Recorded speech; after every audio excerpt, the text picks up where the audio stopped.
long as they're not lost. So they'll not be by the end of today. Or maybe they will.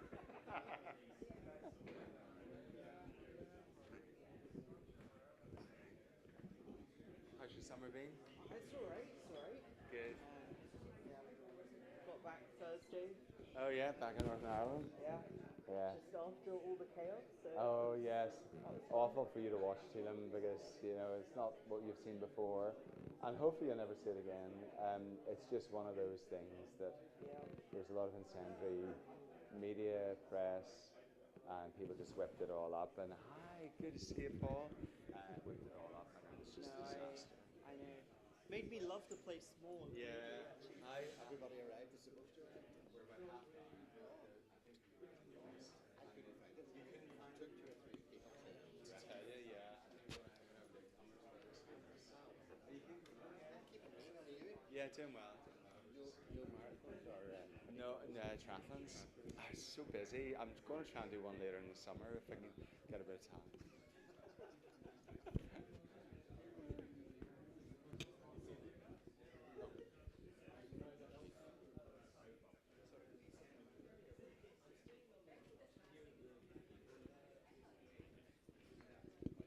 Sorry, hi. Just do a roving mic. Give the box here.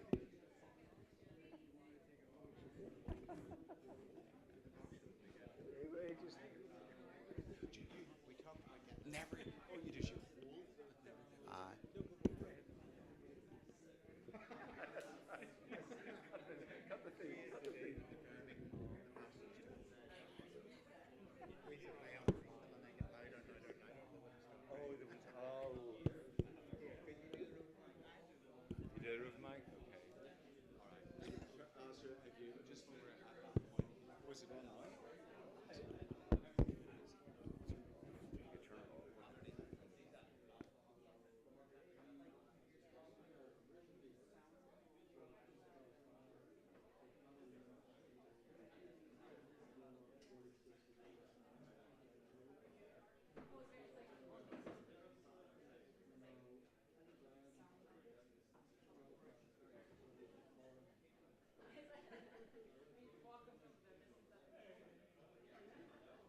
nearly literally or something. But the foundations course is like between the college and the graduate school. And one is in the history of the theological concept of Christianity. I'm using your 6th edition as one of the basic textbooks in Christianity. Very useful. Because in those who have some like Bible college background, to get the terminology, to get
Well, good morning, everyone. It's lovely to see you here today. Welcome to Belfast. To our visitors, it's always warm and sunny in Belfast. There's nothing exceptional about this weather, or maybe not. You have come in the 2 days without rain, so you've hit it nicely.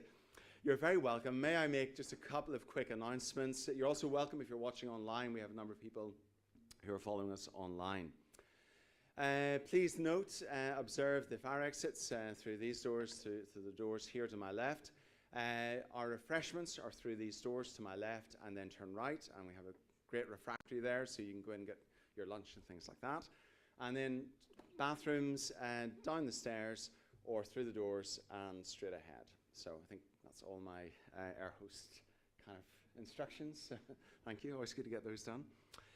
Well, as I said, it's great to have you here with us today. And rather than give you information about the conference and our speakers, I thought I'd put it into a narrative and tell a little bit of a story.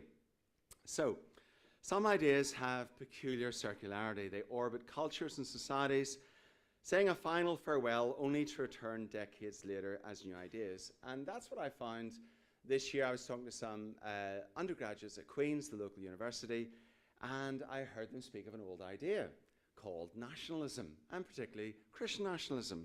I was shocked. With the rise of hermeneutics, nationalism and ideology in general had lost considerable credibility.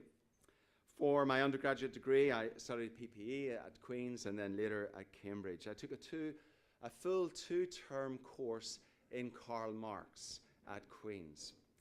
And the students in my class, I was 19, they were in their 30s. Quite a number of them were former Republican terrorists who had found Marx, not faith, in prison. And we used to sit and read Karl Marx like my local church Bible study. It was that kind of intense situation. Marx made legitimate criticisms of Christians and capitalism.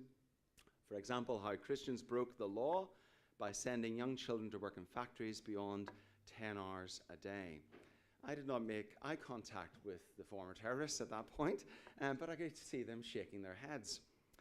I found this poem quoted by Marx in Das Kapital, which is about George Fox, the founder of Quakers. He said, "Fox full fraught in seeming sanctity that feared an oath, but like the devil would lie, that looked like Lent and had the holy leer, and durst not sin before he said his prayer." It's a very sharp criticism. Didn't share it with a group, though. There was no criticism of Marx when I was at Queen's, but when I went to Cambridge, I found many scholars who presented criticisms of Karl Marx. One was the great Ernst Gellner, my friend's PhD supervisor, and so it was to Gellner that I turned to when I met these students around Queen's who were talking about Christian nationalism. His classic text, Nations and Nationalism, is full of the strongest criticism of Karl Marx. I smiled as I thought of my former classmates. Gellner said Marx was wrong to tie societal development to the means of production, alienation and class struggle, which, to be candid, is another way of saying, well, that Marx was wrong. Nationalism was not a symptom of class struggle, but a thing in itself or something else. And Gellner underscored three factors in the development of nationalism: discrepancies in power, the haves and the have-nots, education, access or lack of, and creating a shared culture among the disenfranchised. It's the third one I want you to hold in your heads just for a moment. So I started this journey because of conversations with students around Queen's and this advent of something that I thought had died many years ago, certainly in an academic sense, which is Christian nationalism. I turned to identity politics. I read Francis Fukuyama, his wonderfully insightful book, Identity, Contemporary Identity Politics and the Struggle for Recognition, which follows the same kind of cultural interpretation. Identity politics is about the search for public and societal recognition by those who feel they're not recognized or honored. Interestingly, Fukuyama says that in the 1970s, while Gellner gave up on Marxism, left-wing political parties gave up on the proletariat and the working classes, and they began to advocate for minority groups and their rights and their recognitions. In the noughties, they were successful in the States, in the United Kingdom. Parties like the Democrats and Labour left behind their mainly white working class groups. What about their recognition? What about their honour? And so going back to Ernst Gellner and his 3 factors that contribute to the rise of nationalism, discrepancies in power between the haves and have-nots, access or lack of access to education, and the creation of a shared cultural identity, it's this third bit that really interests me, a shared culture. Christian nationalism is the invention of a shared culture that looks back and reinterprets American history and culture to create a new unifying tradition. And it's confusing because one doesn't have to be a Christian or believe in God in order to be a Christian nationalist. So it's something of an oxymoron. Whitehead, Perry, and Baker in their paper, Make America Christian Again, Christian Nationalism Voting for Donald Trump in the 2016 presidential election, offer this perspective. The Christian nation myth can function as a symbolic boundary uniting both personally religious and irreligious members of conservative groups. Christian nationalism is associated with many characteristics which are a challenge to anyone who is interested in truth and anyone who's interested in the church. Sexism, white supremacy, anti-migration, anti-multinationalism, Islamophobia, xenophobia, anti-Semitism, and the list goes on. Ideas that I thought had long left mainstream Christianity, which, like phantom stars orbiting Earth, have dropped down onto our intellectual horizons again. We live in a very different intellectual and political and religious world to, say, 10 years ago. And it is concerning.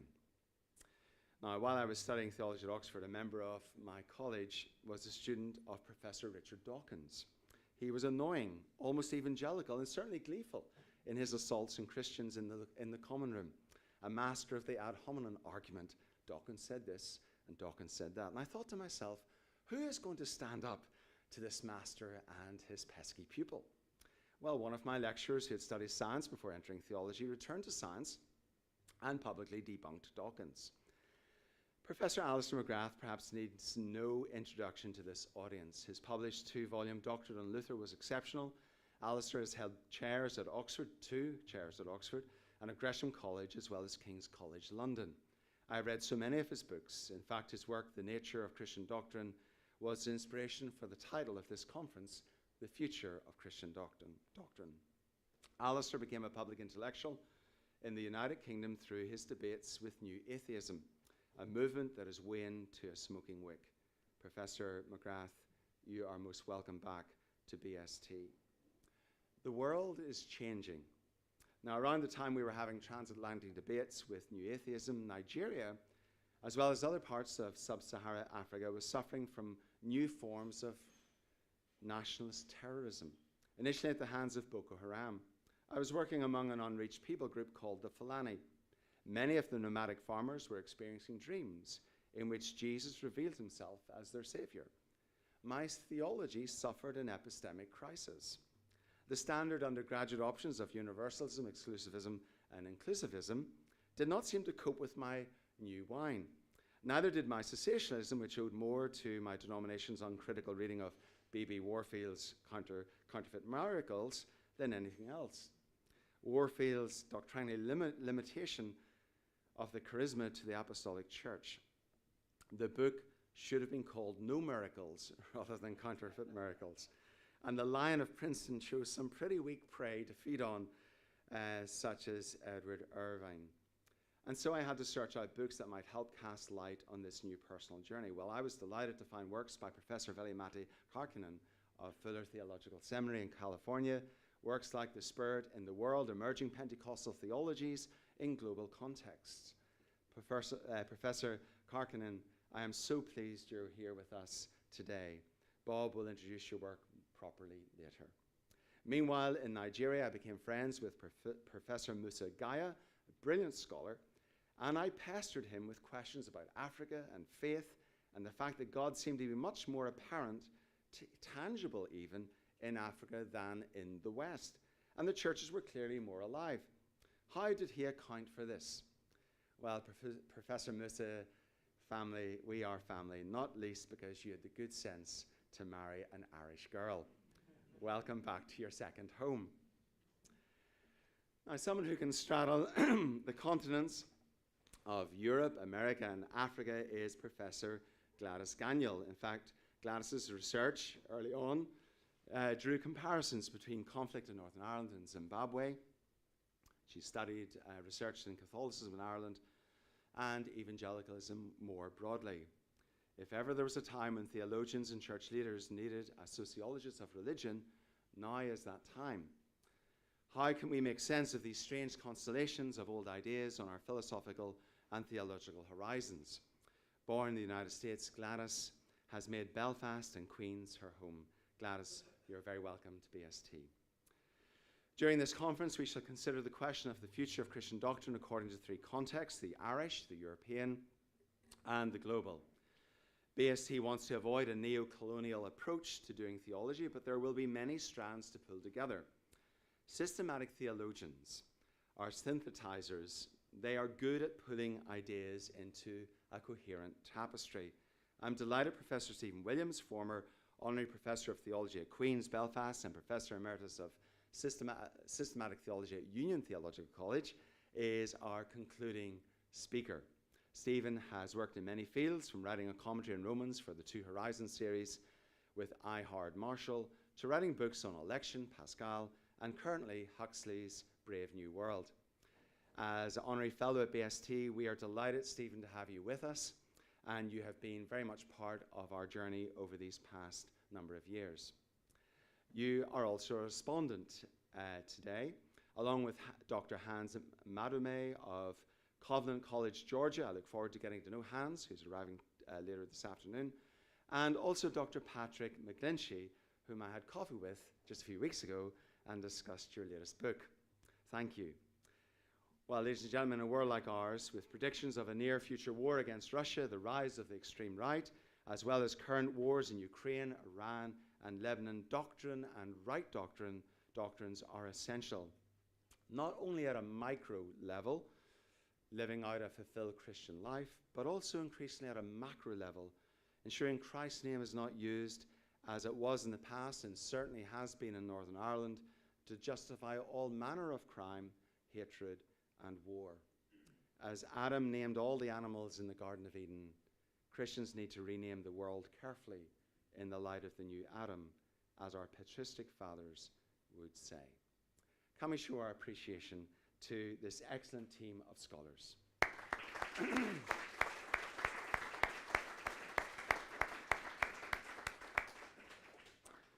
Well, I'd like to pray, and can we do that at the start of this conference? We're going to do serious work, I hope, over the next 2 days.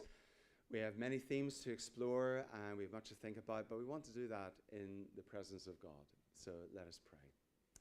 Lord, we thank you indeed for this opportunity to meet together. We thank you for the people, the scholars you have brought back to Northern Ireland, and we pray, Father, as we explore the future of Christian doctrine, that we would know the guidance, your guidance. And so we welcome you, Lord. We welcome you, Holy Spirit. We know, Lord, that where you are, there is freedom. And we pray that we would have a better understanding of truth and of how to communicate truth by the end of these 2 days. So, Lord, we give this conference to you. In Jesus' name, amen. Well, it gives me enormous pleasure to welcome to the podium our first and keynote speaker, Professor Alister McGrath.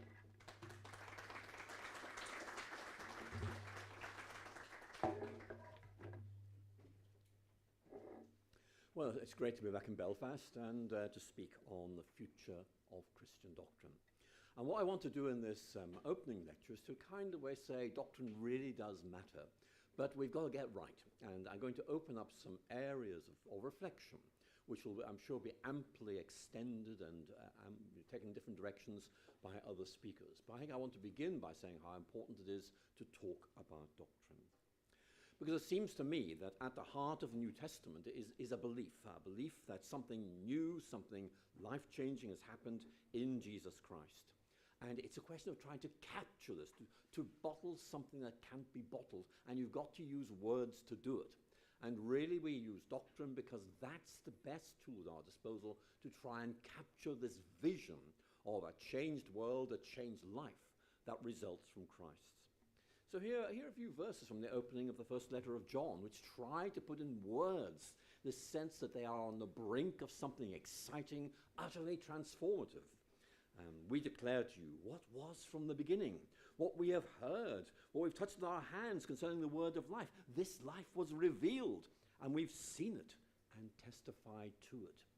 And in many ways, this is trying to say this is something immense, exciting, transformative, and we've got to find some way of putting this into words, because that's how you transmit from one generation to another. So it seems to me that something happened that caused those around Christ to rethink their settled assumptions as they realized their existing frameworks were just not enough. They were overwhelmed by what they saw and they heard. The old wineskins, to use an image already used, simply could not contain this new wine. And certainly if you look at the early Christian period, it's about trying to undertake a principled quest for an intellectual framework that made sense of the significance of Christ as this was disclosed in the New Testament and enacted in the devotional and liturgical practices of this theologically formative age.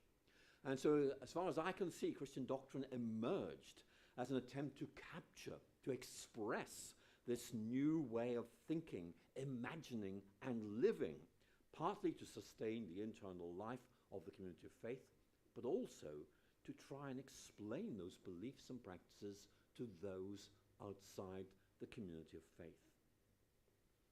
Now today, we live in a world that still continues to be shaped by the dying influence of the age of reason. And in many ways, I think this is a kind of helpful starting point for reflecting on the nature of doctrine. Many saw the Enlightenment as ushering in a permanent change in our ways of thinking, giving precedence to the abstractions of human reason. Back in the 1970s, many American preachers and writers stressed the rationality of the gospel. They described it as a collection of facts, of truths that could be confirmed and that would reshape the way we think. And for them, the truth of Christianity was to be presented in forms of statements that can be treated like evidence, an outlook clearly shaped by the 18th century age of reason. And although this way of speaking was common then, it's now on its way out. We are beginning to realize it's not good enough. The Bible's understanding of truth is much deeper than a purely intellectual, abstract way of thinking. It includes the idea of relational trust and dependability, whether someone or something is trustworthy and reliable. And what about our feelings? What about our imaginations? Surely the gospel not only addresses our minds, but also our hearts as well. And in response to this rationalist approach to the Christian faith, writers in more recent times, I'll just mention Tim Keller in New York, have looked back to older sources of insights. In Keller's case, we're looking at the 18th century American theologian and pastor Jonathan Edwards. And Edwards had a major role in the Great Awakening, a renewal of Christianity that influenced many aspects of American culture at the time. And he's increasingly being seen as a wise guide from whom we can learn. And I think we can learn from him about doctrine. I'm looking at a sermon, A Divine and Supernatural Light.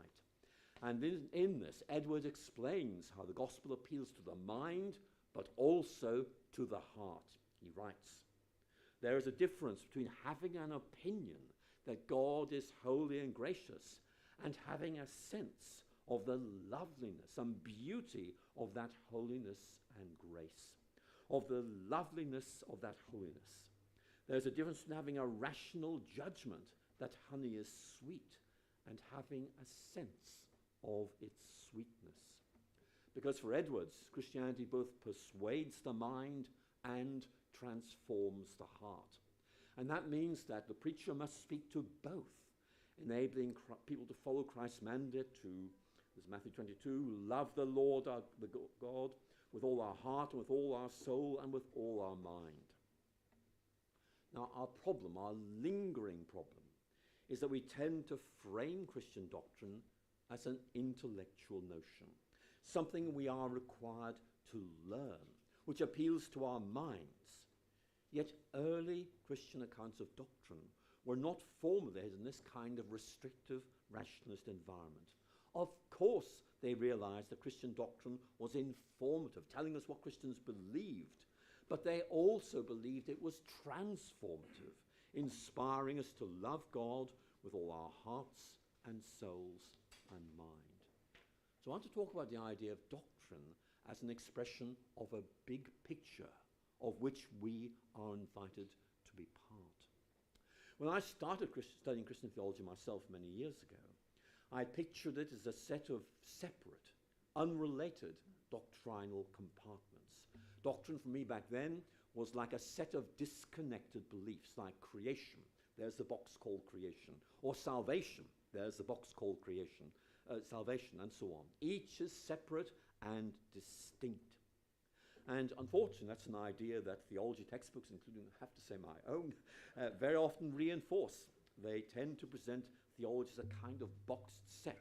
You know, here is one individual doctrine, here's another individual doctrine, here's another individual doctrine, rather than seeing them as aspects of a greater connected whole.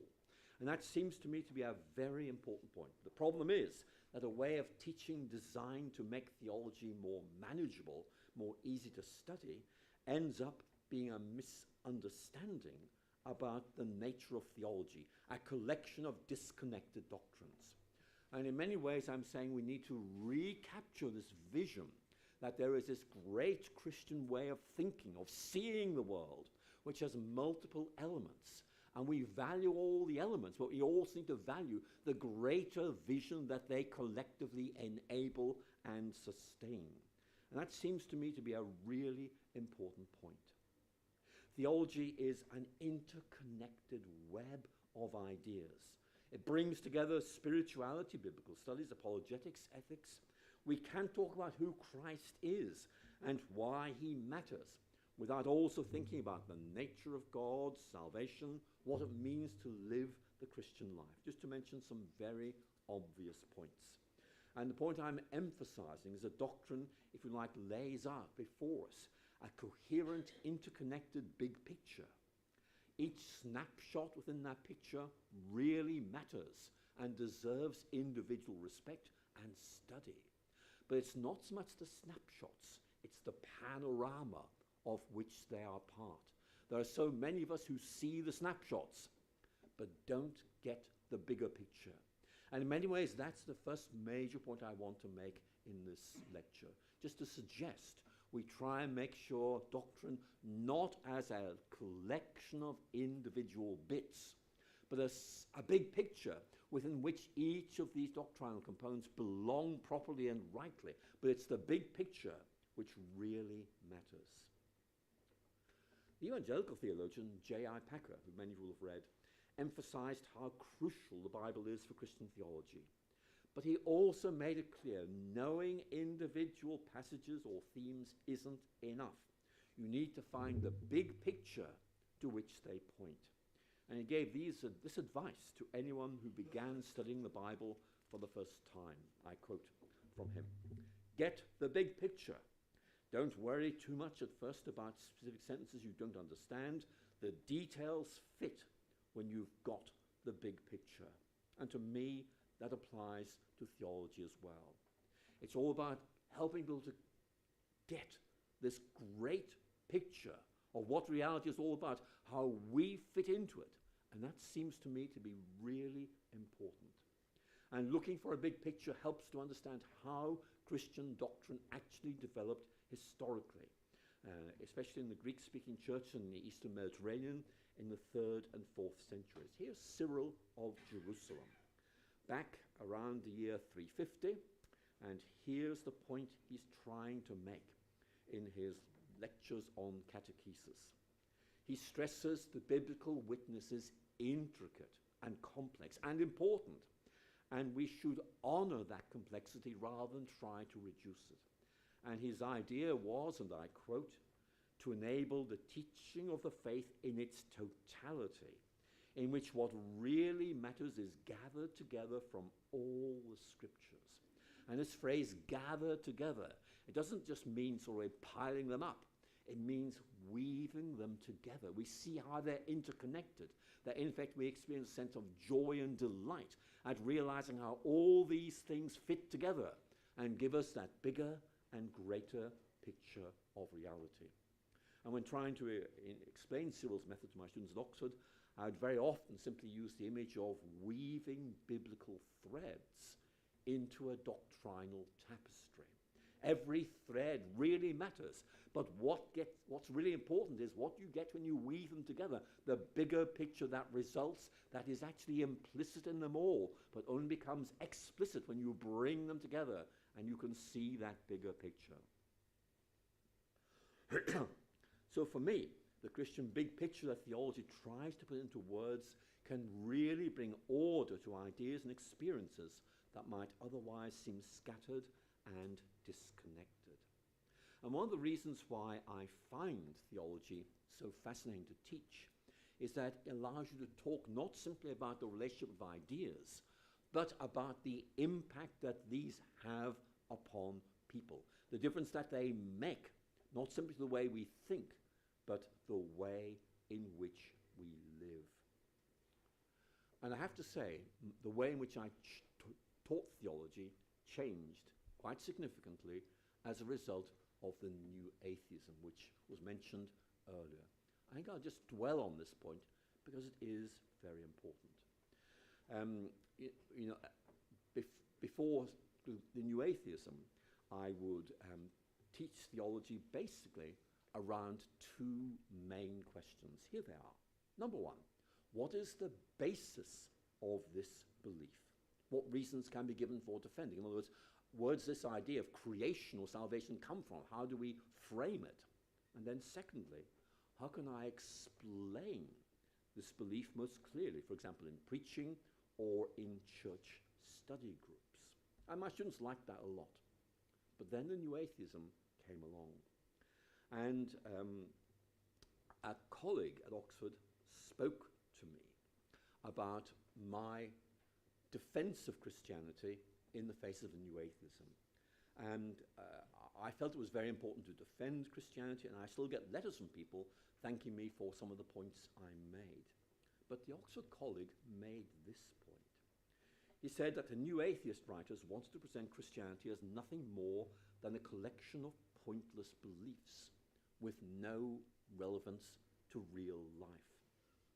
Wasn't there a danger that by defending Christian ideas, beliefs, I might unintentionally have endorsed the new atheism view of Christianity merely as a set of ideas? What about the rich engagement of the faith with our emotions, our imaginations, and of course our lives?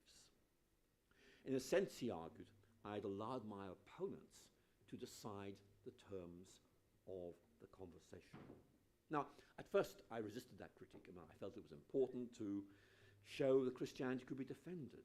But I could see there was an important point being made here. There was a real substance here. I seemed to be overlooking a lot of big issues in the way I presented Christianity. And after much reflection, I changed the way I taught and wrote about Christian theology, now focusing on three questions. First, two the same. What's the basis of this belief? What reasons can be given for defending it? How can I best explain this belief, for example, in preaching or church study groups? And now the third point. What difference does this belief make to real lives? How does it affect how others see myself and the world? How does it change the way I feel about God? How does it bring meaning to my life? Now, the results, I have to say, were quite striking. Students were really very, very pleased to be not simply reassured that their faith makes sense, but also it makes a difference to real life.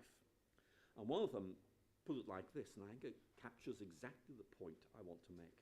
I quote, Alister, you once helped me to understand that Christianity is true, but you've now made me appreciate it is real. That distinction, truth, real, it's a big difference. And I think I want to say to you, there's a danger we think of doctrine simply as communicating truth. It does that, but it does more than that. It's affirming the reality of the Christian faith and the transformative impact it can have upon us. And I'll be coming back to that point later in this lecture. So Christianity is something life-changing, not just something that makes sense. It has an existential payload, if I can use a term that seems to me to capture this key aspect of the Christian gospel. Now, we often speak of growing in faith, and this is rightly seen as an important theme in Christian discipleship. But it might be good just to think about this for a few moments. What do we actually mean by that? Does it mean believing more things than we did earlier? I think the answer clearly is no. The Christian vision of reality is something profound, multifaceted, and it takes us a while to get into this. We miss connections. We fail to appreciate its depths. And really, it's about going deeper into our faith. I mentioned J.I. Packer a moment ago. Let me draw on him again. This is Packer on catechesis. He writes these words: "We never move on from the gospel. We move on in the gospel." It's about going deeper in two main senses, I think. First of all, grasping the vision of reality that's enfolded in Christian doctrinal statements. And second, realizing how this big picture of reality shapes our lives, our hearts and our souls. So if you like, growing in faith may mean having a better grasp of what it's all about, but also a deepened internal apprehension of what these doctrinal truths are communicating. So let me begin to ask this question: what does doctrine actually do? And I think we need to say quite clearly that Christianity is not a set of beliefs we are simply asked to memorize. It is a powerful way of seeing reality, one that we are invited to enter, to inhabit, and to experience for ourselves. And it seems to me there's a real issue here about how we try to convey the idea of the depth of the Christian faith. And we're moving here into the area of how we teach about Christian faith, Christian doctrines, which is a major theme, I think, in this increasingly post-Christian age. It's about how we help people to go beyond the external verbal appearances of faith and discover its intrinsic depths. One of my scientific heroes is Isaac Newton, and as many of you know, he was a pioneer of scientific discovery. And as an old man, one of his late biographers asked him the question I suppose they ask everybody, which is, what do you know now at the end of your life that you wish you'd known earlier? This is Isaac Newton's response.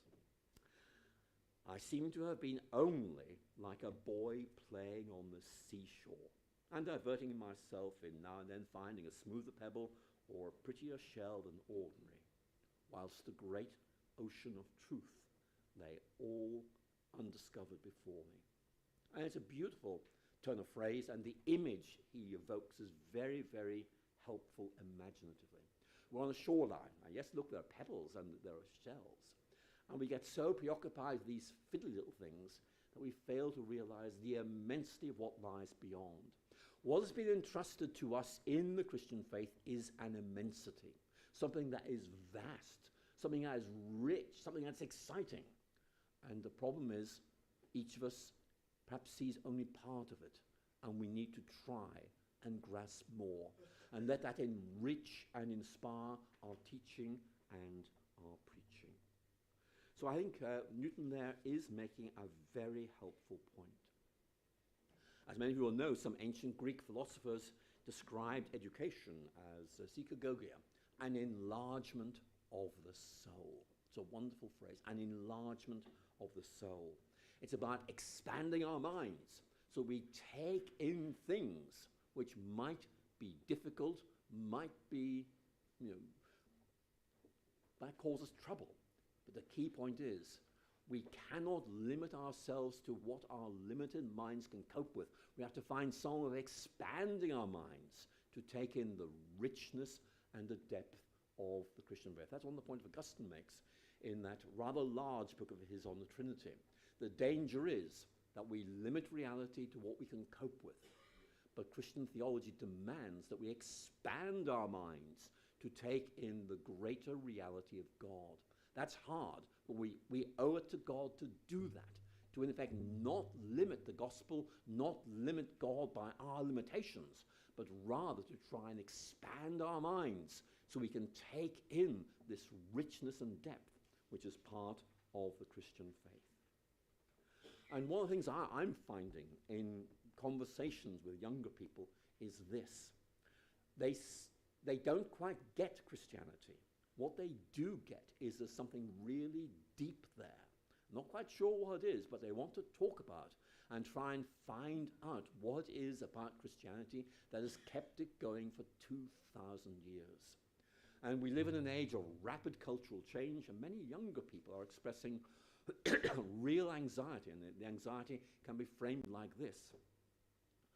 What we believed 10 years ago, well, it just seems intellectual junk. We're in a different place now. And in 10 years' time, it'll have changed again. We want something that is stable, something that gives us intellectually and spiritual security.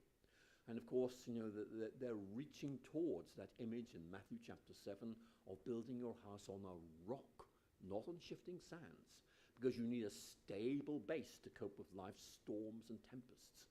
I think one of the things I want to emphasize, and one of the big things about doctrine, is this trying to convey the idea. There is something deep and rich and stable here which we can articulate in doctrine and in our lives, which really people need to know and see about.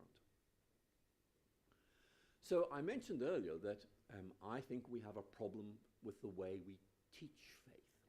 So I'm going to talk about that a little bit, because I think it's a very important reflection on any talk that's going to engage with the theme of Christian doctrine. Why was it that Christianity ended up becoming so prominent across the Roman Empire in its first 4 or 5 centuries? We can give lots of answers to it. One of them is it seemed to proclaim a message of salvation and eternal life. It also created a real sense of community and equality from every social class, including those, of course, who were on the fringes of Roman imperial culture, like women, the poor, and slaves, just to mention 3 examples. And also, Christianity gave people a very strong sense of identity at a time when the Roman vision of things was beginning to fall to pieces. But there's another reason, which is, of course, the educational methods used by early Christian communities, which is all about how you help people to grow into the Christian faith at a time when, in effect, it was not legal to actually believe these things. And catechesis in the ancient world was not simply memorizing ideas. It was about an accompanying introduction into the depths of the Christian faith, in which someone walked alongside you and helped you to begin to grasp its depth, to explain what it meant, to open up its riches, and to accompany you as you made yourself at home within the Christian community. It's all about receiving wisdom from trusted teachers. So I think a real point I want to make here is that we need to find some way of recapturing this vision of passing the faith on from one generation to another. As I look at the church in England, I see a failure of passing on the faith from one generation to another. And I'm wondering how we can recapture that, how we can in effect help people to gain the confidence and the skills to talk about their faith to their children, to their families. And that's a skill I think we have lost. And certainly catechesis was a very important way of, in effect, giving new Christians in the ancient world the skills, the ideas they needed, and the practices to grow in their faith. Because the kind of learning that people needed was about more than information. It was about learning a new language. It was about entering a new community, adopting many practices, and in other words, it was really about almost entering into a counterculture. People did not understand the language, they had to learn it. New believers were supported as they worked through the culture shock of moving from the very different social worlds and languages of imperial Roman culture and the Christian churches. And I think we're back there today. Here's the American Lutheran theologian Robert Jensen writing some words that I think are really very important to us today. He writes, Christians can no longer assume that, and I quote, their ideas and practices and morals will be intelligible anymore to contemporary people. People no longer simply have the language or the concepts to understand Christianity. Again, people no longer have the language or the concepts to understand Christianity. Now, we're all going to have an argument, I'm sure, about what post-Christianity is, what it implies, but there's something in what Jensen is saying here that's really important. If we are going to explain what Christianity is to those who are at present outside its bounds, we've got to find out some way of being able to communicate this when the words we might use, like incarnation or whatever, will not connect with the culture at all. We've got to think about this. I thought it might be helpful just to go backwards in time here to my own experience of Christian catechesis in Northern Ireland back in the 1960s. Because I think it really is quite an important point. What I'm saying to you is that Christianity really has a deep, rich vision. And to master it requires attention, patience, and time. You can't just summarize it in slogans or skim through a theology textbook. It's really about arriving on an unfamiliar island and beginning to explore it slowly, guided by wise and experienced mentors. It's like learning to play the cello or gaining football skills. It calls for focus, commitment, a willingness to grow and change, and skilled teachers who help you at every point of the way as you begin to gain confidence and feel at home in this new world. But the problem is that very often we take shortcuts.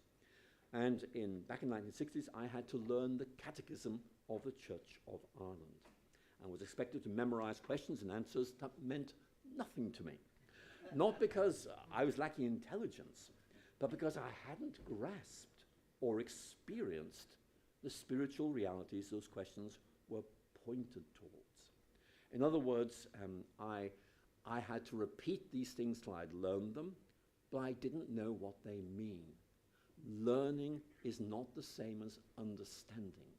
It's not the same as internal appropriation, where you say, I get that, and it's part of me, who I am now. This was always something external, at a distance. And the real problem was the answers I was made to memorize didn't seem to bear any connection with real life or the issues about meaning and hope and moral values that I and so many other people were wrestling with in the 1960s. It seemed to me that the catechism I encountered really had nothing to say that connected with reality. And that's probably why I ended up becoming an atheist, at least for a while. Because when I was a student at Oxford University, I rediscovered Christianity, leaving behind my teenage atheism, but also began to realize how important it is to grasp a full vision of what Christianity is all about. And that's really what Doctrine is trying to capture.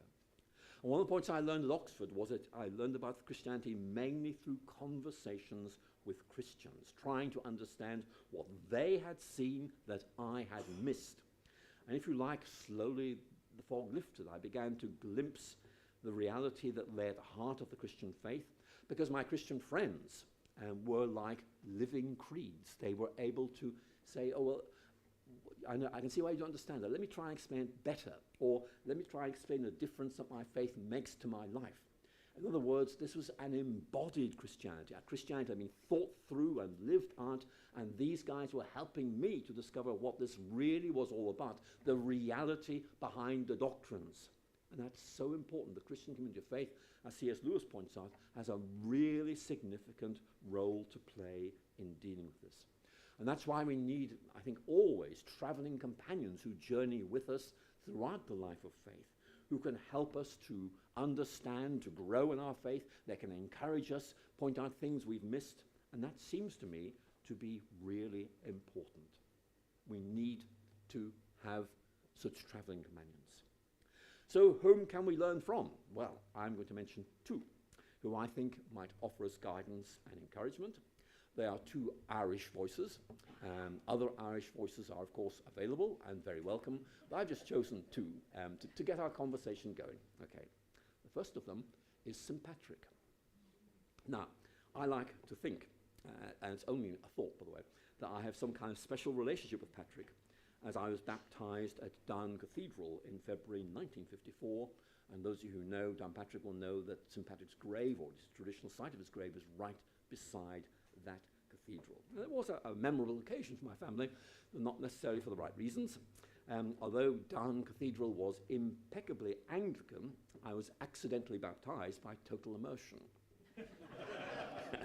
Now, what happened on that day, of which I have no memory, was that the dean of the cathedral who baptized me was quite old and had a senior moment, which involved letting go of me at a crucial moment of the ceremony, and I disappeared beneath the water.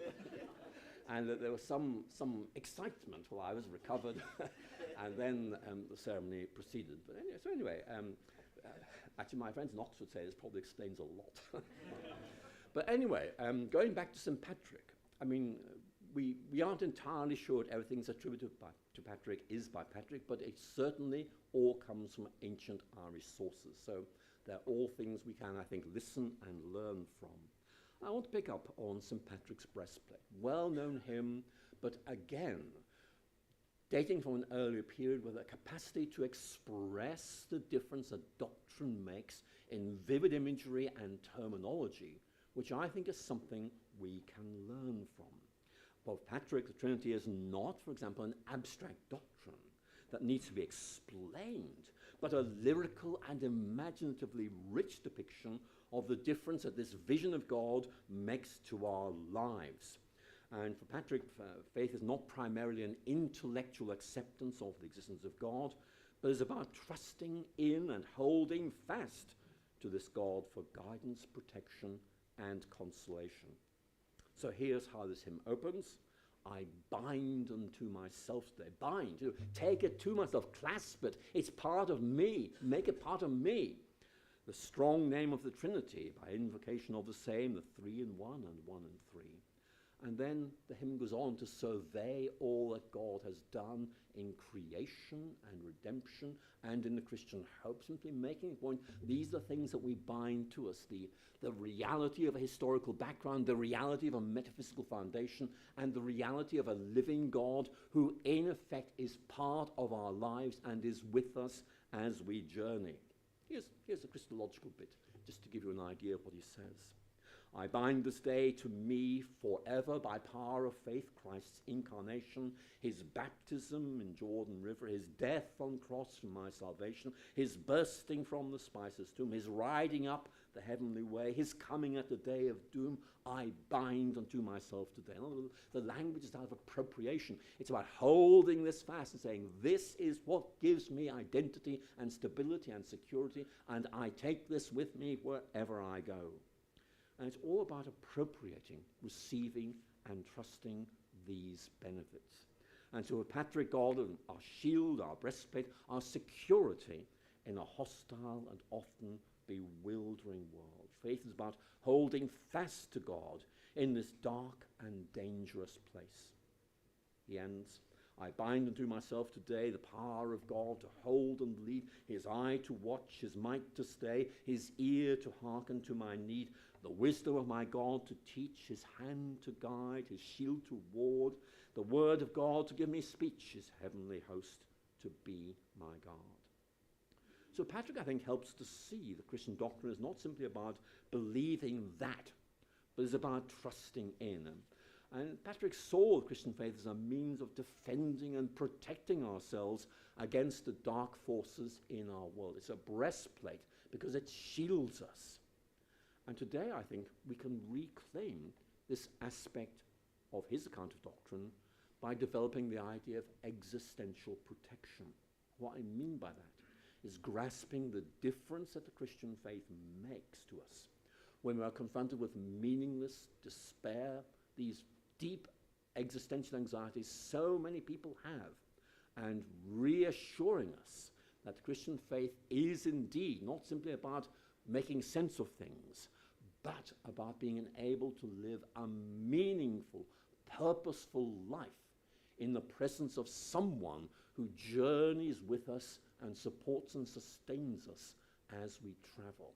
The verbal doctrine doesn't help us capture that imaginatively and emotionally, and that's why we have preachers who can really help to make those connections. But I mentioned I was going to talk about a second Irish voice, and I'm afraid this is immensely predictable. This is C.S. Lewis, born in this city, and came back every year to spend his holidays here in Northern Ireland. And as you probably know, C.S. Lewis's vision of heaven is transporting the city of Oxford into the countryside of County Down. So it was always very specially in his heart. But Lewis is really very interesting because he's become a very significant theological voice in the last 100 years. Although Lewis technically isn't a theologian, for an awful lot of people, I wouldn't be surprised, a lot in this room, he's become almost a kind of theological mentor for, I think, two main reasons. One is he writes so beautifully and so simply, but he also finds ways of enabling ordinary language to help convey very deep spiritual truths. That's a lesson I think we all have to learn. And in an Oxford lecture of 1945, Lewis explained one of the central reasons for becoming and continuing to be a Christian. Here it is. I believe in Christianity as I believe that the sun has risen, not only because I see it, but because by it I see everything else. And the point that Lewis is trying to make is that this is not a collection of doctrines you just kind of look at like kind of dead butterflies stuck in a display cabinet. It is a living reality which enables you to see things in a new way, to innovate, see, experience, and live in a different way. And it just seems to me to be a very powerful image. I will tell you what happened to me the very first time I read that quote from Lewis, which was back in February 1974. I read those words, and this is what I saw in reading those words. I picture myself standing on a mountain peak before dawn, looking out over a landscape shrouded in mist and darkness. And then as the sun rose, it broke through, scattering the mists and shadows and revealing what lay behind them. I could see woods and rivers and forests, and Christianity enabled me to see this, but also not simply to see individual bits of that landscape, a wood, a forest, that kind of thing, but see it in its totality, in its interconnected whole. And it seems to me that really Christianity gives us this vision of the way things are. The shadows, the mists begin to lift a little, enough to let us see there's something absolutely coherent there. And not simply that, but that there is a place for each of us in that landscape, figuring out who we are and what we're meant to be doing. And so I really found reading Lewis very exciting. It made me think of Colossians 1:17, in Christ all things hold together, because Christ gives us this big picture where everything fits, including ourselves. So again, I think one of the things that doctrine does bring out very clearly is this idea of vocation. We need to find our own place in God's landscape, who we are, what we do, try and figure out how this fits into a bigger scheme of things. But the all-important point is that we are promised there is a place for us somewhere in that landscape where there are things we can do and the difference that we can make. So I come back to this point. Christianity is not simply a collection of abstract doctrinal statements or a list of beliefs we have to memorize. It's a grand, transformative vision of reality, not something we've invented, but something we have discovered and discerned that has been entrusted to us. And each of us around this room has this remarkable opportunity, even responsibility, to ask, how do we articulate this? How do we describe this? How do we share this vision and the difference it makes to people's lives? And it is all very exciting. And so for that reason, I think doctrine remains enormously important, because it tries to tries to put in a bottle, a bad phrase I know, but what it is about Christianity that is A, different, and B, transformative, helping us to work out how we can explain this, embody this, and help people to understand it and grasp it. And Christianity gives us this map of reality. That's one of Lewis's favorite images in Mere Christianity. Kind of doctrine's like a map. It maps a territory, letting us see where things are. But that's something that we need to emphasize in this period where people feel completely lost in this world. They have no idea what it's all about. There's no sense of meaning. And a very good account of this is given by E.F. Schumacher, who wrote the book Small is Beautiful. And he was reflecting on his education as a young person. And it was a rigorously modernist education. And he said he was given a map of reality, which basically failed to identify anything of interest or importance. Here's what he wrote. All through school and university, I had been given maps of life and knowledge on which there was scarcely a trace of many of the things that I most cared about and that seemed to me to be of the greatest possible importance for the conduct of my life. And that's one of the challenges we face. We live in a world where people are looking for a map that will create identity, stability, security, meaning, purpose. They haven't found it in what our secular culture is offering. Christianity gives them that kind of map. This is what Schumacher said after reflecting on those inadequate secularist maps. I ceased to suspect the sanity of my perceptions and began instead to suspect the soundness of the maps. I think we need to really reclaim the vitality, the perceptiveness of this Christian vision of reality. Sure, we don't see everything with perfect clarity. There are always patches of mist and shadow remaining, but the key point is that we look forward to the day when we will no longer see through a glass darkly, to use that wonderful phrase from Paul. That's one of the reasons why worship is so important, because worship reminds us time and time again that Christianity is about more than beliefs. It's about being excited, being given a vision of reality. And very often, I keep coming back to Isaiah chapter 6. And you may just like to recall that passage and its imagery in your mind. Isaiah sees himself in the presence of God in a temple, and he's absolutely overwhelmed by the radiance, the power, the majesty of God. And he feels so overwhelmed that he feels, I shouldn't be here. I'm a sinful man. I should not be in this place of holiness. That's dealt with. The seraph uses a coal to get rid of the problem. And then Isaiah hears God speaking these words, who shall we send? And Isaiah is so overwhelmed and excited by this glorious vision of God. He hears himself saying, here am I, send me. And I think doctrine helps us to capture that glorious vision of God expressed more fully in worship, which is realizing there's something really significant here. In worship, Christians acknowledge that the greatness and majesty of God go beyond human language. And we have to find ways of praising and adoring God using words, but always realizing that the reality of God goes beyond those words. So let me wrap up. Doctrine, it seems to me, is important. It expresses the spiritual and imaginative outlook that brought Christianity into being and explains why it is still there and what it has to say to the world. It lays out the landscape of faith, and it gives us the sense of how we might fit into God's bigger scheme of things, being loved by him, being accepted by him, being empowered by him, and being called by him to go into this world and do some very important things. And the point I want to emphasize is that doctrine is not a sort of old-fashioned irrelevance. It is an attempt to capture something of enormous and life-changing importance. And we need to find ways of explaining this through our preaching and our teaching, which really captures what lies at the heart of doctrine. Because doctrine is something that you and I have the immense privilege of explaining and applying in our preaching and in our ministry. And it seems to me a doctrine simply articulates the life-giving and life-changing vision that lies at the heart of the community of faith. It's not a set of words to be memorized, but the articulation of a vision that really needs to capture us.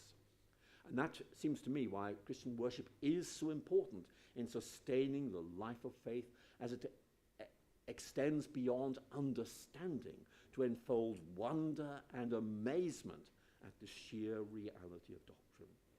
And yes, doctrine is rooted in history, but it's not trapped in the past. It's conveying to us and to the generation that will follow us what really matters about the Christian faith, and you and I are its interpreters who can enable a new generation to realize what lies at the heartbeat of our faith and has this capacity to change the world and to change lives. And so for me, and here I end, doctrine is simply the treasure chest of the Christian faith, handed down to us, and we will hand it on to those who come after us. And the big challenge for me, I think, is how each of us, including myself, is able to explain this in a different culture, to allow it to make a difference in our own culture. And it's always about how do I interpret this where I am, understanding both what I'm trying to interpret, but also the needs and situations of those to whom I'm speaking. And that's why local interpreters are always essential for the Christian doctrine. I just want to encourage you enormously at two different levels. Trust what has been entrusted to you and figure out how you can make a difference by explaining, interpreting, and applying this to those around you. Ladies and gentlemen, thank you so much for listening.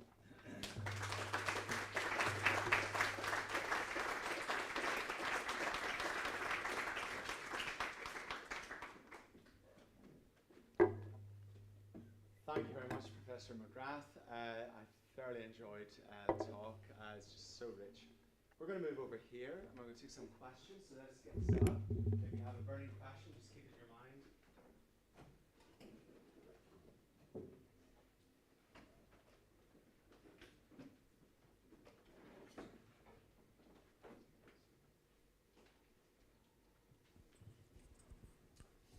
Can you hear me okay?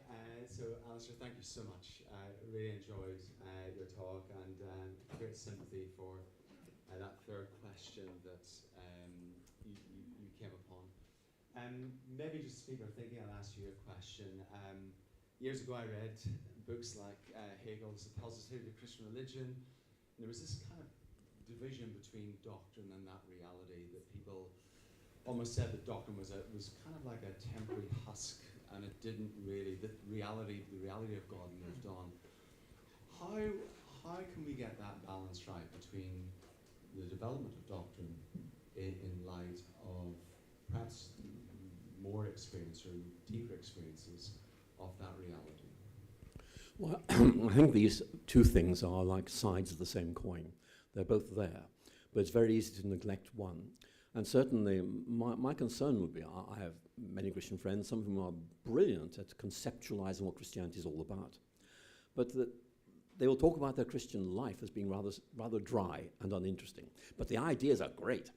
And I just feel there's something missing there. And again, I have other Christian friends who have this vibrancy of faith, which they express really joyfully in worship. But they struggle to put into words what actually their faith is all about.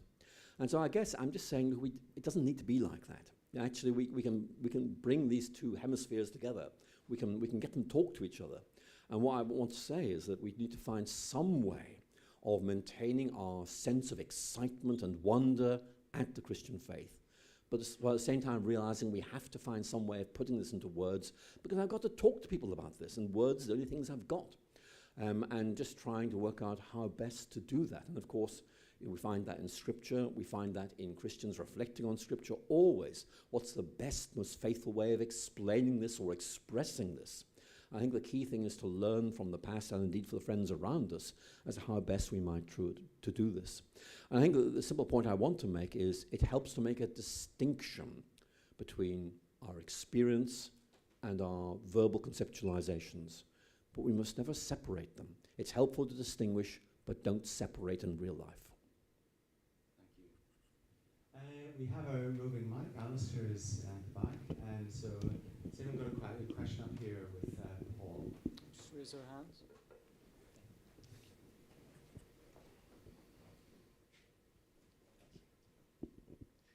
Alister, thank you so much for such a wonderful talk. I'm a local minister. I'm interested in how we pass this on to the next generation. And one of the things that has struck me recently is how maybe in the churches we haven't helped ourselves in the way in which we have sort of worked against real intergenerational friendships in our congregations. You know, we parcel out ministries and actually we exclude young people from worship. And I was really struck in your talk at how that vision that we're wanting to capture from our doctrine is expressed in our worship and in the habits of our faith. So I wonder, do you have any thoughts on that about how we recover real intergenerational friendships in our local churches? Well, I think you made several very important points there. And one of the things that I'd want to say is that very often actually worship is a form of articulation of doctrine, which speaks to some people much more deeply because they get there's something transformative, really exciting here, and they're struggling to put into words, but they know there is something there, and the words will eventually come. It's much harder the other way around, where you've got the words right, and now what do I do with these? You know, so the sense in which worship actually can be very important. But your question is deeper than that. It's how we go about creating intergenerational communities, and it's very, very hard. I think we seem to be honest about that because very often, I've preached to very large congregations of teenagers, and there were some older people there for safeguarding reasons. But really, I was given a very good briefing about the kind of language to use, the kind of clothes to wear, and everything. But it was clearly this is not normal. This is a special youth type thing. You must behave in this way, and then how would they then make their way into a grown-up church after this? I think that for me, the real challenge, and I don't have answers here, but I do realize there's a real issue, which is how does people's faith grow with them? Because there are many of my friends who grew up in church youth groups very often struggle to find out where they go next. I think the issue is really how we develop forms of ministry, forms of association, if you like, which enable us to keep this whole thing going over an extended period of time. I don't have an easy answer, but you're absolutely right to say this is an issue. And some churches do it very effectively, having a main body and various ministries going on at the same time. But the key thing is really trying to get people to feel they are part of a bigger thing. And it's so important for younger people to see older people, because it's not a sign of, Christianity for old people. It's a sign that Christianity continues to speak to old people, as they near the end of their lives. And that means there's something really important to say to them. So we've got to find a way of just trying to do that. So I'm going to let you figure out the answer to what we do with that, but it's a really good question. I'll get back to Gary over here, and then Tony. I saw a hand. Yeah, we live in a very fast-moving world. Things have changed dramatically over the last few years. Definitely post-truth. My thinking is as good as any experts.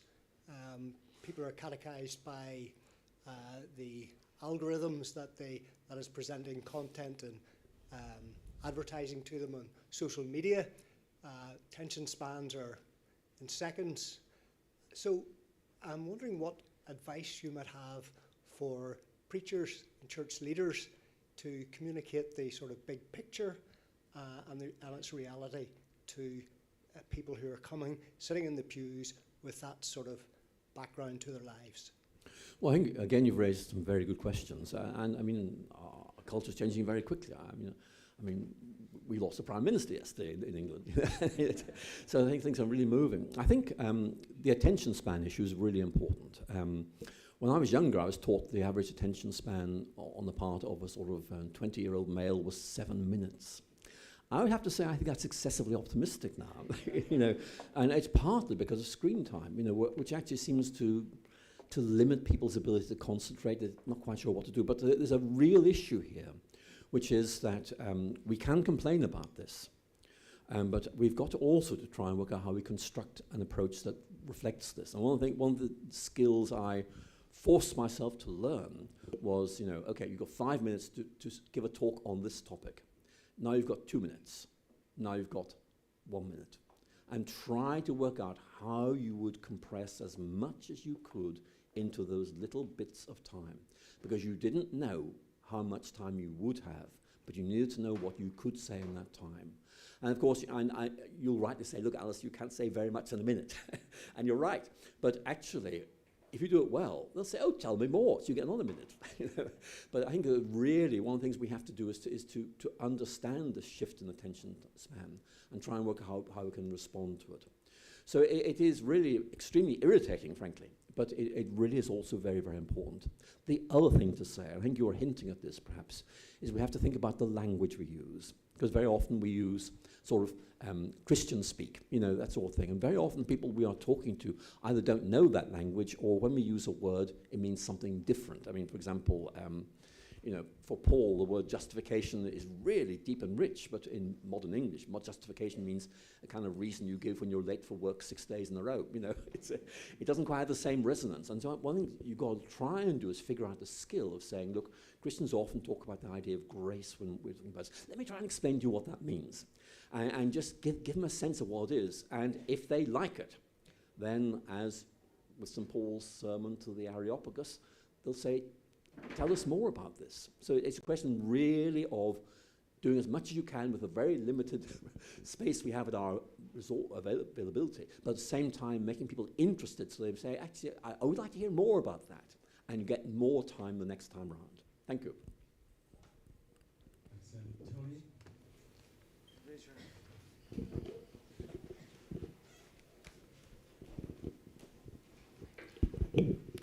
Thank you very much, Alister.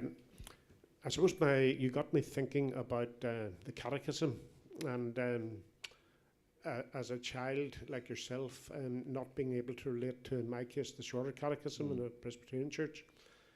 And I'm wondering why I didn't, or what other things stopped me going towards atheism. And I suppose one of the things was supplemented in Sunday school was telling stories, often parables of Jesus that contained doctrine, but they contained them in the form of a story. Another was learning hymns. There was a bit of poetry there that embedded into the mind, which hits the imagination. And the third was in church itself. There was the minister's tradition was a children's address, and often he held something up, and you had a metaphor, which again is used by Jesus. Can you reflect on that? How we communicate Christian doctrine isn't just intellectual. It's how we use stories, we use metaphors, we use poems, songs.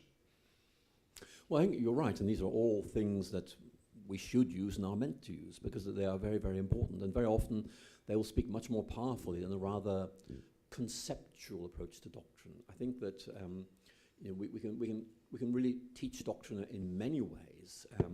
Telling stories is very important because if you look at the New Testament, there's an interweavability of a story and a doctrine. For example, the parable of the prodigal son is making a very important theological truth. But actually, telling the story really lays the groundwork for actually talking about that theological truth, which otherwise might come across as something of an abstraction. So I think you're right. You need to lay out what our resources are. Stories are very, very important. That's one of the reasons, incidentally, why C.S. Lewis is such a powerful Christian writer. He knows how to tell a good story. But hymns are also important because people very often will remember hymns.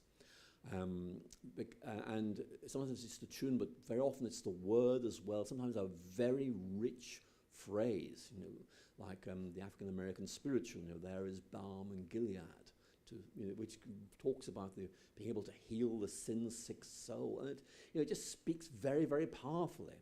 And so I think what I would say to you is we have to develop multiple skills here. It's not a question of one or the other. It's really having this range of resources at our disposal that we try to bring to bear on situations as our pastoral judgment helps us to see as most appropriate.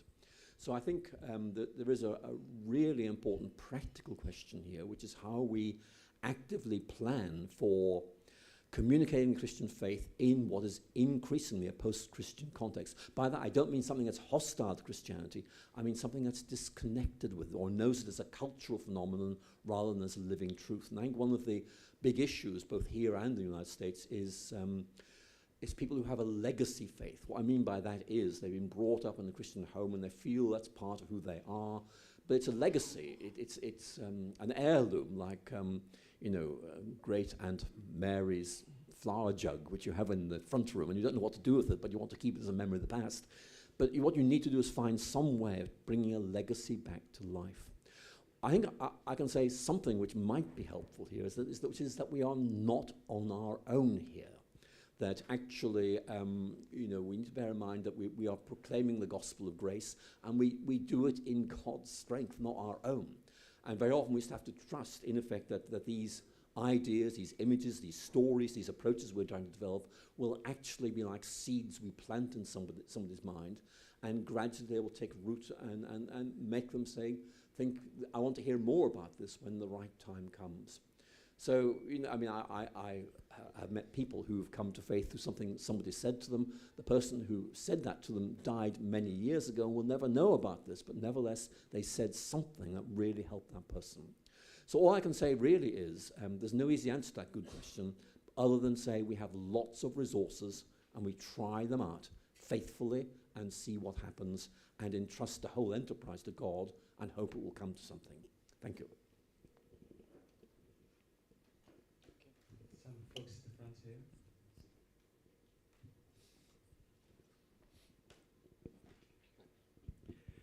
It's to do with direction of travel. It's a trend that you're probably aware of from a Reformed tradition. You'd be very conscious of it. And I've met people, a number of people, who have moved to the Catholic tradition and some who have moved in the Orthodox direction.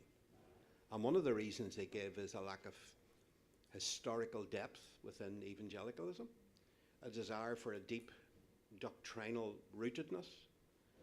And these are people who are genuine evangelicals who have moved that way, and they want to recover Christian doctrine. How should we respond in a sensitive way to that increased direction of travel? It's definitely increasing. And it is, yes. How should we react to that? Well, you described a phenomenon that I've seen around me. It is very clearly there, and you articulated very well what the fundamental motivation is, this sense of a lack of historical depth. And I find it particularly with my American colleagues, because very often there isn't quite the sense of deep historical rooting that you do get more here in Europe. But I think that what we need to realize, is that people are looking for depth. And I think they're looking for depth at two different levels: historical depth and what I'm going to call metaphysical depth. Metaphysical depth means it's not just me inventing this stuff, there's something real there.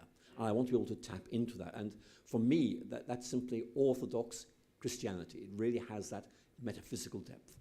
But there are many other people who will say, I want to have this historical depth as well. I understand that. And what I try to do is to say, look, you can have that sense of depth without necessarily becoming Orthodox or becoming Catholic. You can, for example, realize that, for example, if you take the Reformed tradition, someone like Calvin is deeply rooted in a deep historical faith. He values early Christian writers like Athanasius and Augustine, and he says he is very conscious he is handing on to his successors something that's deeply rooted in history. And that might begin to meet the faith, meet the issue you mentioned. But I know that there are many people who do have this sense that there is something quite special about being part of a community which actively sees its continuity going back and back and back right to the very beginning.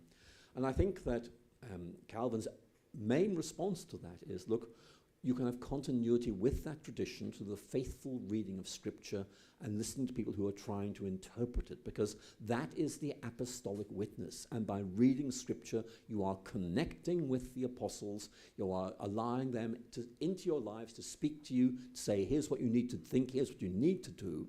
But I think there are some people who feel they need more than that, and the institutional connection is really important. So I haven't really answered your question, but I think you're absolutely right to say there's an issue there. I'm going to supplement in one more way, if I may, which is to talk about Jordan Peterson. Now, I disagree with Jordan Peterson on most things, but how many of you have heard of Jordan Peterson? Quite a lot.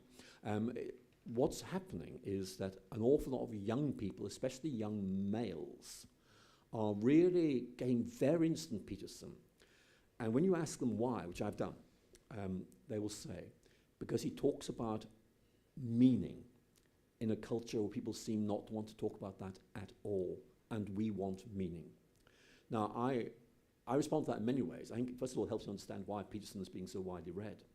But it also says to me, why aren't Christian churches talking more about the vision of meaning that is an intrinsic part of the Christian gospel? That seems to me to be something we're missing out on here. I think we need to really ask whether we're preaching the gospel for all it's worth, because sometimes we seem to have failed to appreciate the ways it speaks very powerfully to a culture which is looking for meaning, and we don't seem to be very good at doing it. So I think and this is just me ranting really at the way things are.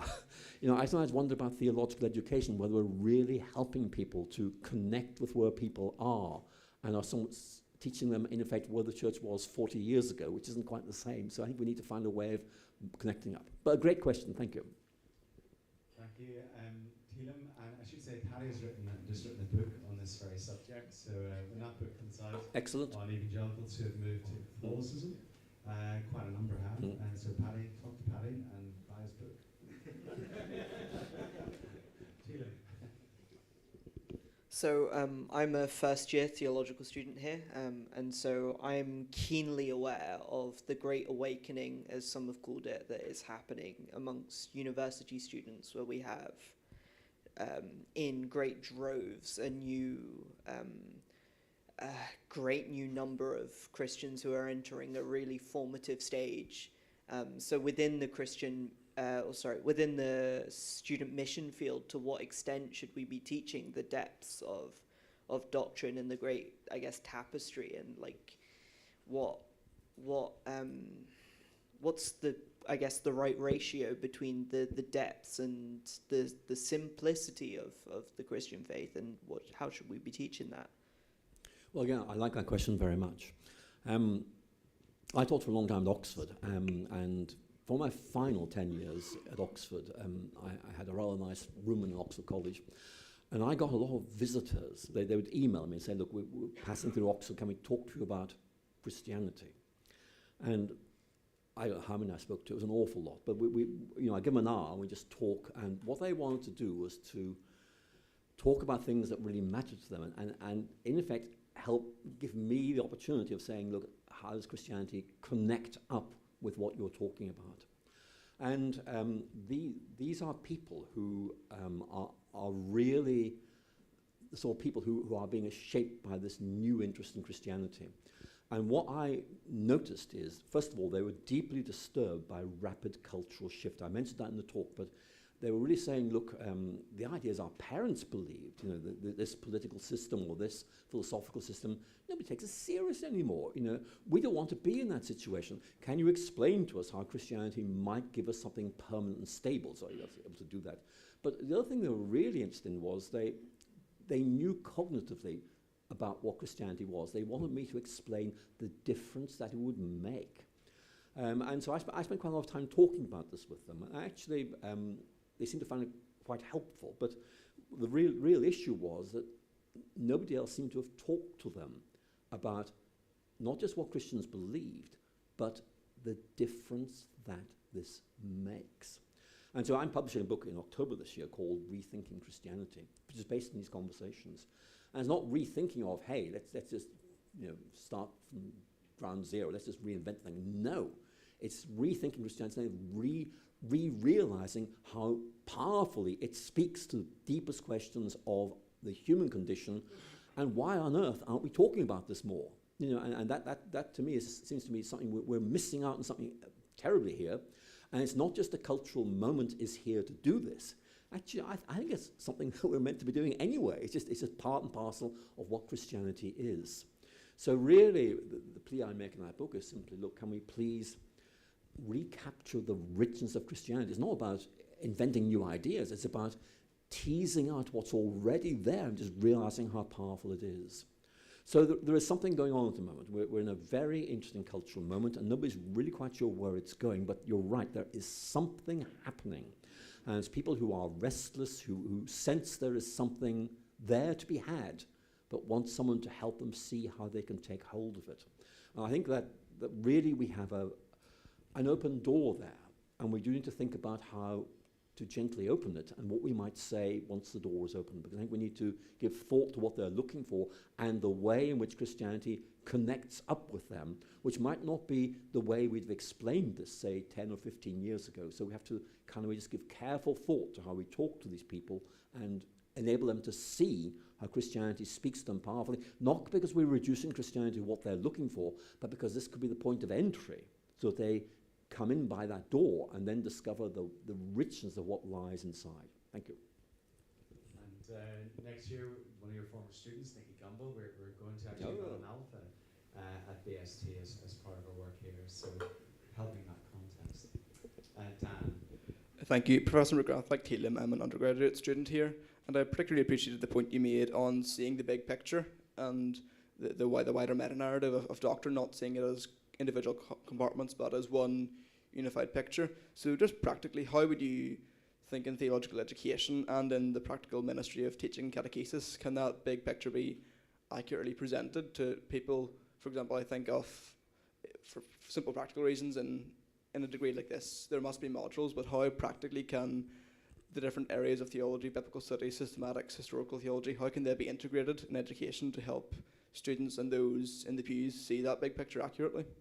Well, I think that's a very good question, and I have to say it's very difficult to do, because at most institutes of theological education, you have different people teaching different areas, and naturally, it's just a practicality thing, that actually this means you do tend to get different elements of the thing which aren't really woven together because there isn't time to do it. And I think that what I would say to you is that while this is very difficult to do institutionally, it's something you can do personally.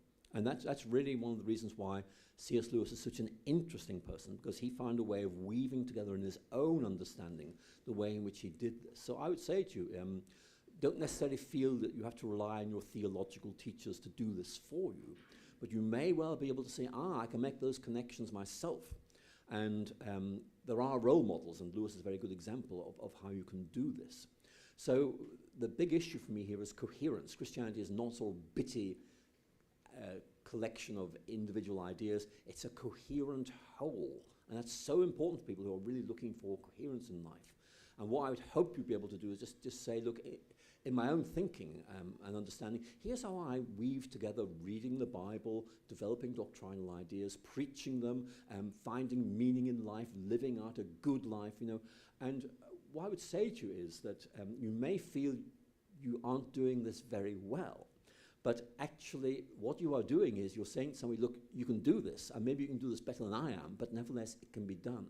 I think helping people to see this is something that could be really helpful to them, and giving them a startup, and just saying, look, here's how you might begin to do it, can actually be really important. So that's a very simple answer to what is a very good question and needs a lot longer answer, but I think you've made a very good point. Thank you.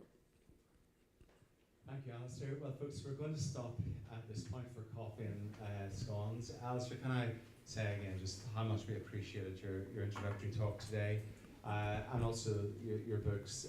I think I was a student before you asked that third question, but asking that third question is revolutionary, so thank you very much. Alister has set the scene, and after coffee we come back and we look at the future Christian doctrine in the, first of all, the Irish context. But let's show appreciation now.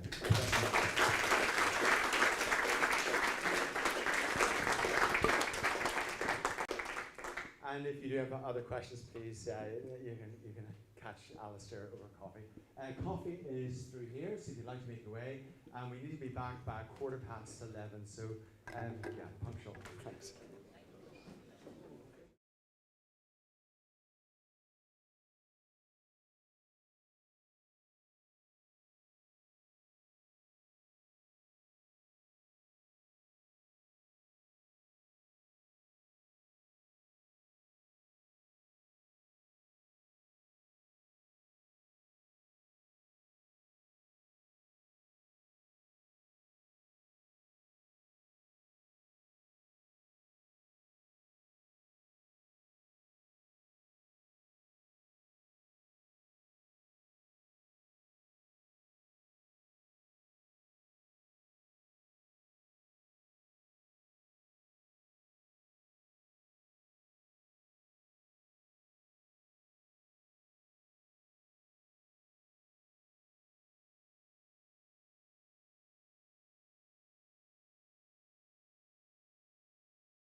It is lovely.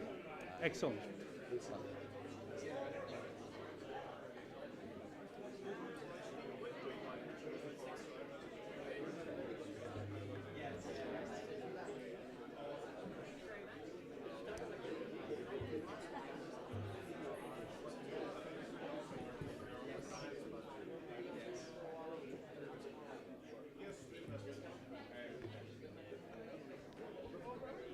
Folks, can you sit down? We're running a tiny bit late.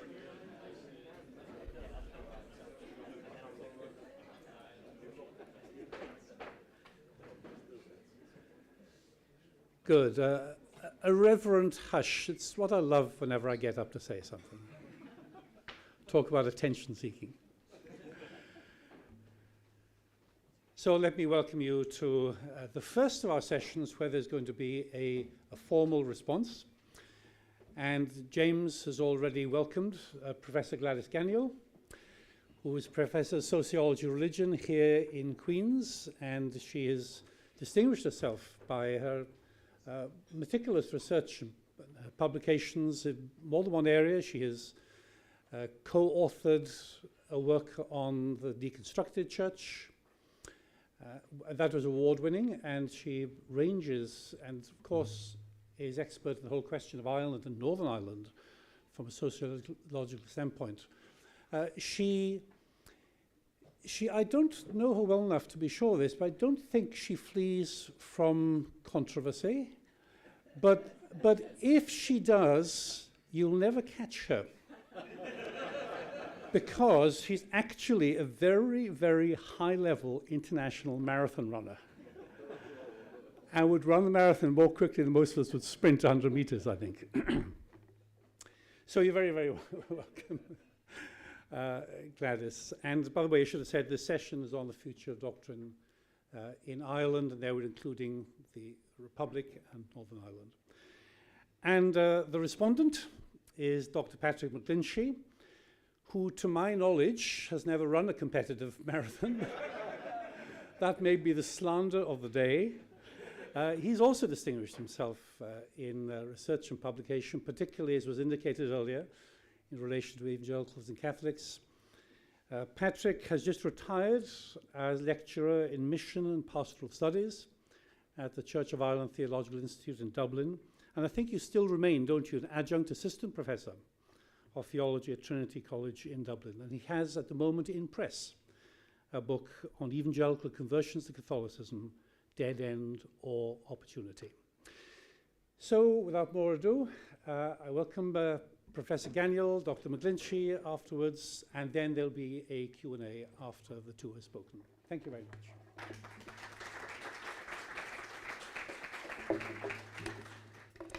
Thanks very much for that introduction. So, the question I asked myself as I prepared for this conference was, what could a sociologist, even a sociologist of religion, possibly say in a conference about the future of Christian doctrine?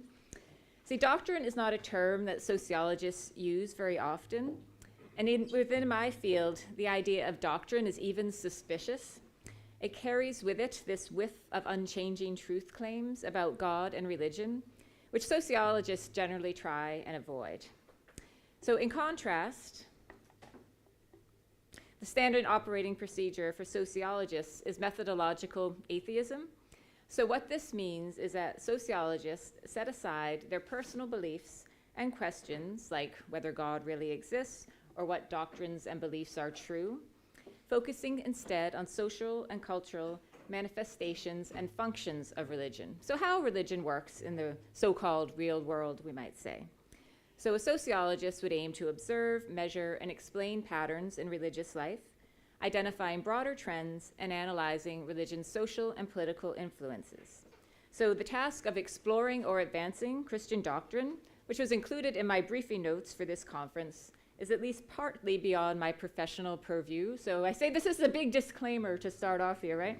So a sociologist might explore what Christians believe, but without trying to advance doctrines. But I wouldn't be here if I didn't think there were meaningful conversations to be had between sociology and theology.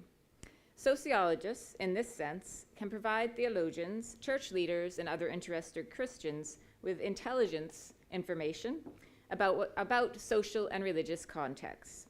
So, for instance, what do people actually believe? What kind of religious practices do they engage in? So what is the audience, as it were, for doctrine? So as a sociologist, I know that ideas and beliefs, and maybe even doctrines, if we're using that term, actually do matter. So ideologies, theologies, and doctrines are systems of belief that have shaped human cultures throughout history. At the same time, cultures and social structures also shape those beliefs. So in fact, it's possible that many beliefs are, at least in part, constructed just to justify and reinforce the values and structures of the societies that produce them, usually to benefit those who have the most power. So in The Nature of Christian Doctrine, Alister McGrath makes a similar point in his discussion of doctrine as a marker of social identity. Our island has a long history of different expressions of Christianity functioning as a marker of social identity, so his comments on the Reformation are pertinent. He explains that social and political forces, particular to Europe, at that time created a context in which, and I'm going to quote, an increased emphasis was placed upon doctrinal issues and ecclesiastical self-definition, with the result that relatively unexceptional theological differences were given a profile and status determined by the social situation rather than the theological issues involved. In other words, relatively minor theological disputes came to be treated as issues of enormous importance, taking on the appearance of essential doctrine, despite lacking the deeper significance of the more fundamental beliefs that might have united or reunited quarreling Christians.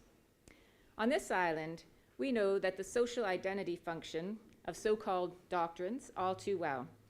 So today, it's beyond the limitations of time and the human spirit to delve into how Catholics and Protestants have used competing doctrines and beliefs to justify division and violence. If you're new to our context and want to better understand it, you can't go wrong with Joseph Lichty and Cecilia Clegg's 2001 book, Moving Beyond Sectarianism. It's an accessible historical primer showing how religious beliefs and social structures combine to create a theologically justified system of sectarianism, one that, at least on this part of the island, still persists in residual forms today. Maybe not so residual, thinking about the last couple weeks since I actually wrote this paper. They wanted it 3 weeks in advance, or 4, in case you want to know. So undoubtedly, at least in Northern Ireland, dismantling that sectarian system and its underlying theologies or ideology remains a challenge for advancing Christian doctrine. But it's not the only challenge, and again, the events of the last couple of weeks have reminded that it's still really important here. But perhaps on the island as a whole, it's no longer the central one. So, the practical theologians and pastors among you will be familiar with the pastoral cycle, or from Holland and Henriette, or the doing theology spiral from Green. So both of these require a certain amount of social analysis before the theologian can reflect and respond. So we all recognize that the social roles of religion on this island have changed profoundly, and I think that really came up in the discussion this morning. So it follows that the theological understandings associated with various expressions of Christianity may be changing as well, not just among elite theologians, but among the everyday Christians whose religious authority may just as likely be found online as at the pulpit or the altar. That's why I'm offering my recent research to this discussion about the future of Christian doctrine. There's a QR code to a short 2,000-word essay that summarizes some of this research.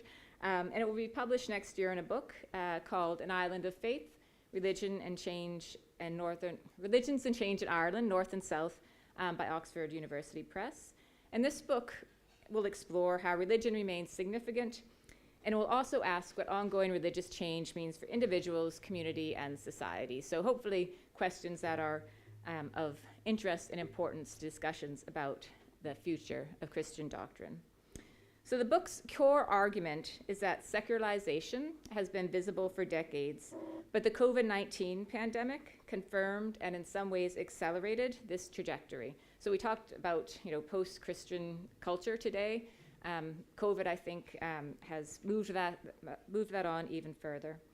In place of what was once broadly shared and practicing Christian cultures, albeit maybe competing Christian cultures to a certain extent, what has emerged is better described as an archipelago of religion, so a landscape made up of smaller, more diverse, and unevenly distributed islands of faith. And the archipelago is characterized by what I call secularization with intensification. So what I mean here is that two processes are happening at the same time. So a continued decline in overall religious participation and authority, alongside a deepening of religious commitment among some groups. So on some of these islands, faith is expressed through private or small scale but intense devotion. And again, some of this came up in the questions this morning. And on other islands, believers feel called to bring religion into public debates, making their faith more visible in wider society. So the expressions can be quite diverse. So this is a shift. Ireland is no longer an island of faith. We've known that for quite some time. And this landscape of many islands, as it were, is characterized by diversity, fragmentation, and uneven religious vitality, with various competing and complementary forms of a religious authority. So I think authority is quite important in terms of the way doctrine develops and advances. So the question that animates this conference is, what is the future of Christian doctrine in such a landscape? So I'm going to proceed in 4 parts. I'll just give you a very brief overview of the data on which the book is based. Then I'm going to talk about claims of a quiet revival or a turning tide back to religion since the pandemic, which we've heard a lot about in the UK and Ireland. Then I'll move to a description of intensifications of faith among some groups. And then finally, try to explore if this emerging archipelago of religion and its implications what are they for the future of Christian doctrine. So if I were a theologian, which I spent some time telling you that I am not, my conclusion would be that the future of Christian doctrine lies not in stemming this tide of secularization, but rather in the hope-filled lives of those who are actually experiencing God in fresh ways. So first of all, the data or the studies that I'm drawing from, it's based, the book and the talk today, it's based on extensive new data, which I'm claiming is the most comprehensive study of religion on the island in over a decade. It grew out of a comparative research project, Religion in Societies Emerging from COVID-19 between 2022 2025. And we had collaborators in Canada, Germany, and Poland on this project, so it was comparative. I was the principal investigator, and Kiva O'Donnell, who's a named co-author on the book, worked full-time as a postdoctoral researcher. The book also draws on findings from 2 additional studies I conducted. The first was conducted during COVID-19 lockdown, so 2020, 2021. And this was looking at how Christians responded to the pandemic. And the second was 2025-26. And this explores the beliefs and practices of those who identify as both Catholic and evangelical. So altogether, these projects include 1,215 responses to online questionnaires, interviews with 162 participants, and qualitative analysis of 385 documents, mostly produced by churches and religious groups.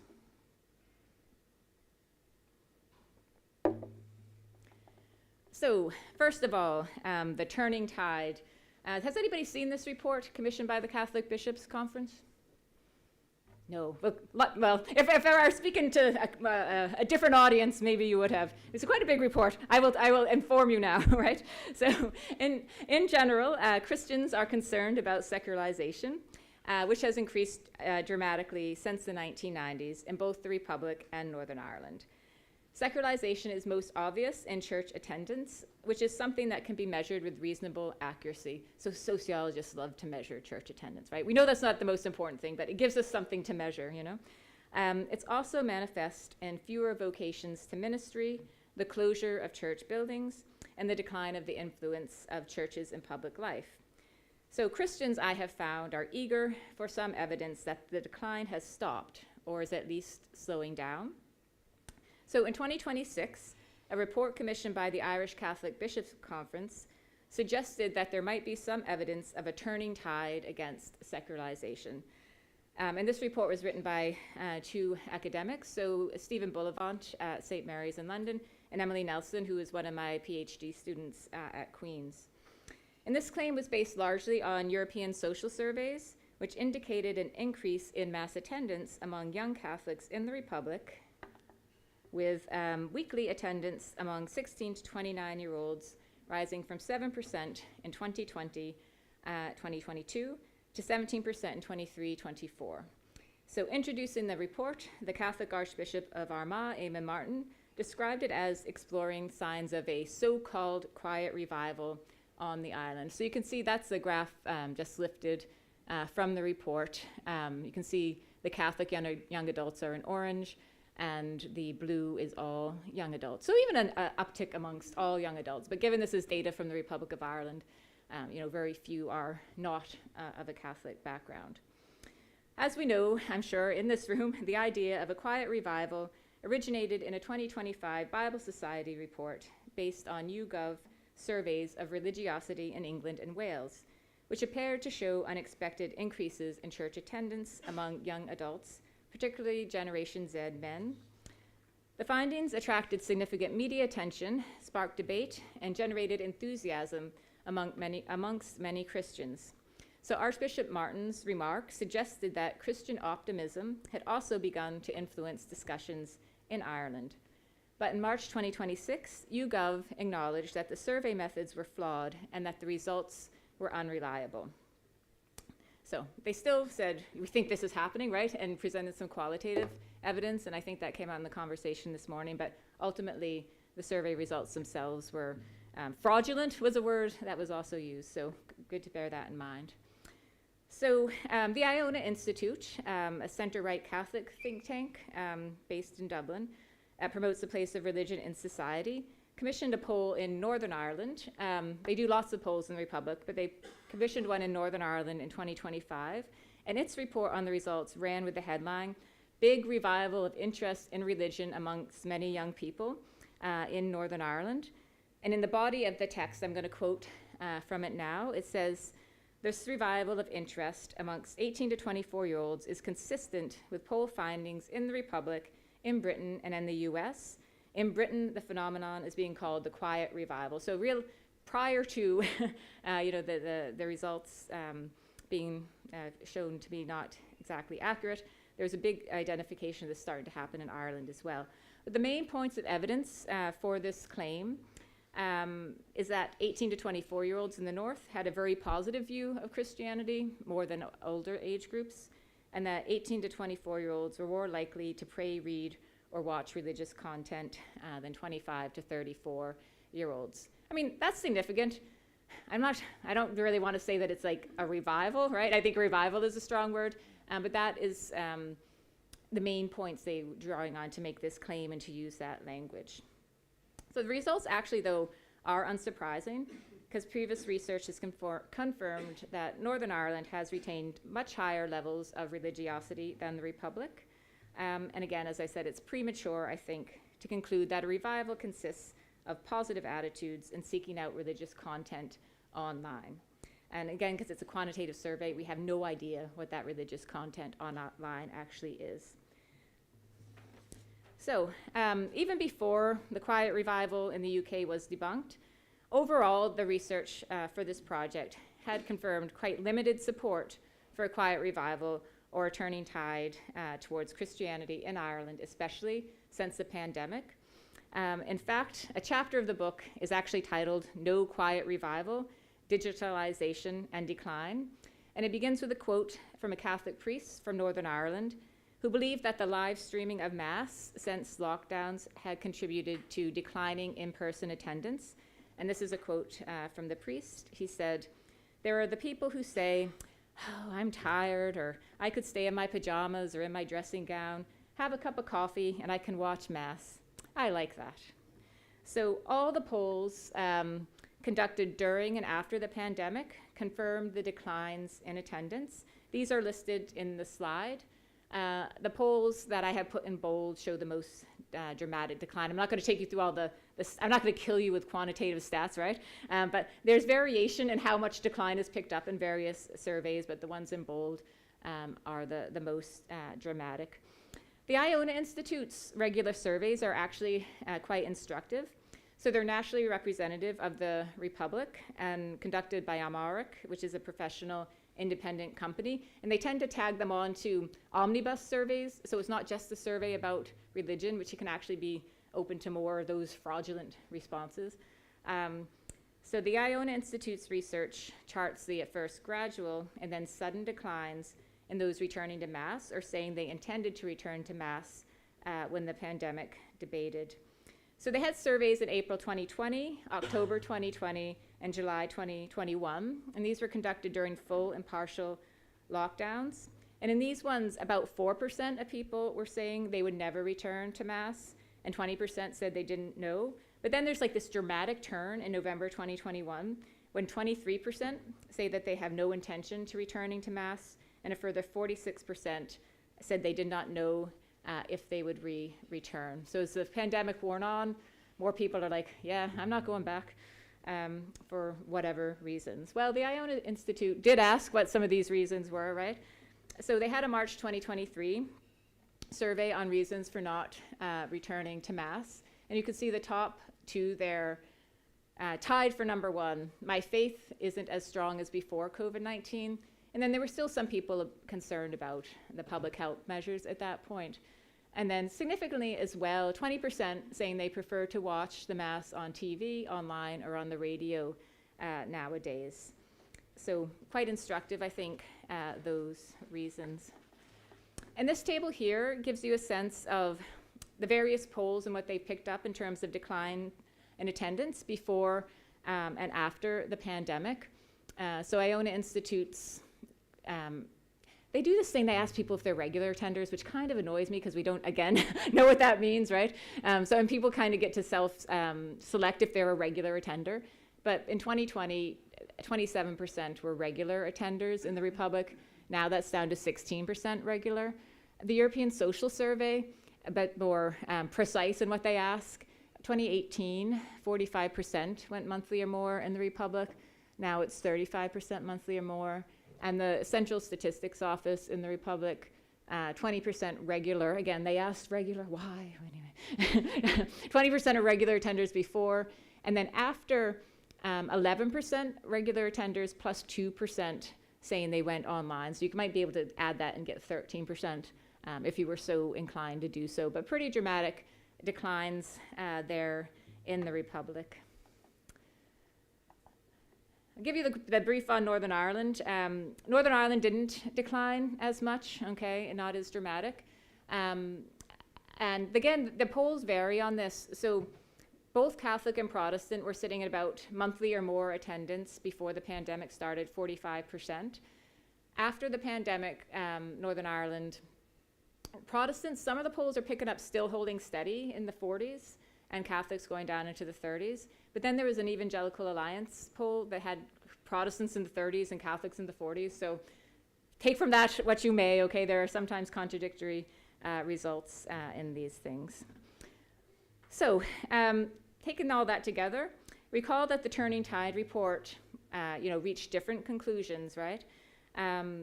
And compared to other surveys, the 2023-2024 ESS returns the highest figures for attendance at religious services. So 35% monthly and more on that slide, and then the weekly figure from the ESS is 23%. They record that decline, but again, there's that hint that there's been a post-pandemic recovery in attendance, not found in other surveys, but only among young people. So maybe we can say there's something happening among young people, maybe, right? Well, maybe is not the right word, but it needs to be qualified quite strongly. So results for the 2023-2025 research project on COVID, we did an online non-representative questionnaire of faith leaders. And this confirms some of the perceptions of decline, and we see a very clear link of decline linked to the digitalization of religious options. So you can see on this, and this would be all Ireland put together, and then I've broken it down for the Presbyterians in Northern Ireland, Methodists in Northern Ireland, and Church of Ireland in the Republic. We didn't have enough Church of Ireland responses in the North, really. I don't know why, anyway, to be significant, but that actually gives you some sense of some of the denominational differences as well. But 55% of Catholics, 33% of Protestants believe that options for online worship, which were initiated during the pandemic, had contributed to declines in in-person attendance. Then on the next one, we have basically 58% of Catholics and 55% of Protestants reported that the number of involved members in their local group, so parish, congregation, etc., had decreased since the pandemic. And then finally, this question about personal faith commitment, spiritual faith commitment. 33% of Catholics and 24% of Protestants said that the personal faith or spiritual commitment of their involved members had decreased. Now, I'm emphasizing the decreases here. I mean, you can see the main categories across the table that sort of stayed the same, but there are increases in decreasing, right? An intensification of decreased involvement in some cases. So for me, taking all this together, what's most telling in all this is a finding from the 2023 Iona survey that I mentioned earlier. 31% have not returned because my faith is not as strong as before COVID-19. So all of this leads me to conclude there has been no quiet revival on the island of Ireland, either north or south. And while I am intrigued by some of the counter evidence from the Turning Tide report, that is not enough to negate this overall trend of accelerating secularization. So I do think that is the context we are in.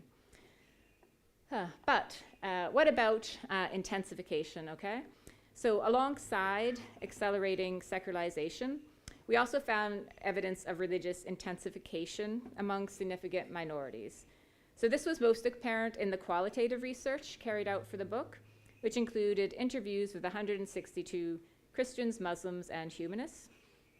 These interviews were spread across 4 research projects and include a case study of a Catholic parish in a medium-sized town in the north, a case study of 3 rural Methodist congregations in Northern Ireland, so kind of a grouped situation, the island-wide liberal reform group, We Are Church, which advocates for greater inclusion of women and LGBTQ+ in the Catholic Church, and additional interviews about religion and the pandemic with faith leaders and members from the Religion and COVID Project, and finally, the study of evangelical Catholics. Okay, so I'm not going to really talk about Islam and humanism today, but just a couple interesting points. Islam reported no decline in religiosity since the pandemic, and in fact said, no, that's a Christian problem, we got that. And humanists were like buoyant. They had coming out of the pandemic with new members, they'd grown, they got legislative victories in various areas. So humanists in the north were like, really felt they were on a roll. In the south, not so much, kind of a bit of a decline in organized humanism, but that's just not by the wayside, but a point of interest.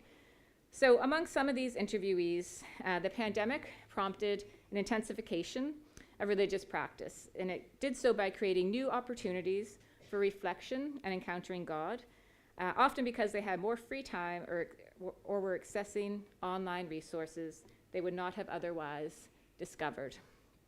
So intensification took multiple forms, including increased prayer, reflection and engagement with spiritual practices, a clearer sense of religious belonging and purpose, a renewed or new commitment to religious communities, evangelization, or social activism.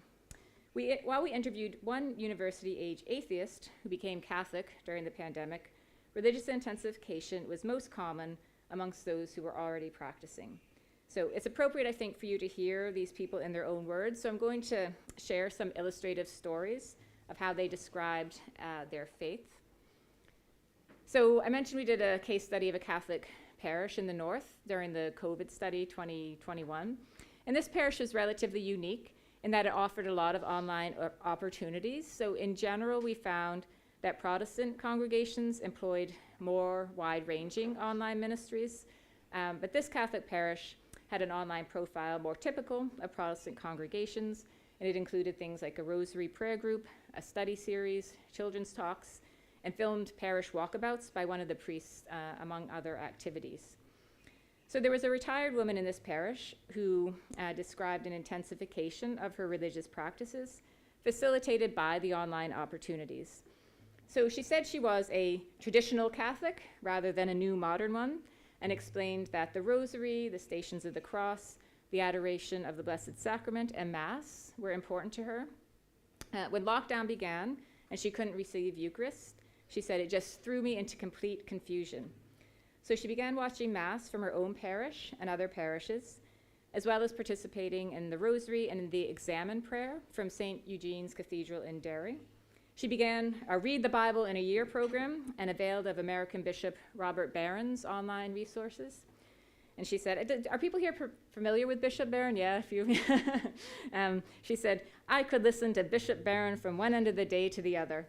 I can honestly say, yes, during the pandemic, I was exposed to more scripture than I've ever been in my life, and it has been an absolute blessing for me.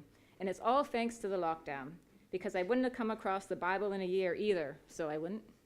So Bishop Barron is associated with the new evangelization in the global Catholic Church, and while she desperately missed Eucharist, she described social media as an accompaniment to the sacraments, and hoped that the young ones sitting with their phones stuck to their faces all day would discover online content that would encourage their faith.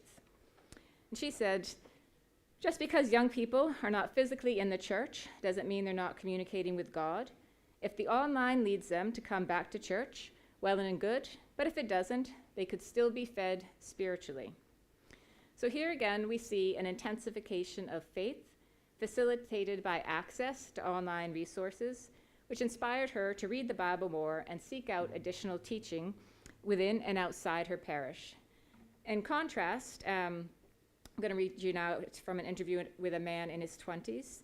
He seemed to have more concerns about people not returning to Mass. He said he hoped that people come back for the right reasons and that more would be done to evangelize those who were falling away. So he says, the priest said recently in one of the homilies that there's millions of Catholics in Ireland by name, but there's really only probably hundreds of thousands. If people are not going to come back because they're more comfortable at home, they probably weren't going for the right reasons anyway. They didn't have a proper faith or a personal relationship with God. They were just doing it because they felt they were supposed to. I'm not very good at the Bible, but there's a quote that lukewarm people are the worst. They're not really helping anyone. We probably do need to do more to evangelize the people out there who are falling away from their faith. But I don't think it would be a good thing just to have people coming back because of some sense of duty. They should be there because they want to be in the presence of God. So intensification was also apparent amongst some in the rural Methodist congregations. And despite challenges in their area, which included limited or unreliable broadband coverage, most people tried to engage online, not just with their congregation's suite of online activities, but also with online services from outside their congregation, with most reporting that they accessed services from other locations in Northern Ireland. There was a prominent church in this region that most of the people I spoke with mentioned, and this church put on a weekly 2-hour service with music and testimonies from local people. The minister told me that this received 5-figure viewing on a regular basis. So a woman from one of these congregations who described herself as not an every Sunday type of person said that when the pandemic started, she accessed services on Facebook. She also watched that popular local church that was drawing thousands of viewers, and she liked seeing the names of local people pop up on the Facebook broadcast and reading their comments. And she said, it is strange, it certainly is, that she was going to church more online than she had in person. These congregations also had drive-in services back when you could start doing that again. And she said the first one was a great success and people were buoyant about it. And she really appreciated those and the effort that was put into these, especially at harvest at Christmas. And she mentioned people, especially decorating the back windows of their car with stuff for harvest and so forth. And she preferred the drive-in to the online or socially distanced services that started when the lockdowns were beginning to ease. And again, this actually relates to some of what we were saying this morning about the importance of worship. Maybe it's no surprise that Methodists mention music and hymn singing. This came up a lot. But she says, I get great pleasure from the music at a church service. Behind a mask and singing quietly just didn't sit well. So this Sunday morning, I got up, made coffee, and the church service was on, so I sat in my home and enjoyed it and sang along with it and listened to it. So she was actually quite proud of the way people in her congregation had, quote, took to social media. And she recognized that some people might have been drawn away by the more extensive online ministries of other churches. And she thought maybe they would lose some people to those congregations, but she also believed that her congregation could attract people who were previously on the margins.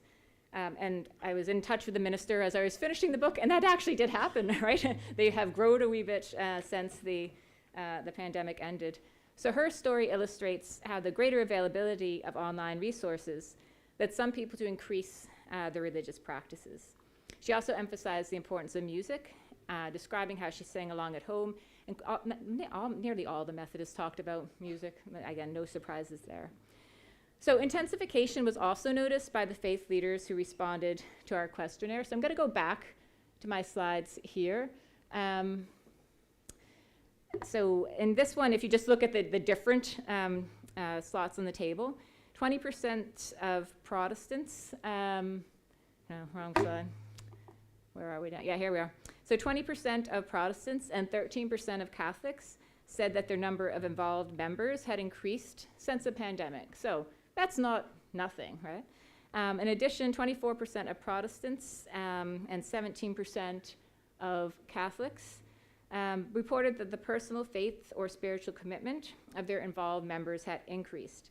So that you do pick up a slightly stronger intensification amongst Protestants, and I think this is probably linked to the Protestants' generally more broad-ranging digital engagement during the pandemic, which included various social media initiatives as well as live streaming. A lot of the Catholic parishes just stuck on the live streaming, and that was it. And one of those notable exceptions was a parish that I have profiled here.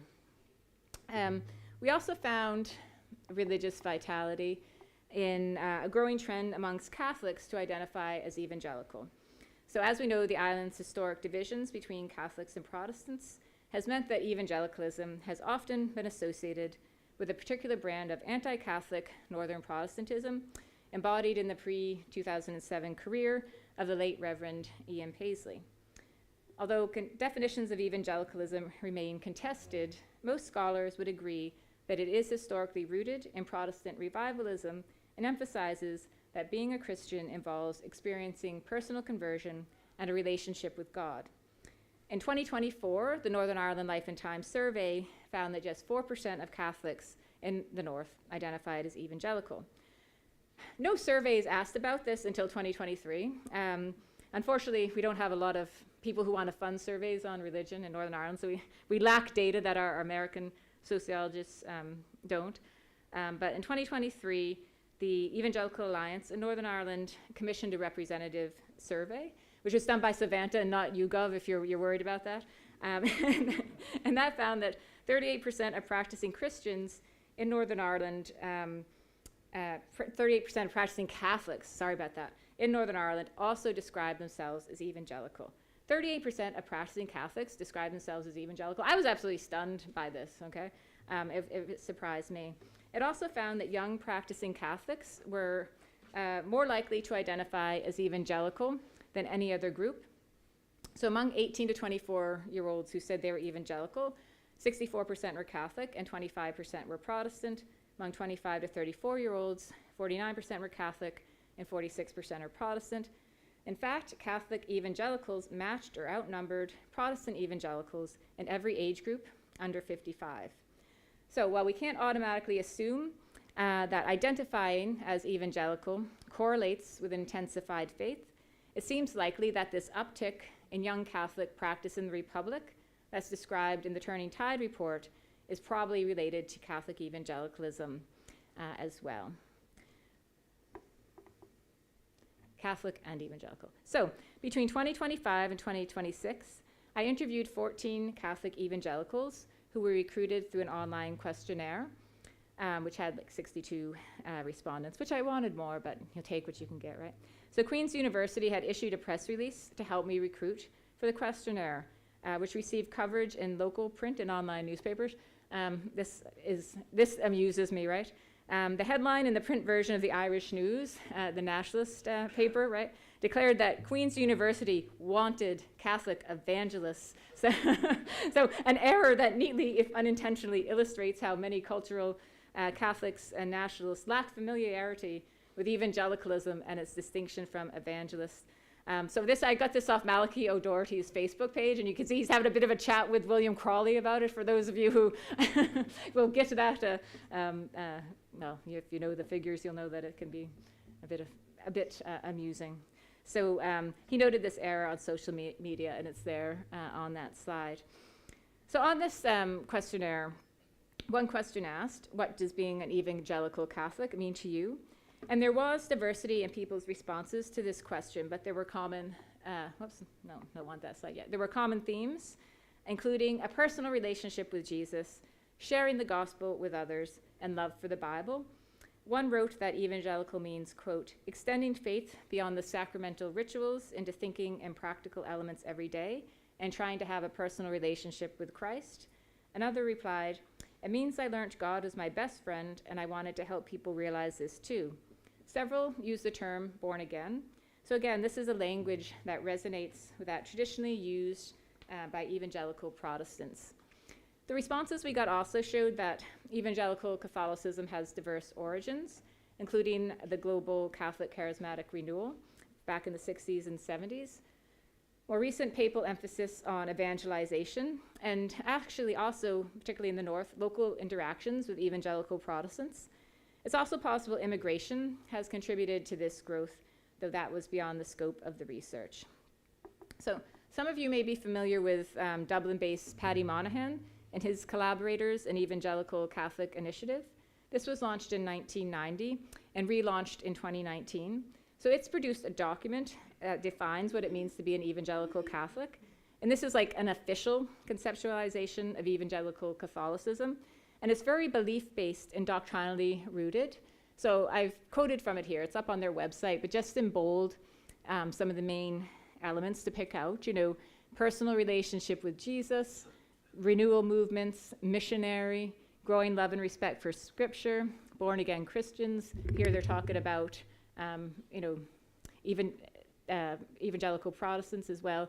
They would regard themselves as brothers or sisters in Christ of all evangelical Christians in the various Protestant churches. The document also goes on to appeal to the legitimacy of institutional sources, like John Paul II's emphasis on the new evangelization, and identifies other movements like charismatic renewal, Crescillo, Focolari, the Alpha Course, they love the Alpha Course, Life in the Spirit seminars, and Christ's Life, in which evangelical Catholics are involved. And again, it prioritizes key hallmarks of evangelicalism that are common with Protestants, including the personal relationship with Jesus, love for the Bible, and again, using that term born again over and over, one that has been almost exclusively associated with Protestants on the island of Ireland. So in the interviews, evangelical Catholics spoke about personal experiences. Again, this personal relationship with Jesus comes up all the time. Some talked about experiencing the baptism of the Holy Spirit or speaking in tongues. 4 of the 14 described what might be called miraculous, extraordinary, or particularly intense healing encounters with God. 4 out of 14 is quite a lot, really. And this often coincided with a conversion-type experience where they turned their lives over to God or felt truly loved. While not all who are evangelical and Catholic have had such experiences, their prominence in the relatively small number of interviewees indicates that such encounters may be something of an impetus towards evangelical style of faith. I didn't ask about pandemic in this particular study, but the people I interviewed brought it up, and several again credited it with deepening their faith or helping them discover online resources that had enhanced their religious practice. Others talked about how the pandemic had led to declines in church attendance. A man from Northern Ireland viewed the decline as a reason for those who still had faith to become more active. So I'm going to quote from him. He says, "More so over COVID, the whole practice of faith dropped back. We ordinary Catholics need to do our bit to be disciples and recruit other disciples."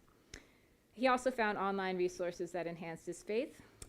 Again, to quote, he said, "I spent a lot more time watching and researching things, the likes of YouTubers that I wasn't really aware of before. Certainly, I found Catholic resources I wasn't really aware of before." Another man from Northern Ireland who works with young people reported an increase in faith since COVID, calling it a slow turn in the last 5 years.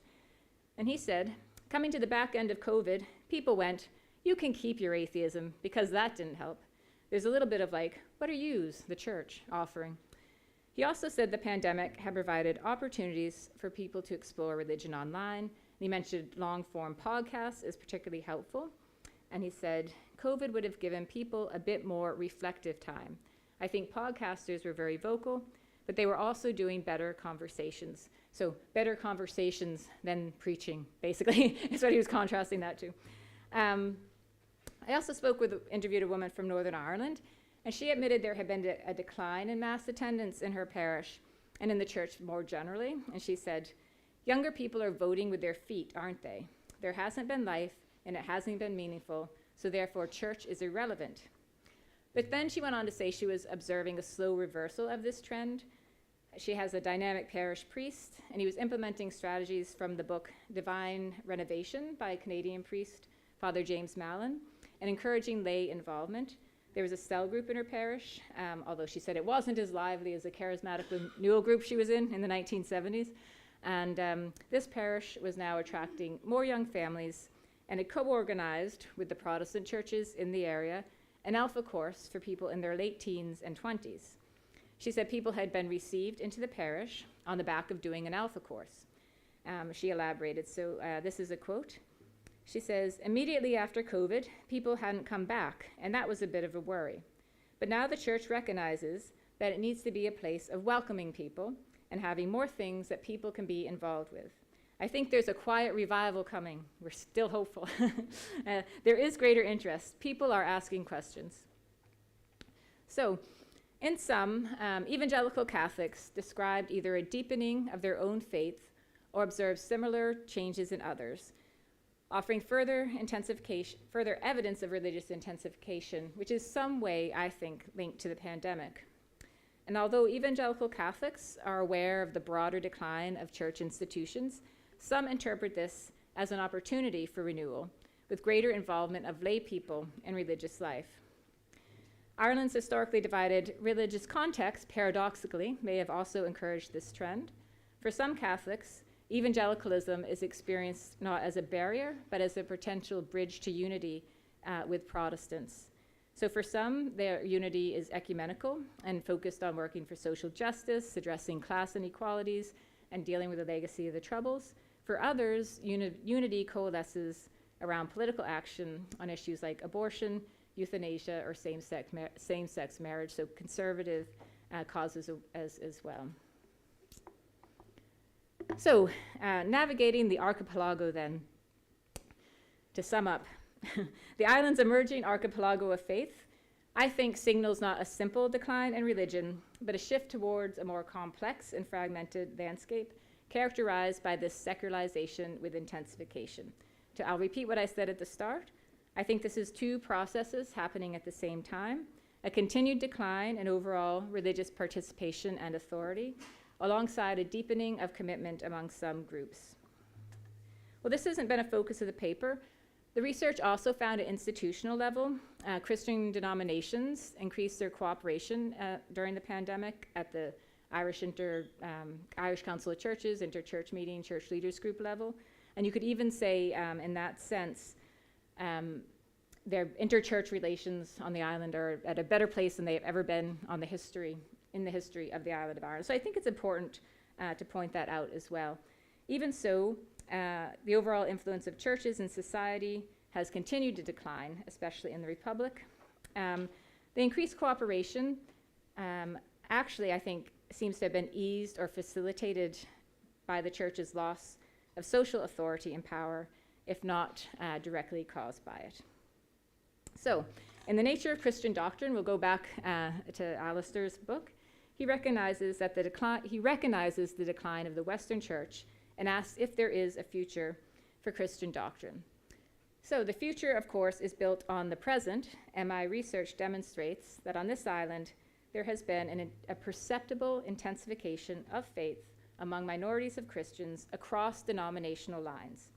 They are busy being the church, experiencing God, studying the Bible, serving others, and seeking out religious or spiritual guidance online as well as from in-person religious authorities.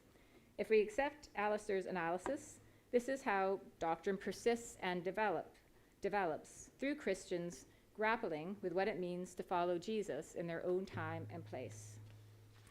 So I'm going to conclude with 5 observations that, if I were a theologian, might be interpreted as promising signs for the future of Christian doctrine. So the first is the church's loss of power. And as someone who was baptized by full immersion on purpose in a lake at age 16, this may not come as a surprise, right, in terms of historical ideas about Christendom, but it seems to me that most Christians have overwhelmingly experienced secularization as traumatic, even paralyzing. But we know that the entanglement of church and state was not really good for the church on this island as elsewhere. With some exceptions, the institutional churches became obsessed with political power and influence. If secularization frees Christians to identify and address the injustices that disfigure our current world, then we might say that secularization could be the best thing that has happened to Christianity in the West in 2,000 years, okay? Second, doctrine in the context of deep mediatization. So what is deep mediatization? This is a concept from media and communication studies that captures how media technologies have become fully integrated into almost all aspects of social life. What happens online is just as much the real world for people as what happens face-to-face. It could be argued that the pandemic exaggerated deep mediatization across all spheres of life. So my research confirms that church institutions increased their engagement online during the pandemic, with Protestant congregations overall seemingly more effective than Catholic parishes in this regard, because they had those more wide-ranging strategies. Moreover, some Christians' faith deepened through their independent, seemingly almost online exploration of Christian resources. This was simultaneously liberating and enriching for individuals, yet implicitly challenges the authority of church institutions, as digital content producers may or may not be trained clergy or pastors, scholarly theologians, or denominational representatives. Digital media is the next, if not the current, great frontier for the articulation of Christian doctrine. And here I will insert a cautious caveat. Much of my research was gathered before the large-scale everyday use of generative AI chatbots, which we now know people are increasingly using for religious and spiritual guidance. In the US, a 2025 survey by Barna found that 1 in 3 American adults say AI spiritual guidance is as trustworthy as a pastor's, don't shoot the messenger, including 39% of Generation Z and 44% of millennials. Well, we don't have data on this for the island of Ireland. It would be naive to assume that Christians here are not turning to AI as well. So this could herald a somewhat worrying trend of relegating the future of Christian doctrine to large-scale language models, raising obvious questions about the role or not of the Holy Spirit.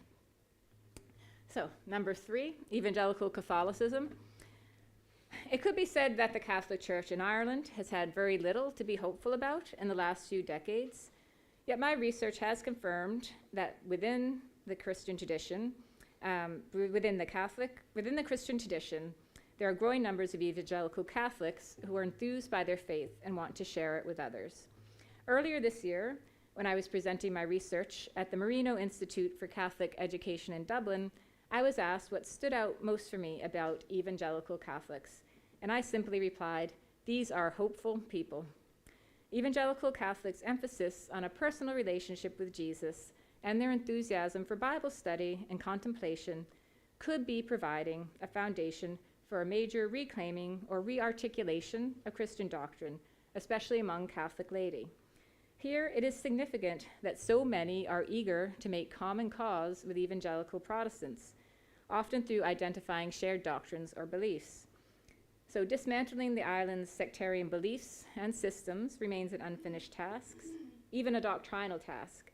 It's possible that evangelical Catholics could be in the vanguard of such a project. Number 4, young Christians. 3 aspects of the research about young, so under 30 years old, practicing Christians are notable. 1, they are using digital resources to bolster their faith. Though we don't have much specific data about this, all the quantitative surveys are like online resources, which that could be anything, Anyway, but we do know a little bit about that. 2, we have survey data that confirms that evangelical Catholics are the largest group of practicing young Christians in Northern Ireland. And 3, we have survey data that hints that evangelical Catholics are the largest group of practicing young Christians in the Republic. So, in this sense, if young people literally are the future, we can expect the future of Christian doctrine to be worked out at least partially online and for evangelical Catholics to be deeply involved. It is unclear whether or to what extent these young Christians are interested in engaging with denominational leaders and institutions. Maybe very uninterested at all would be my suspicion, but I don't have strong data to support that. And finally, number 5, the doctrine of the incarnation. And apologies, that's one of the words you said that could be quite limiting in terms of the way we speak. But what stood out for me from much of my qualitative and interview-based data was that I can't really generalize about what doctrine Christians are currently heeding or developing, but for those whose faith is intensifying, my findings hint that the doctrine of the incarnation is important for them. So yeah, they're not using the word incarnation, but they're talking about Jesus a lot. So whether they encounter Jesus online or while sitting in a church pew, these Christians describe developing a personal relationship with Christ that transformed the way they lived. So in the nature of Christian doctrine, Alister writes of the doctrine of the incarnation as producing in Christians a, quote, embodied wisdom that is expressed in living meaningful, hope-filled lives despite inevitable challenges and suffering. Here, he writes of, again, another quote, the idea of doctrine as a way of living, which helps create a mindset enabling us to cope with paradox and apparent meaninglessness and become better people. So, if you're looking for a starting point for the future of Christian doctrine on this island, the incarnation seems like a good place to start. Thanks for listening.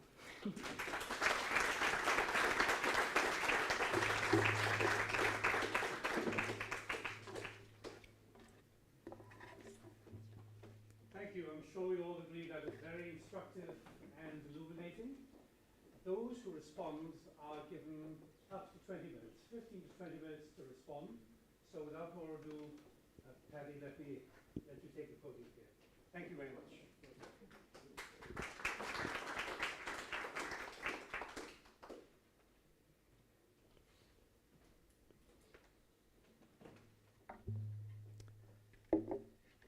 I'm just going to test this first. Good. Well, it's a privilege to be invited to respond to Gladys's very fine lecture on the future of Christian doctrine on the island of Ireland. She's helped us see the stark reality of what we're facing into, but not without identifying some seeds of hope. So thank you for that. I will attempt to do 3 things in the course of this very brief response. First, I will outline where I agree with Gladys, and there is a lot of common ground and much to learn from such a rigorously honest assessment of the current state of play. Secondly, I will gently push back on aspects of her presentation where, in my opinion, she has placed either too much weight on the research findings or not enough weight. And then finally, I will offer a few insights from my own forthcoming publication that touches on the future of Christian doctrine. And I will show how the argument of that book might relate to some of the matters raised by Gladys. So that's basically where we're going. It's a three-stage process. Beginning with points of appreciation and agreement. The first thing is to say that I appreciated Gladys' succinct and very helpful description of the sociological method. This is not because I agree with the method per se, but because it was outlined with such admirable clarity. Of course, it should be stated at the very outset, I hope this will come up,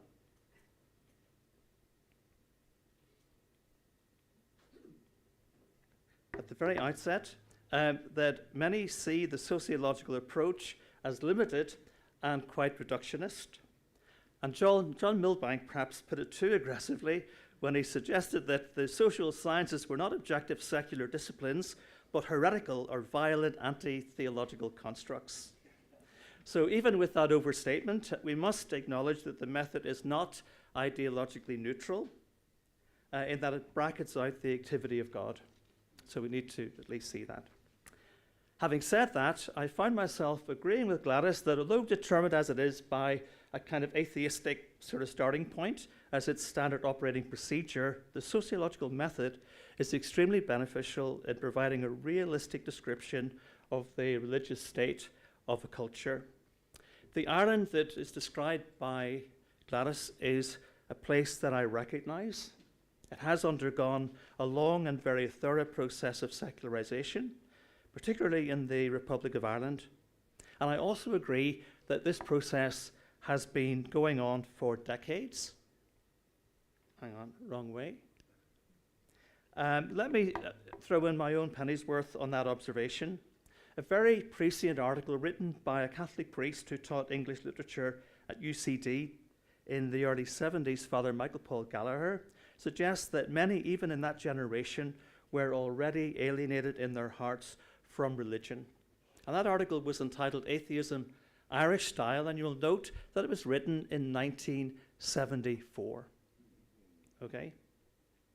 And I'd suggest that alongside growing religious disillusionment among the young, or even in the advance of religious disillusionment, the Second Vatican Council and its implementation in Ireland was ironically a factor in the undermining of religion. Why was that? Well, Patsy McGarry, who is I think he still is, the religious correspondent for the Irish Times, said that changes were introduced in the wake of the council that radically impacted people's attitude to faith. He expresses it this way. He says that which had been taught as immutable was changing. The Mass was in English, limbo was gone. Indeed, it was unclear whether hell had actually survived. It was a bewildering time for them. Their conviction was shaken, and this was detected by the young people. So I'd suggest that these under-the-radar changes set the scene for the perfect storm which drove secularization in the 1990s. And the slide outlines what I believe was the makeup of that perfect storm. I'd love to talk to Gladys later to find out whether she agrees. But I think that those three factors were maybe the main factors in accelerating this whole process of secularization. I also find myself agreeing with her observation that at the very beginning of the paper, that sociological analysis not only tracks patterns within society, but highlights toxic forms of religion which breed hostility or conflict. When I began work as a university chaplain in Queen's back in 2003, I was given a fascinating CD by a student. In fact, it was a very frustrating CD because it had no tracks. So you had to listen to the whole thing through in order to get to the bit that you wanted to listen to. But it was a really extraordinary CD because the very first clip, if you like, was a clip of the Scottish-American preacher Peter Marshall preaching on the sinking of the Lusitania. It's very funny, actually, what he said. Not that he was laughing at the sinking of the Lusitania. And then there was a recording of Ira Sankey reading the lesson at Dwight Moody's funeral. I was like, how on earth did they get this stuff? And then there was the recording of an Ulster fundamentalist preacher. And the sermon was delivered, I think, just 2 years before the outbreak of the Troubles. And Northern Ireland was clearly seen, as you listen to the sermon, through what you might call an Old Testament interpretive grid. What the preacher was saying essentially was that the land had been given by God to the Protestants, to the planters, and that they must protect it from the encroachments of Catholics coming into the state from the Republic. This grouping was described in the sermon as the Amalekites, and the preacher's point was that without implacable opposition and hostility towards the other side, the Lord would take Ulster away from the Protestants. Now, it's that kind of toxic religion, developing aggressive doctrinal, ideological positions out of faulty readings of the biblical text, which we must still contend against where we encounter them. And Gladys is right to say that dismantling the sectarian system and its underlying theologies, ideologies, remains a challenge for advancing Christian doctrine. Not sure how you take that point, but I would certainly agree with Gladys. Now, before progressing to Gladys's discussion of the Quiet Revival, where I begin to gently take issue, I would also want to endorse the way she describes the state of religion in the island, as well as those observations which she believes could be seen as promising signs of future hope for the church. So let me remind you of what Gladys has how she has so accurately described Ireland as it is now. Ireland is no longer an island of faith, but an archipelago landscape characterized by diversity, fragmentation, and uneven religious vitality, with various competing and complementary forms of religious authority. That is the mission field which we must contend with. That is the reality. Now, Gladys's core advice, I hope this is your core advice, is this: if I were a theologian, my conclusion would be the future of Christian doctrine lies not in stemming the tide of secularization, but rather in the hopeful lives of those who are experiencing God in fresh ways. And this is unpacked further in her discussion of the incarnation. And as you listen to her explanation of that term, it's clear that what she has in mind is the incarnate Jesus changing the lives of those people who encounter him. And what she's suggesting is that the best apologetic for the Christian faith is holy lives. The best apologetic for the Christian faith is holy lives. The beauty of a transformed life is the most powerful magnet for those seeking spiritual reality. Didn't Jesus make the connection between the quality of believers' lives and the discovery of the Heavenly Father? Let your light so shine before men that they may see your good works and glorify your Father who is in heaven. So this letting our light shine produces in us an embodied wisdom, as Gladys puts it, which allows the reality of faith to be felt by others. And this trumps political activism and all other ways we might feel driven to promote the faith. I have to say that I owe this particular point to Gary Burnett, so I'm sure Gary's here. Many thanks for this. What you'll notice on the slide is an image of the novel Theo of Golden, a recent international bestseller by Alan Levi. And here we see a lived out example in the character of Theo, of someone transformed by God and in turn transforming other relationships. The novel has its obvious drawbacks, but it manages to describe a palpable goodness which brings hope into the lives of others. It is this kind of embodied faith which will make the difference. I can't resist saying this. It's an international bestseller. It costs so much on Amazon, but you can download it free on Kindle, which is what I did. That's why I managed to read the book recently. Now, returning to those 5 observations, Gladys is obviously correct to say that the church's loss of power is ultimately a good thing. Theocracies never work, as the true pseudo-theocracies on this island have amply demonstrated.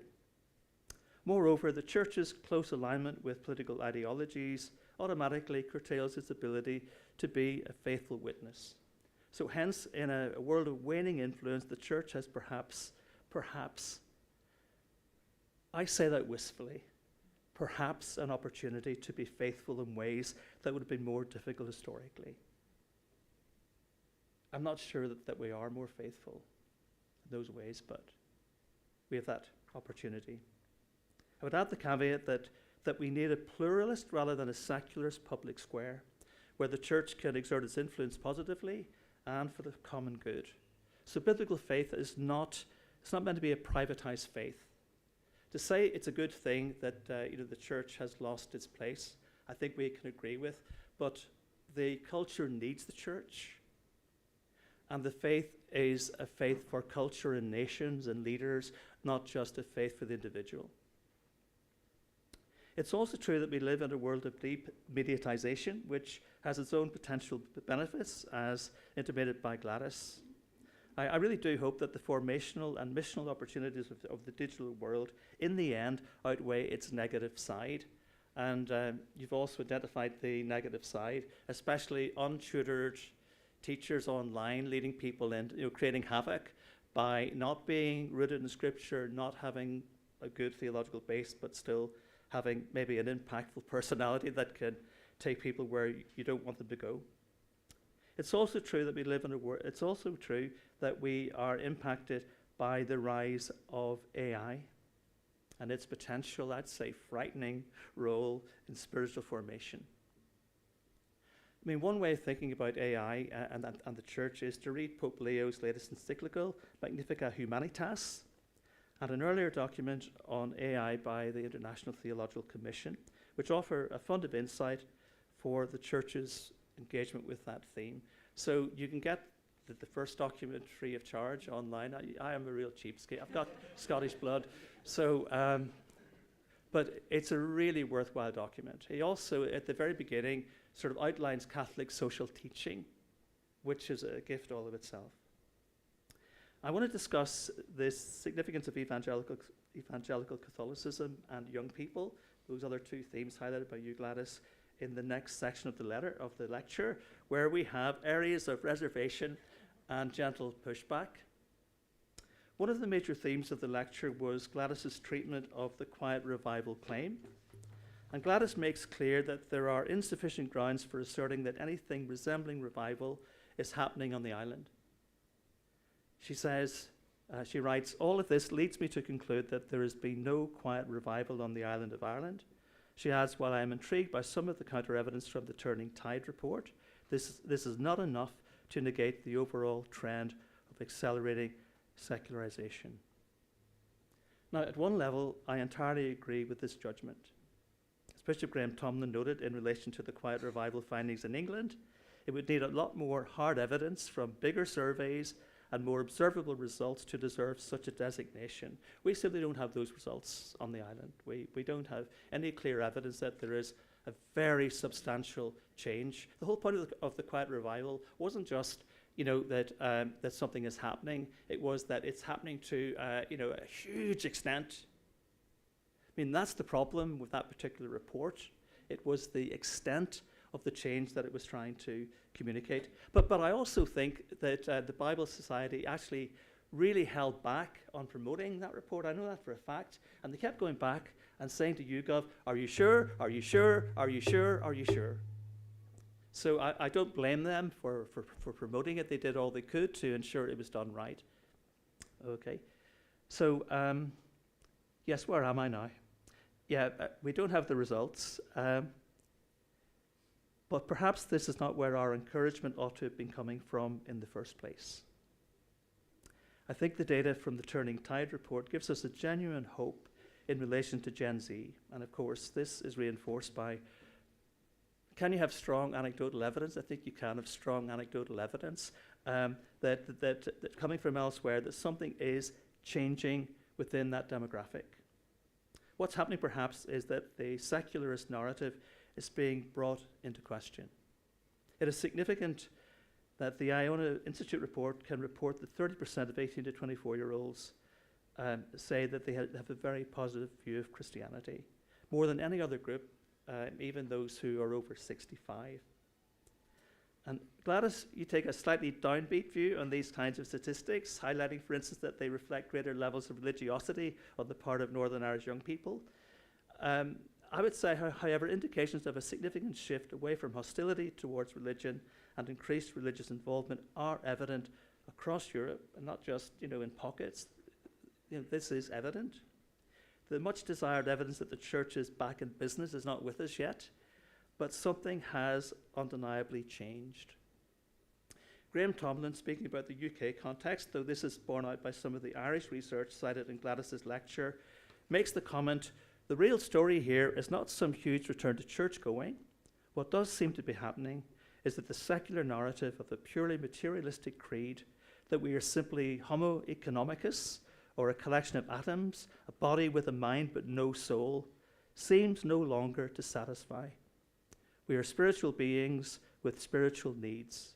Young people can no longer assume that they will be better off than their parents, looking to a more affluent and secure future. It's not surprising that they're looking elsewhere for a sense of hope and satisfaction of the spirit. And he gives examples of where young people are going, which includes the church. And he simply makes the point that things have changed because there wasn't that kind of openness 10 years ago. So something really quite significant has happened. And I want to say that this new level of openness promises much when the church finally succeeds in helping individuals to live holy lives. You know, we've got the openness, but what we need is the transformed characters. Yeah, okay, I'm almost there.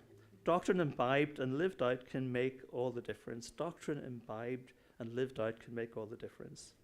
Now, my second area of reservation and gentle pushback relates to Gladys's discussion of the significance of evangelical Catholics. She notes that a 2004 Northern Ireland Life and Time survey found that just 4% of people identified, 4% of Catholics identified as evangelicals. And then you've got this 2023 survey where you've got incredible results. 38% of practicing Catholics identify as evangelical.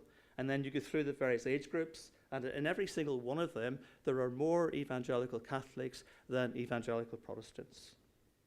Let me begin by saying that I hope these statistics are accurate, and that I share Gladys's view that such a reality could have positive ramifications for the sectarian divide in Ireland.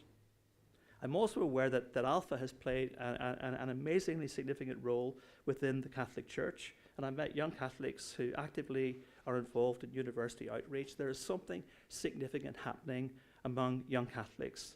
They are moving in an evangelical direction, but I would have the same concern Bishop Tomlin had about the quiet revival findings. We need other corroborating research and more on-the-ground evidence to substantiate the very high figures emerging from the 2023 survey. More research may also be required to define the true extent of theological convergence existing between young Catholics identifying as evangelical and their Protestant counterparts. Gladys gives some hopeful indicators on that front, but more would need to be done to flesh out these findings. Now, in the very limited time I've got left, I want to consider the potential impact. I'm on minus time, oh dear. I want to consider the potential impact of online formation for young evangelical Catholics. Now, this theme was alluded to by Gladys in the lecture. Many of you, I'm sure, will have noticed. I think I might have something that I can put up here. Sorry, we missed that slide. This is classic me. Okay. Many of you will have noticed just how prominent Catholic voices are in relation to online Christian ministry, whether it be Robert Barron's Word on Fire ministry, or Matt Fradd's Pints with Aquinas, or the output of St. Paul's Centre for Biblical Theology under Scott Hahn, or Trent Horn's The Council of Trent, or any number of like-minded ministries. There is in all of them what you might call a Catholic robustness. These media figures share the same kind of enthusiasm for faith as the young evangelical Catholics referenced in Gladys' research. I would presume, a dangerous word to use when you're dialoguing with a sociologist, that these kinds of Catholics are natural influencers for this group, the kind that you see on the screen. Now, my point is that much of the best of Catholic online ministry offers little scope for the ecumenical vision underlying your paper. The online witness to Catholicism is overtly geared to winning people to the Catholic faith or affirming the absolute rightness of Catholicism.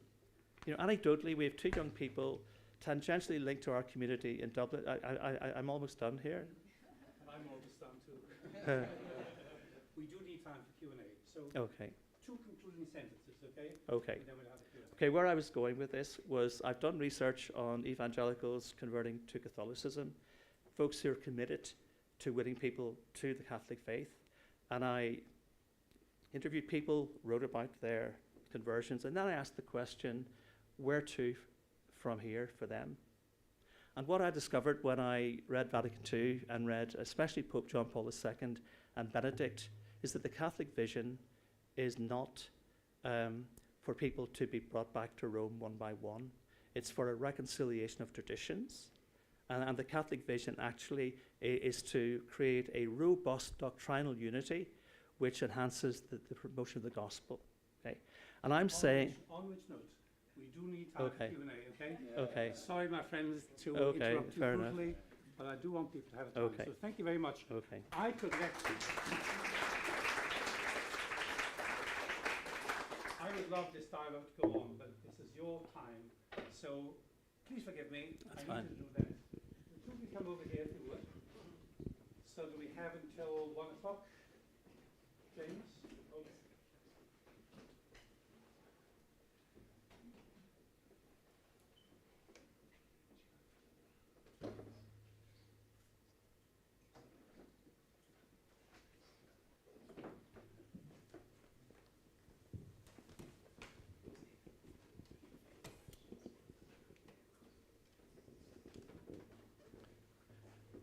Okay, now let's have comments and questions. So who wants to start?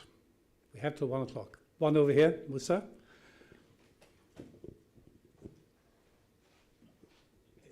Thank you, Professor Gladys Graney. I'm so happy that you are presenting sociological findings, but also have used the mixed method so that you hear the voice of the subjects you are actually examining. Forgive me of my confusion now, because of your use of the term evangelical Catholics. Is it something you've created, or is it influenced by the American definition of that term? Would you say that evangelical Protestants and Catholics would see themselves, or Catholics and Protestants here in Northern Ireland, or in both Ireland, on both counts, Northern and the Republic perhaps, will see themselves as evangelicals in the way in which Protestants see the term? And I wonder why the church itself, the Catholic Church itself, has a term to describe people who have been influenced by charismatic Pentecostalism. And I don't know why you wouldn't want to use that term, or is there other things that have come in the Catholic evangelicals here that differentiate the Catholic evangelicals here from the, for example, charismatic renewal Catholics in Africa? Thank you. There are quite a few questions there, so forgive me if I don't touch on every one. So where does the term evangelical Catholic in Ireland come from? Okay, so some Catholics are using this term themselves, and the slide I had up with the Evangelical Catholic Initiative, that's something that came in the 1990s, and I mentioned Paddy Monaghan in Dublin. He had several collaborators, and they very deliberately were using that term, and part of their thinking was a Christian unity type of thing. And they were coming out of the charismatic renewal movement, but they wanted to be broader than the charismatic renewal movement, I think. And that was part of the reason why they really honed in on this word, evangelical. And the Evangelical Alliance survey that I referenced, which had the really, to me, surprising result of 38% practicing Catholics saying they're evangelical. I mean, in that sense, the use of the term is coming from the survey and people, Catholics, choosing to say that they are evangelical. Now, interesting thing about survey methodology, so the Life and Times survey I quoted from 2004, that just asked, are you an evangelical? But the way the Evangelical Alliance survey was structured, it was actually structured to maximize evangelical responses, which does affect it a wee bit. So you were asked if you are a practicing Christian, yes or no. You're asked what your denomination is. You can choose Catholic. And then you were asked, would you also consider yourself an evangelical?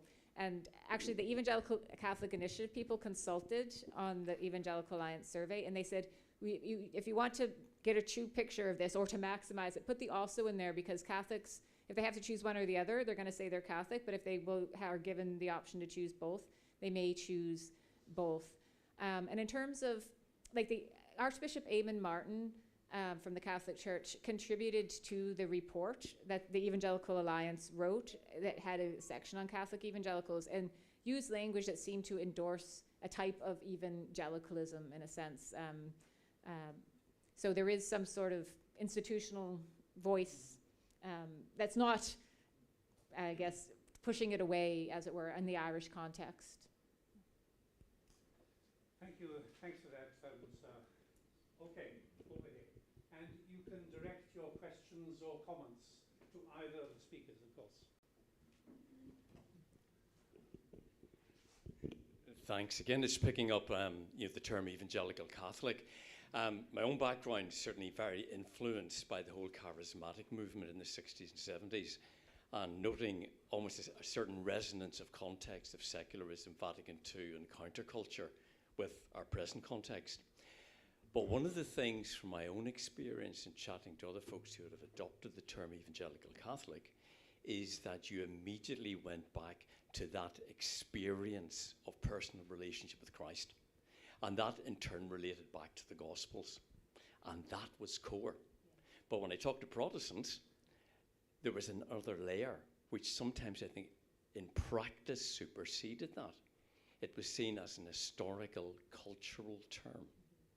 So I don't know if your research has identified that, which may mean that Protestants in a younger generation identifying as evangelicals will reject it culturally, because that term is actually culturally very difficult, given some present publicity and context.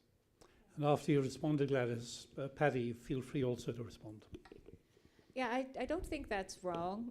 I think there's, I think there's something in that. Yeah, and in terms of, yes, so young Catholics choosing this term evangelical, there's also the Iona Institute surveys that they did in Northern Ireland. The thing about ecumenical is probably the wrong word, but any sort of interaction between, say, evangelical Protestants, evangelical Catholics, they kind of asked questions on the surveys that I didn't cover there about sort of openness to the other. Catholics are far more open to Protestants, like theologically, than Protestants are to Catholics in terms of any sort of, I guess, interchurch dialogue or joint activism or whatever. And in the North, like, Catholics are actually in some ways quite eager to cooperate with Protestants on a lot of things, and there's often pushback from the Protestants. So a couple of their questions captured that a little bit. And similarly, a few years ago, I did research on the chaplaincies. I did research among students in the Catholic chaplaincy at Queen's and the Christian Union at Queen's, and they were asked questions about ecumenism and interchurch. And like the Catholic students were all wanting to do this, and the Christian Union students were like, nah, probably not.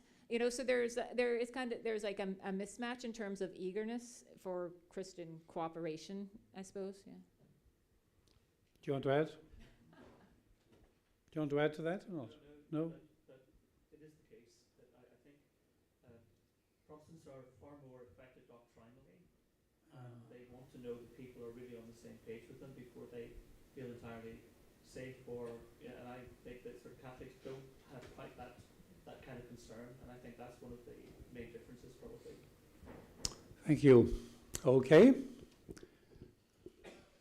You spotted someone there, Alister, by the look of it. Okay. Thank you, Alister. Sorry for making you walk the whole length of the room there as well.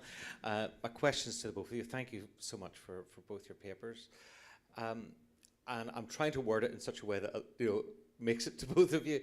The two threads going through this, the intensification and the secularization, is there any data, or philosophically, is there any links between either or both of those things to the rise of Christian nationalism and that whole phenomenon that we've already alluded to in the Principles Address? Do you want to go first? Well, I'll have a go. I think people are impacted impacted by a world that isn't making sense any longer, or a world where some people are beginning to feel excluded, and therefore there will be that maybe hankering back to the past.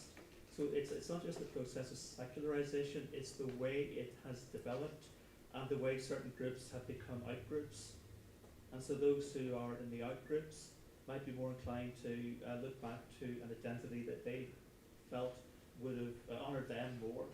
So I think that might be part of what's going on and how it links to those two things. Yeah, and I think that to add to that, you had the slide with 3 factors contribute to secularization. I would certainly add, I think really important factor is the economic modernization and prosperity. So a lot of the sociology literature would argue that Ireland, both north and south, remained religious for so long because it was poor and there was the troubles, right? People were using religion to cope with poverty and violence. And now that Ireland is more prosperous, that is much more fertile ground for secularization in the ways we measure that. But also our kind of whatever neoliberal economic system is meaningless to a certain extent, right? So that links back to the search for meaning. How do you find meaning beyond consumerism or whatever, And like the rise of Christian nationalism, the rise of the right, that's happening all over the West. I mean, in Northern Ireland especially, we sort of have a structure now that will reinforce that has, it has its historic links to that sectarian system in Christianity and so on and so forth. But I do have a hopeful bit of data for you, okay? So the Evangelical Alliance survey from 2023, they asked questions about like attitudes towards immigration, and actually practicing evangelicals were far more positive about immigrants and welcoming people who were refugees and asylum seekers. So something like 80% of evangelicals versus 54% of the general population practicing evangelicals wanted to welcome people. So that's your little hopeful data point for the day.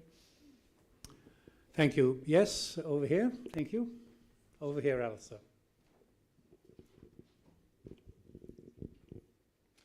Gladys, question for you. Really appreciated your points you made around the church's loss of power as a good thing. You touched on Islam on one of your bullets, and I suppose in what I've read, not very much, but you see throughout history, the likes of the Greeks and the Romans, it's like, well, they didn't define it as religion. It was just who they were. It was a big part of their culture and their society. Whereas we in Ireland seem to have, in some ways, divorced into that secular state where people are living in a Christian world but not practicing. Any reflections on Islam and kind of that sense? Where are they on that spectrum? Between essentially it's everything in their daily life compared to something that is optional for a lot of people here as to whether or not they're a Christian or not, even though living in a Christian environment. Well, one of the things, if you're talking specifically about Islam on the island of Ireland, to remember is that religious practice, like Christianity, Islam, whatever, tends to be higher amongst people who are immigrants, just in general, because it's a common point where people who are immigrants can meet, and so on and so forth. So that's one of the factors that, I suppose, for immigrants of any religion, drives religious practice. But like amongst Muslims, there's a huge diversity in terms of in the importance of faith to their lives, or whether it's just a identity marker or a badge, like it may be for a lot of Christians in Ireland, or whether you really can't generalize it about that. You can't generalize it that much, particularly across national context. But I suppose an interesting thing to say, some of the data. There's been a couple studies of Islam in Northern Ireland, Naomi Green and Amanda Lubin, something. And the religious practice amongst Muslims is actually quite high here, but higher amongst men, because there's more of an obligation on men to attend Friday prayer than women. Women are not expected to in the same extent in terms of whatever childcare duties and so on and so forth, but practice is quite high in terms of turning up for prayers and so forth. Higher, than Christians probably. Not probably, yeah. Thank you. James, is that clock right, by the way? Yeah, slightly slow, but yeah, about 5 minutes. Slightly slow. Right, okay. We have about 5 minutes, okay. Is there an announcement you wanted to make before lunch or not? I mean, I'm going to try to fit in a couple of other questions, but I just want to know what time frame we have. Thank you. Well, No, sorry. What I meant was, had you wanted to say a word before 1 o'clock? Oh, no. Okay, right, okay. Since you gave me the opportunity, we're going to be back here at 2 o'clock, that's all. Back here at 2 o'clock. Right, okay, let's keep going till 1 o'clock. Right, over here. So I was, there is empirical evidence of, at the very least, spiritual interest, especially in Christianity. Like I see the criticisms of the Bible Society and YouGov survey, but what we do have is a mass increase of Bible sales and other sort of, I guess, for want of a better term, introductory spiritual practice and interest. And I was wondering whether that was picked up in your survey and whether, like, it certainly seemed from what you were saying that you had researched on, I guess, religious involvement, but I was wondering to what extent you had picked up on religious and spiritual interest. So I don't think my data negate that, right? So that's why, I'm talking about the double trend, the secularization with the intensification. So we weren't asking with my particular research projects and questions, didn't have questions about spiritual interest or whatever. But the intensification that we pick up, it's a dual process, but the intensification, it's happening, but it's not enough to be like a revival. Okay, that's my main point, I suppose. And maybe it's just because the word revival conjures up images of 1859 and what, these mass events and so on. So it's clearly not that. I was having a conversation yesterday with Andrew Holmes, who's a historian, who informed me that I could read many, many books debating the actual definition of what revival is, you know what I mean? Historically and so on. So the term itself is contested, and even people who went through these historic revivals argued about whether to call it a revival. And what we have evidence of at the minute is quite small. But having said that, if that is nurtured, that is where the agency, I suppose, of Christians acting in the real world then becomes important. Yeah, I agree. You agree? Okay, we have time for just one more question, which will have to be briefly responded to, or one more comment. Yes. So I just wondered if in your research it covers new churches, new charismatic churches where there seems to be considerable growth, not just from transfers, but from new converts. Not specifically. So we focused on the largest denominations, although there were kind of small responses from some of the newer churches and so on in the the questionnaires and that. But no, we did focus more so on the major Christian denominations. Yeah. Okay, I think there we are. Renewed thanks to both of you, both for your responses.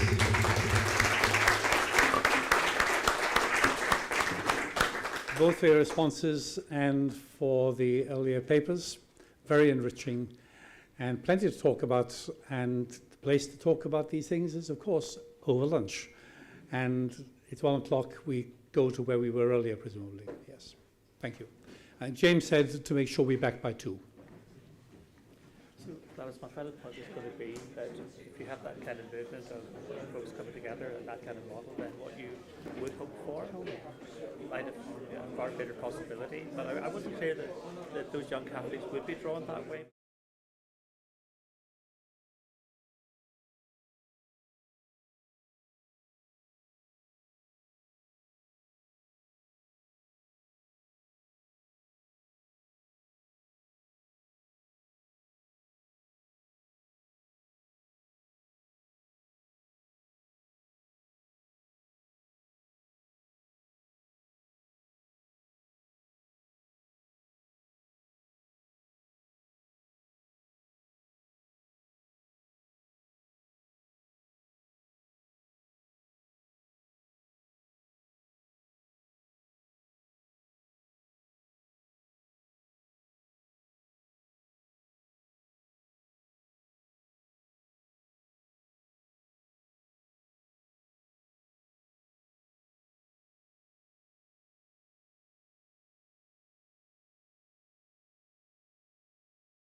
Okay. Yeah. Can I have your attention, please? There is a paper going around. This is the text of Professor Kärkkäinen's talk. So if you would like to have the text and you... Okay. Some have also gone to emails, so you may have an email of the text.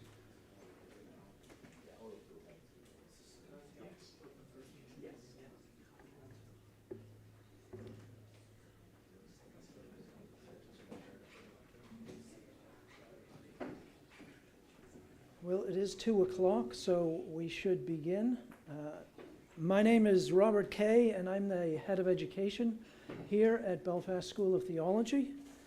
And it's my privilege to introduce Professor Kärkkäinen to you. There will be a respondent when Professor Kärkkäinen is finished, and I'm sure that he will obey the time limitations.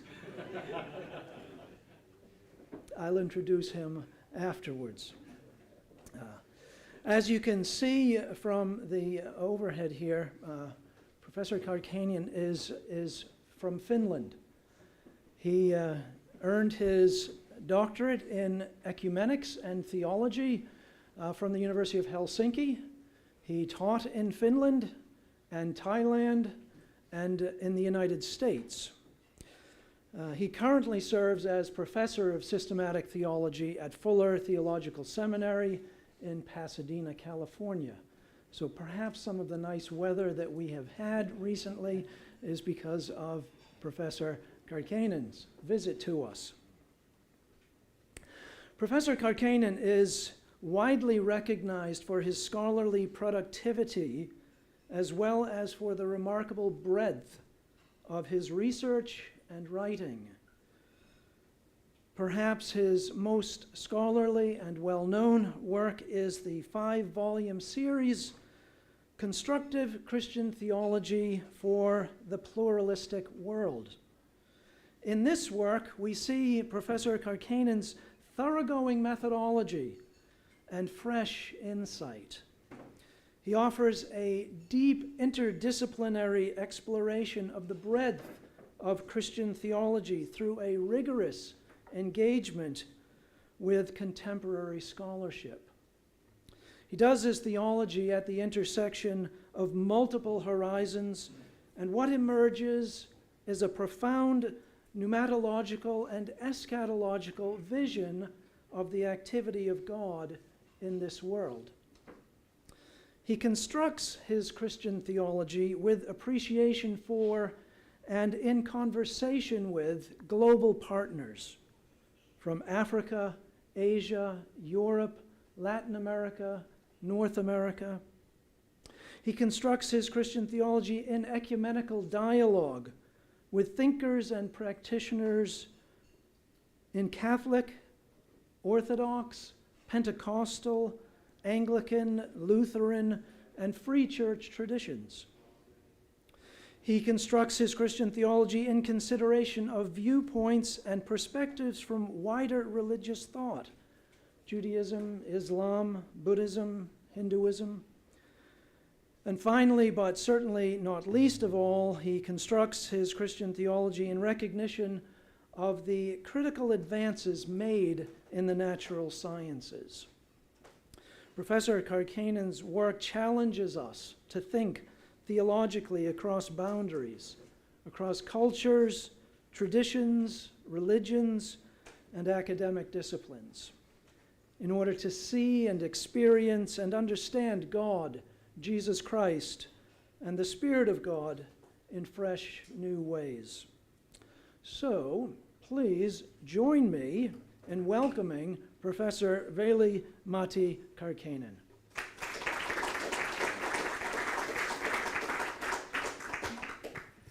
Good afternoon. My first and primary task is to keep you awake following the luncheon, and I'm pretty good at it. My presentation is located in the program under Western perspective, which is both accurate and a little bit inaccurate. I happen to be a Westerner. I'm a European male who has lived on 3 continents.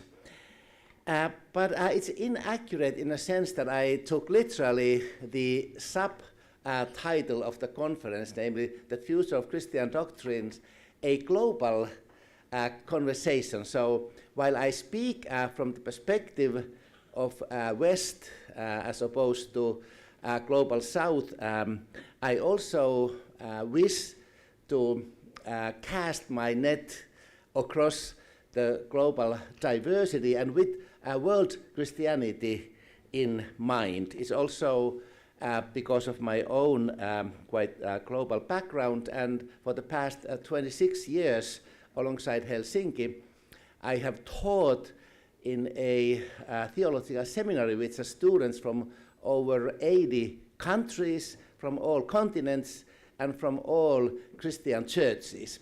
And isn't it interesting that my very first PhD graduate at Fuller Theological Seminary long time ago was an Eastern Orthodox, Greek Orthodox lay person who is one of my current junior colleagues who teaches Christian doctrine. So the title for my presentation is, and I really hope that many of you will have an access to it either virtually or in writing. The title is Christian Theology or Christian Doctrine as Comparative Theology, with the subtitle, A Future Direction for Christian Systematic or Doctrinal Theology. And as a way of introduction, speaking about the future of Christian doctrine after our conference title might strike one as an overly ambitious project. What probably will happen in the future, and is already happening, is a continuing proliferation and diversification of approaches, methods, and agendas. To take up an example from one of the most recent new paradigms in missiological studies, it is named as polycentric missiology. So to talk about a polycentric future of Christian doctrine seems to be something which is happening before our very eyes. In fact, the richness and complementarity of approaches to doing Christian doctrinal theology likely serves best the rapidly growing and diversifying world Christianity. Hence, my title has it as A Future Direction. In the aftermath of the transition of the center of gravity of theological education, research and publications from the old continent to North America, and the continuing establishment of new centers in various locations of world Christianity, the search for the futures, plural, the futures of Christian doctrine and its academic investigation is underway. This hoped-for transformation of theological research and education also coincides with dramatic changes in world Christianity itself. as the majority of Christians and churches are nowadays to be found in the global south, and among the younger churches alongside the Roman Catholic Church, the two major players of global Christianity. I am a Lutheran minister. I belong to a diminishing small minority in world Christianity. Not only that, but world Christianity is also deeply and widely reshaped by equally dramatic changes in the environment in which it operates in the beginning of the third millennium. The societal, cultural, ethnic, political, and scientific changes are so obvious as not to warrant any detailing here. With this new world of the third millennium in mind, my proposal for the worldwide theological community is a radical expansion in the approach and method of doing Christian theology and Christian doctrine. Briefly put, I propose Christian theology as comparative theology. I propose Christian theology as comparative theology.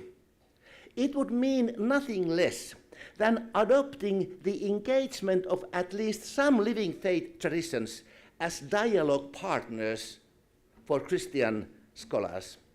In my understanding, it is not sufficient to engage other faith traditions merely as an auxiliary task. It may be useful, but rather the comparative task should be part and parcel of the normal way of doing basic Christian theological work. Even though I think all theological disciplines should embrace this new vision, it is particularly apt for my own field, systematic or doctrinal theology, and I have received my training in ecumenical studies. Both my PhD and habilitatio shrift are written on ecumenics, which also helped me to widen my network. While I do not wish to subsume Christian theology under comparative theology, as it were, I argue that without the comparative interfaith task, Christian theology may fail its calling in the religiously pluralistic and secular world. The inspiration and reasons for this bold claim will become evident in the following discussion. And before laying out the plan of the presentation, I hasten to underline what I already mentioned in my opening remarks. Namely, my proposal is not meant to imply that the turn to comparative theology would be the future of Christian doctrine. Rather, I think it is a way of helping Christian doctrine and theological research to progress. I will first say something more about why this turn to comparative theology is incumbent and necessary in our time. Second, I will delineate in some detail what comparative theology is and what it is not, paying special attention to locating the place and distinctive task of comparative theology in this wider equation. My third task will be to explain succinctly and straightforwardly what the doctrinal theological work would look like in this comparative work mode. To make this section more concrete, I will also offer a brief case study. My fifth task will be to address the highly complicated question about whether a comparative approach in theology is even feasible, and if it is, under what conditions.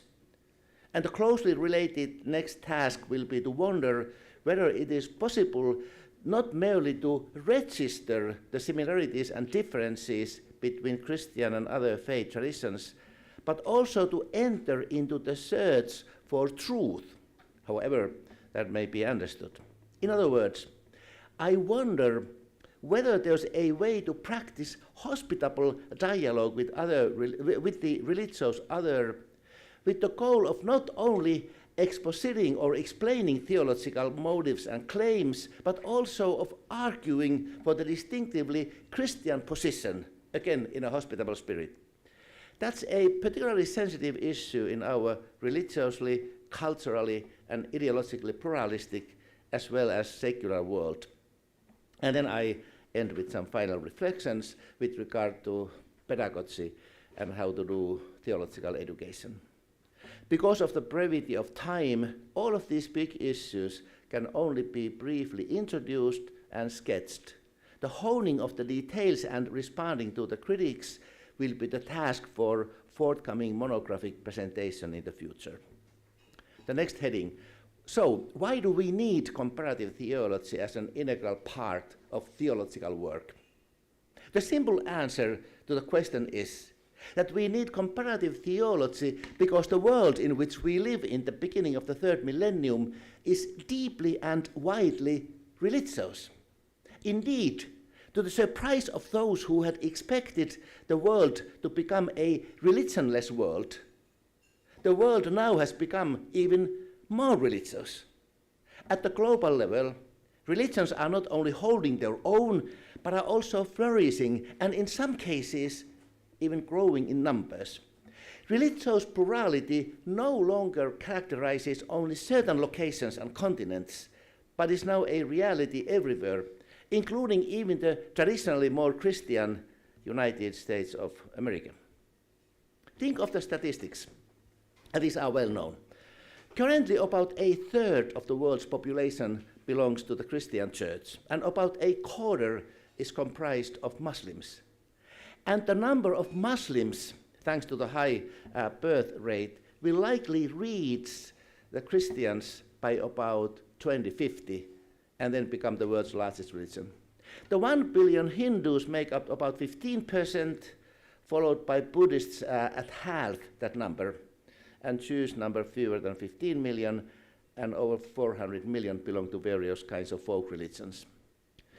About 1 billion people label themselves as religiously unaffiliated nuns, N-O-N-E, even though the majority of even seculars entertain some religious type of beliefs and practices. If you know Jürgen Habermas and other recent explorations, they tell us that religious people are not void of religion, they just believe and do differently. So this means that our world is currently more religious than ever, even if forms of secularism or secularisms are also flourishing, albeit more modestly than religions. As religions grow and flourish, they are in constant interaction with each other, whereas Hinduism and Buddhism are mainly regional religions. Christians are by far the most evenly distributed around the globe. Roughly equal number of Christians live in Europe, Latin America and the Caribbean, as well as in sub-Saharan Africa. Currently, Africa houses more Christians than any other continent. Muslims are also fairly evenly spread out, although over 60% live in the Asian Pacific, and the rest in Africa and the Middle East. Middle East is by no means the center of global Islam, far, far from it. And although 3/4 of the adherents of the world's religions live in a majority position, think about most religionists live in the majority position, for example, Hindus in India. Religions are not isolated from each other. Adherents of religions meet each other in homes and at work, on the streets and in markets, as well as schools and in worship places. This reality shows why we need ministers, religious leaders, laypersons, academicians, and students who know something about other faiths and who are able to compare notes.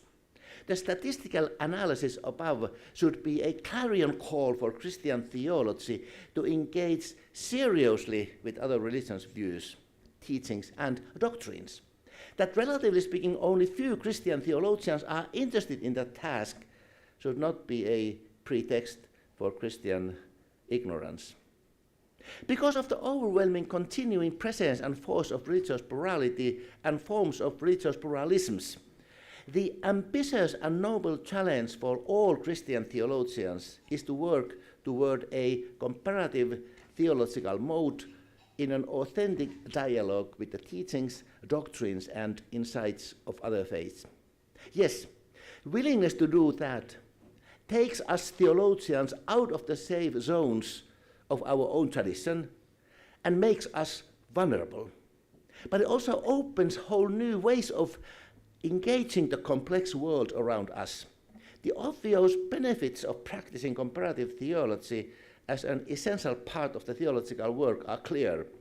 According to the American Lutheran Christian Johnston Larkin, I have a citation. First, Christians can and should learn something about non-Christian religious traditions for the sake of the religious other. In fact, both the license and the imperative to do so rest on a biblical foundation. Second, Christians can and should expect to learn something about God in the course of that exploration. And the basis for such a belief can be found in who God has revealed God's self to be, and how Christians have traditionally understood the divine self-revelation.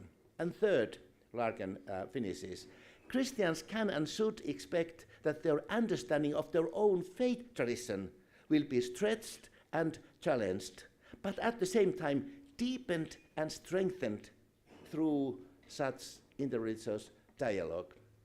End quote. Next heading, comparative theology and related disciplines in the interfaith engagement. There are three interrelated yet distinct disciplines that facilitate such interfaith engagement: religious studies or comparative religions, theology of religions, and comparative theology. What is each one about, and how are they different? First, comparative religion is a subset of the larger domain of religious studies. Religious studies employs various subdisciplines and approaches to investigate the phenomenon, spread, spiritual life, practices, teachings, and other facets of living religions. As the name indicates, comparative religion focuses on a scientific comparison of various religions' doctrines, teachings, and practices. While it may be and often is interdisciplinary, in that it deals with many aspects of religion, a major component, not the, but a major component of comparative religion examines doctrines and teachings. Comparative religion seeks to do its work from a neutral, non-committed point of view. Emphasis on the seeks. Second, Christian theology of religions is a confessional, citation marks, a confessional Christian discipline. It reflects critically and sympathetically on the theological meaning of religions in the economy of God from a Christian perspective. Its goal is to, and I cite, account theologically for the meaning and value of other religions. Christian theology of religions attempts to think theologically about what it means for Christians to live with people of other faiths and about the relationship of Christianity to other religions, end quote.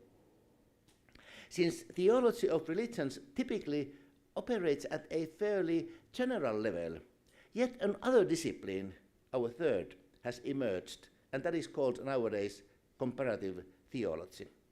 Gleaning resources not only from Christian theology and theology of religions, but also from comparative religion. Comparative theology investigates, and I quote, ideas, words, images, and acts, historical developments, as found in two or more traditions or strands of tradition, end quote. In complementing theology of religion's more generic approach, comparative theology makes every effort to consider in detail specific topics in religious traditions. Whereas comparative religion seeks to be neutral, as I said, on faith commitments, and to look objectively at the features of religious traditions, it does not allow for the reality of gods and deities of religions, similarly to sociology of religion. Comparative theology, by contrast, I quote, marks acts of faith seeking understanding which are rooted in a particular faith tradition, but which, from that foundation, venture into learning from one or more other faith traditions, end quote. These are from Francis Clooney, the leading Catholic comparative theologian. Comparative theology is robustly Christian theology. It can also be, you can have a Muslim comparative theology, or whatever. It is committed, Christian theology, comparative theology, is committed to Christian traditions and contemporary expressions. Yet, the confessional, citation mark, the confessional nature of comparative theology does not disqualify it as an academic discipline. It acknowledges that it is, quote, tied to specific communities of faith, but without being trapped by these communities, end quote. Like every other academic discipline, it also exercises proper critical assessment, including its own presuppositions. Next heading. What would a Christian theology as comparative theology look like? Having now considered briefly the why and what of comparative theology, it is time to ask the foundational question: what would it mean to practice Christian theology as comparative theology? Put in another way, what if an integral part of doing Christian theology would be doing comparative theology? What are the implications? Such a shift to doing Christian theology would mean that we would carefully scrutinize and assess the teachings, beliefs, and claims of other, or at least another, faith tradition as part of our ordinary theological work.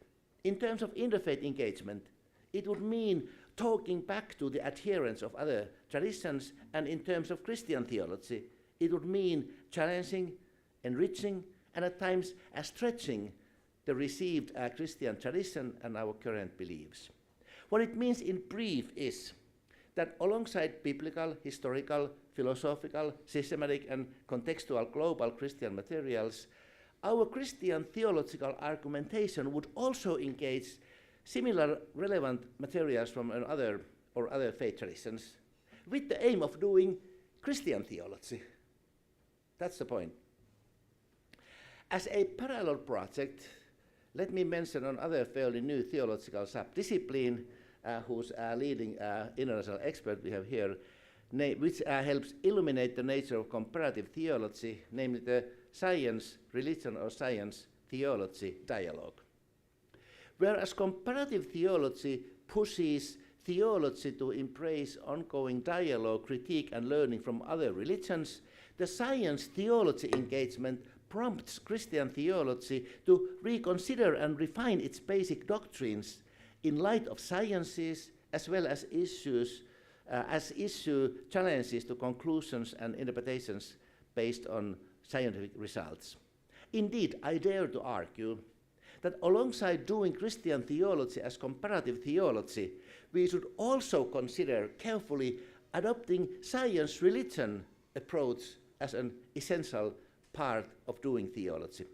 Rightly, the late British physicist priest John Polkinghorne called religion-science dialogue as a new form of contextual theology. Dialogue with sciences must be had not only because dialogue advances bridge building and fosters hospitality, but first and foremost because, to quote Alister, it is demanded by the Christian understanding of the nature of reality itself. If we were in a Pentecostal meeting, somebody would say amen. Similarly, the late Lutheran, you are like Lutherans. Similarly, the late Lutheran Wolfhard Pannenberg, himself one of the systematic theology pioneers of science-religion dialogue, he argued that, I quote, when Christians confess God as the creator of the world, it is inevitably the same world that is the object of scientific descriptions, end quote. As a result, theologians have the task of relating their statements to those of scientists, but that would not mean naive, non-critical following of whatever the newest results from scientists are telling us about the world. It is also as much a critically engaging work as embodied in Pannenberg's widely acknowledged essay titled Theological Questions to Scientists.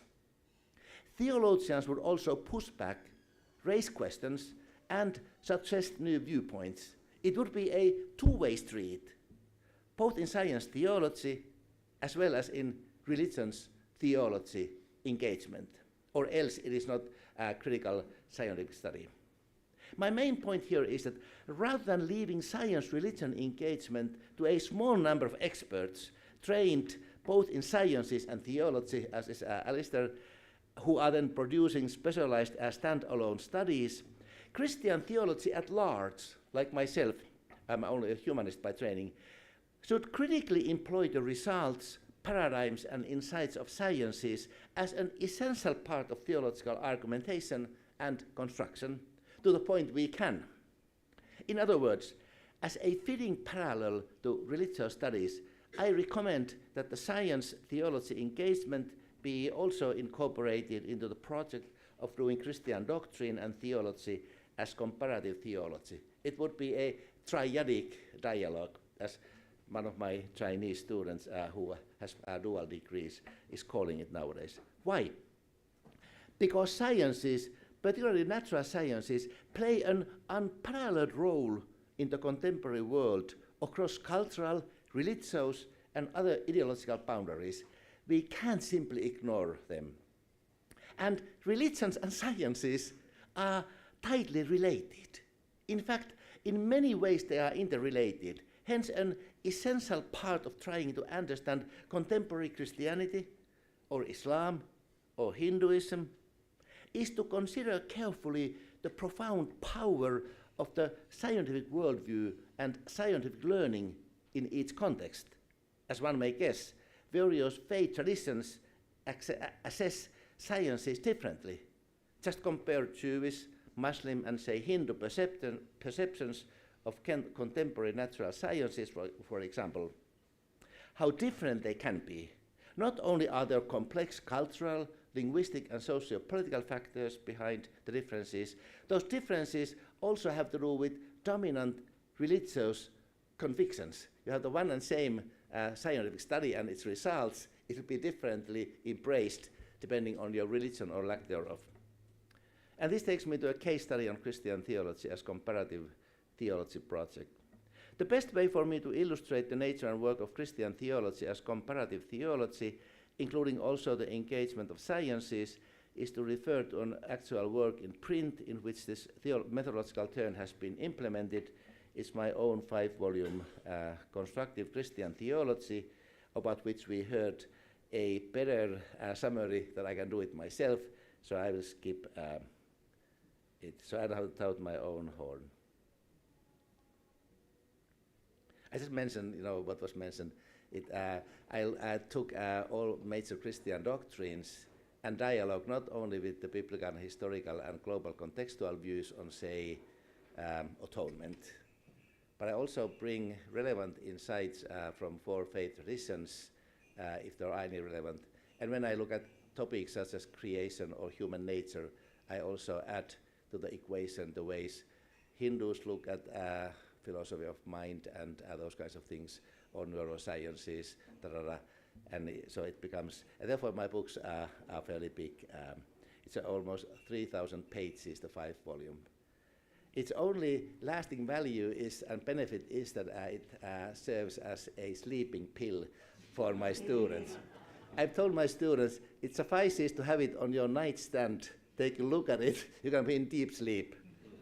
My wife has confirmed it.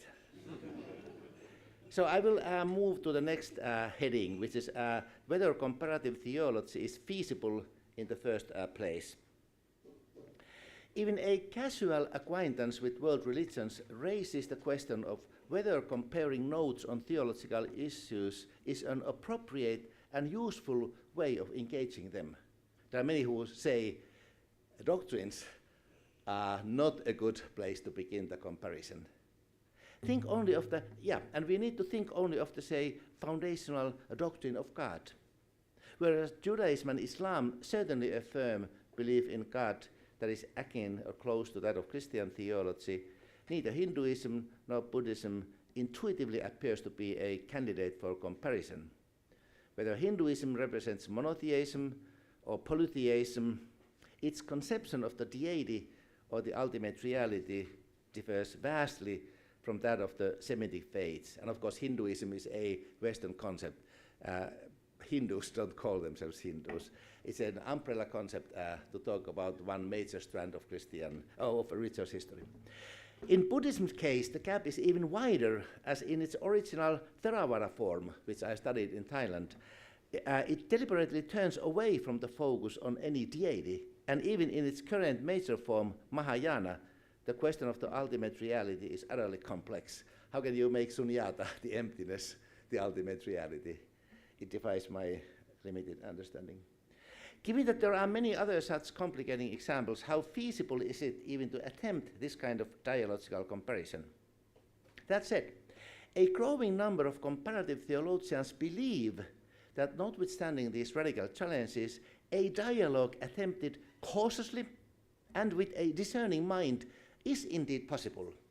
This confidence is funded by the conviction that, and I quote, and this from Keith Ward, the former Oxford philosopher, theologian, he writes, there is a tradition at the very heart of many living faiths which is held common.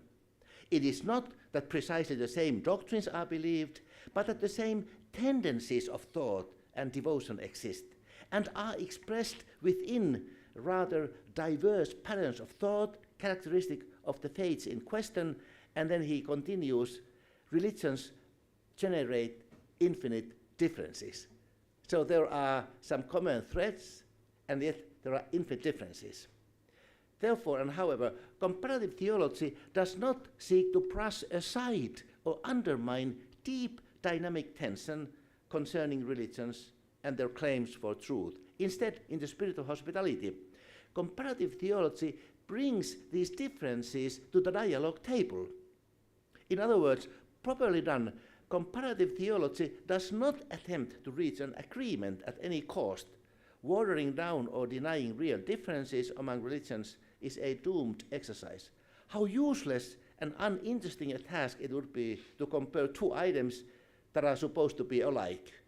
And this could also be directly from the handbook or Introduction to Ecumenism 101. A key to doing comparative theology and practicing proper dialogue is to find and, the text doesn't like that I'm reading it. It went to the beginning. Had it gone to the end, I would get a hint. And I have a much bigger font than yours because my eyesight is not very good, so I will. It's a very long document. I will find it. Yeah. A key to doing comparative theology and practicing proper dialogue is to find and carefully read sacred scriptures and other authoritative texts on the chosen topic. Indeed, honing the skills of reading theological texts from other traditions is of utmost importance for anyone wishing to become a comparative theologian. We who do teaching know how important skill it is for the students to even read our own texts. It takes a lot of time to become a good reader. Careful reading takes time, is often cumbersome and challenging, and it runs the risk of leading to forced or mistaken conclusions. Any reading of religious texts, any interfaith conversation highlights the question of the conditions for understanding between two different horizons and perspectives. The German hermeneutical philosopher Gadamer reminded us often that all true understanding is ultimately self-understanding. Rather than external, understanding is an internal process that also shapes us. Knowledge in the humanities in particular is a process not between subject and object, but rather between two subjects whose horizons of self-understanding cohere and mutually influence each other. In relation to interfaith dialogue, this means that on the one hand, I as a Christian should not and cannot imagine putting aside my own convictions. And on the other hand, that those very convictions are in the process of being reshaped, sometimes even radically altered. In understanding, we are drawn into an event of truth and arrive, as it were, too late if we want to know what we are supposed to believe from Gadamer. Now, here we return to the issue briefly mentioned above concerning the difference between merely registering similarities and differences and defending or making recommendations of our own faith position to the counterpart. This is a matter of truth-seeking and conviction. Is there a place for it in this newly revised way of doing theology in a comparative mode, particularly in the academia? So my heading is on the possibility of a hospitable dialogue in search of truth and conviction. I agree with the leading American Catholic comparative theologian Francis Clooney that ultimately, with the help of careful reading of authoritative texts and patient comparison of notes in the spirit of mutual understanding, comparative theology aims at truthfulness about beliefs and doctrines, as much as that is possible for the human mind. But such truthfulness can only result from a hospitable and mutual honoring, and from a hospitable and mutually honoring manner. He writes, and I quote, "Dialogue must permanently shape the whole theological environment. But dialogue is not the primary goal of theology, which still has to do with the articulation of the truths one believes and the realization of a fuller, no pun intended, knowledge of God. Both within traditions and across religious boundaries, truth does matter. Conflicts among claims about reality remain significant possibilities, and making a case for truth remains a key part of the theologian's task," end quote. Not everybody agrees with that, but that's a classical Christian theological conviction, going back to Aquinas and others. I've learned it from Pannenberg medicine. Of course, pursuing the question of the truth of God in our pluralistic world may strike one not only as a hybrid sort of task, but also as something that easily leads to violence and oppression. How could any theologian of any faith tradition claim to have the truth? Before dismissing the question, let us remember the obvious and necessary, yet all too often neglected connection between monotheism and the assumption of the location of truth in this one and the same God. The English philosopher of religion, Roger Trick, reminds us that, quote, "Christianity and Islam both believe that they have a universal message." They are the only missionary religions nowadays. "If there is one God, one would expect that he would be regarded as the God of all people and not just some."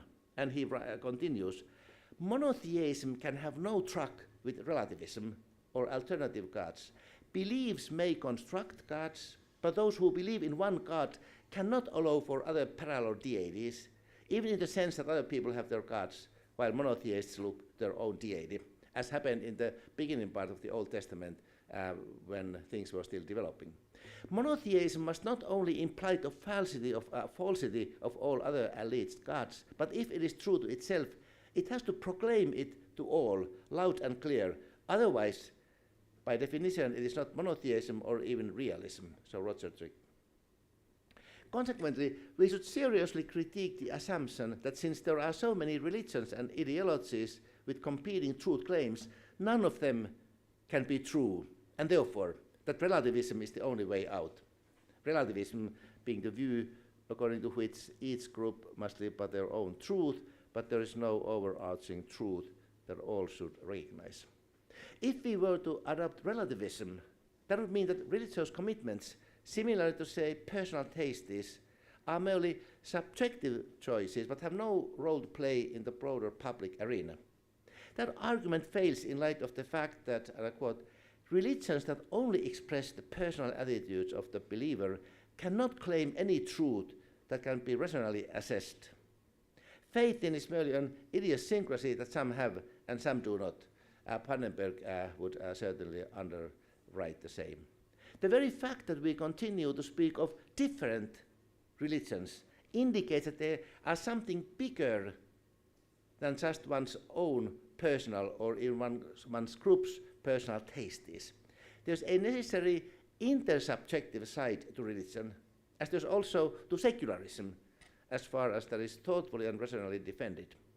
Indeed, quote, "total subjectivism brings the threat of nihilism," end quote. Common sense tells us that the content of faith matters. Just think of everyday non-religious life. The content matters with regard to the kind of doctor or car mechanic in whom we put our faith.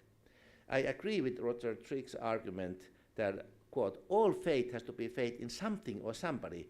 There's no such thing as undirected faith. Nor does doubt or uncertainty, that is the difficulty or even seeming impossibility of establishing the basis of one's own beliefs, it does not in itself constitute relativism. It merely makes the pursuit of truth a lifelong, communal, and painstaking task for all. Only if one is an ontological non-realist, that is, if one holds that all there is a result of human construction, could a link between doubt and relativism be made. Most of us, however, are realists of some sort, which simply means that reality is independent of all our knowledge and not a construction out of human knowledge. As a result, the jump from epistemology to ontology cannot be taken for granted. So to repeat my point, hospitality is the key to dialogue. The post-colonialist feminist Mayra Rivera reminds us that we, quote, constantly fail to encounter the other as other. Time and again, we ignore or deny the singularity of the other. We don't see even when the face stands in front of us. We still need, it seems, she says, eyes to see and ears to hear, and bodies capable of embracing without grasping, end quote. What makes hospitality such a fitting metaphor for interfaith relations is that it involves invitation, response, and engagement. True hospitality helps us avoid bearing false witness. Hospitality reaches out, makes room, facilitates dialogue, yet with conviction. Even more, quote, hospitality is important to all the great world religions today. Hence, there is a common denominator. Even though it is true that religions may often not appear to be hospitable, ours including, it is just as true that all living faiths seek hospitality and dream of it in their best texts. But even though hospitality is a common denominator in terms of invitation for mutual engagement, hospitality also represents complexity. And I quote from Newlands and Smith, who have written a whole book on the title Hospitality of God, or Hospitable God. They say, it is hard to underestimate the complexity of the task of religious conversation and dialogue, with its interaction of the global and local, the pluralist, the inclusive and the exclusivist strands, the fluctuations between essentialist and changing elements, and so forth. Only careful attention to the details of investigation, respectful honoring of the otherness of other traditions and their representatives, as well as bold but humble arguing for one's deepest convictions, make such a multifaceted enterprise feasible. I couldn't agree more with the pioneering British Christian comparative and philosophical theologian Keith Ward, whom I mentioned, who reminds us that, rightly understood, plurality and diversity of religions itself is not the problem. On the contrary, ultimately it is the case that, quote, for a religious person to accept disagreement is to see it within the providence of God, end quote. Even disagreement due to diversity of religious beliefs and convictions. He continues, and I paraphrase, religions are not here without God's permission and allowance. Think about that. The continuing challenge, particularly for the staunch monotheist, as I mentioned, is how to reconcile the existence of one's own deeply felt God-given beliefs with different, often opposite kinds of convictions. This situation wouldn't be with us unless God at least permitted it. So ultimately, comparative theology itself becomes an act of hospitality, of giving and receiving gifts. This kind of hospitable dialogue is a, quote, relationship where both parties are recognized by each other as someone not determined by the conditions of one's own horizon, but rather as an other. A relationship that is not part of the world and the concrete expectations of the other, Hence, in such a relationship, one is invited into the world of the other by means of open invitation, end quote. Borrowing from the biblical scholar Walter Brueggemann, I make the term other a verb to remind us of the importance of seeing the religious other not as a counter object, but rather as a partner in othering, which is, he says, the risky, demanding, dynamic process of relating to one that is not us. What matters is the capacity to listen to the distinctive testimony of the other, to patiently wait upon the other, and to make a safe space for others. The contemporary secular mindset often mistakenly confuses tolerance with lack of commitment to any belief or opinion. That is to misunderstand the meaning of the word tolerance. Deriving from the Latin word meaning to bear a burden, tolerance is something we need to allow real differences. Tolerance means patient and painstaking sharing, listening and comparing notes, as well as the willingness respectfully and lovingly to make space for continuing differences. And then my conclusion, or in lieu of conclusions, the implications for doing and teaching theology comparatively. And I will not read it, it's not a very big text, but I basically am saying that if this a future of Christian doctrine would be appealing to other scholars as well, we would need three things. We would do some redesigning of ordinary theological curricula in terms of making sure that everybody would also have a little bit of introduction and orientation to at least one other living faith tradition, and have some idea of the implications of natural sciences and hopefully behavioral sciences. Not to undermine and not to diminish the Christian materials, but if need be, maybe squeeze it a little bit, because there are so many ways of nowadays to get more information from everywhere. And secondly, it would mean production of new kind of theological textbooks, not to begin from scratch, but to add as a normal into the normal ordinary theology textbooks that material which would give the impression to the student that, for example, to talk about Christology, like I have done I have published several textbooks, introduction, for example, Christology Global Introduction, where I also add one whole section where I also look at how Muslims, Buddhists, and others are perceiving Christ. So my students get the impression that this is the normal way. The same with the doctrine of God, the same with ecclesiology. It's a way to influence. It takes a generation of two. And then also whenever we talk about topics such as creation, theological anthropology, eschatology, life after death, we would also insert some necessary information about natural sciences. Amen.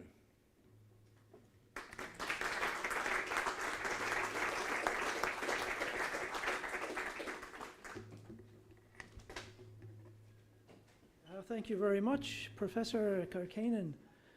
We appreciate your work and are challenged, certainly, by it. Challenged by the notions of tolerance and hospitality in doing our theology. And we're going to have a response from Professor Stephen Williams. At this point, Professor Williams is Emeritus Professor from Union Theological College, and we're fortunate to have him as a fellow now at Belfast School of Theology. He has done significant work engaging with the other. I wonder if it would be appropriate to use the terms tolerance and hospitality in regard to Stephen's book, The Shadow of the Antichrist, Nietzsche's critique of Christianity, but surely there is engagement there. So I'm going to invite Stephen to come forward now and respond to Professor Kärkkäinen's paper.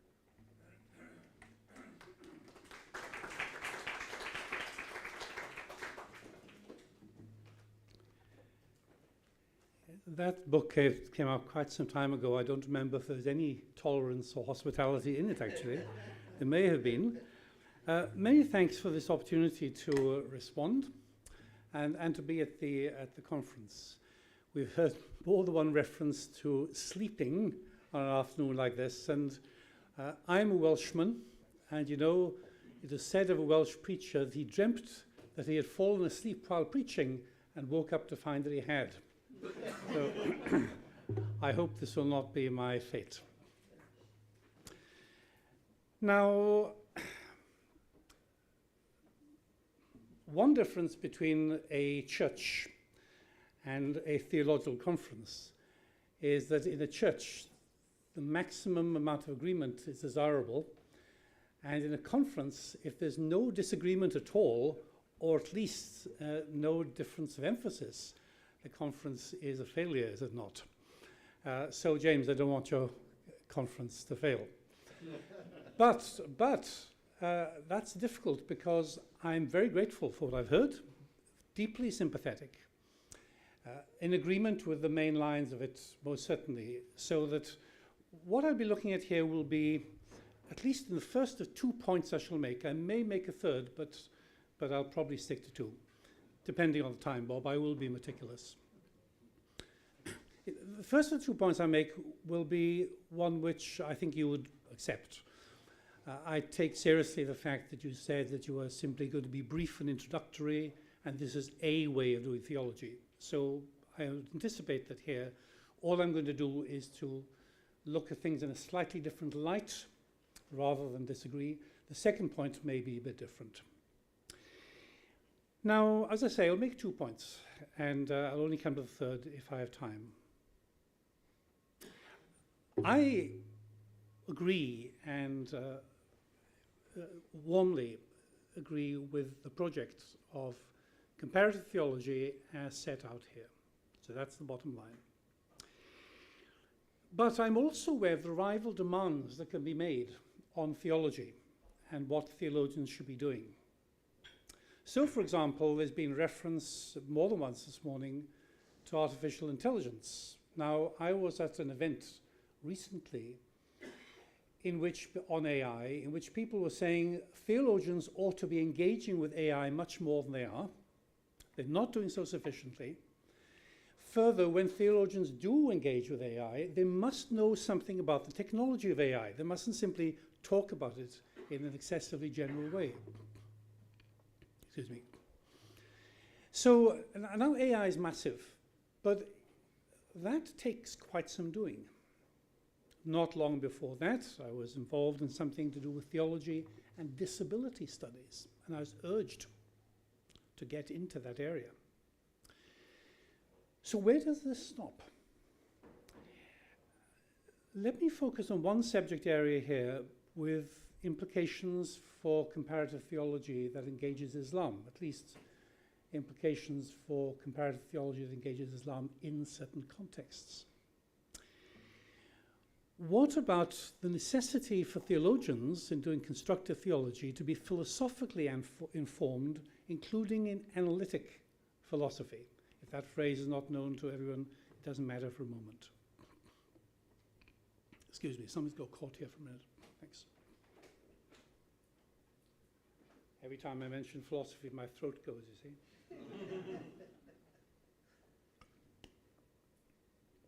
Thanks, sir.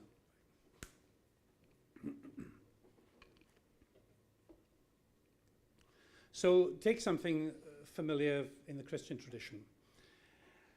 The claim that Jesus Christ is one person with divine and human nature. Now, someone comes along and says that this claim is not a coherent claim because essential to human nature are certain properties which deity cannot possess.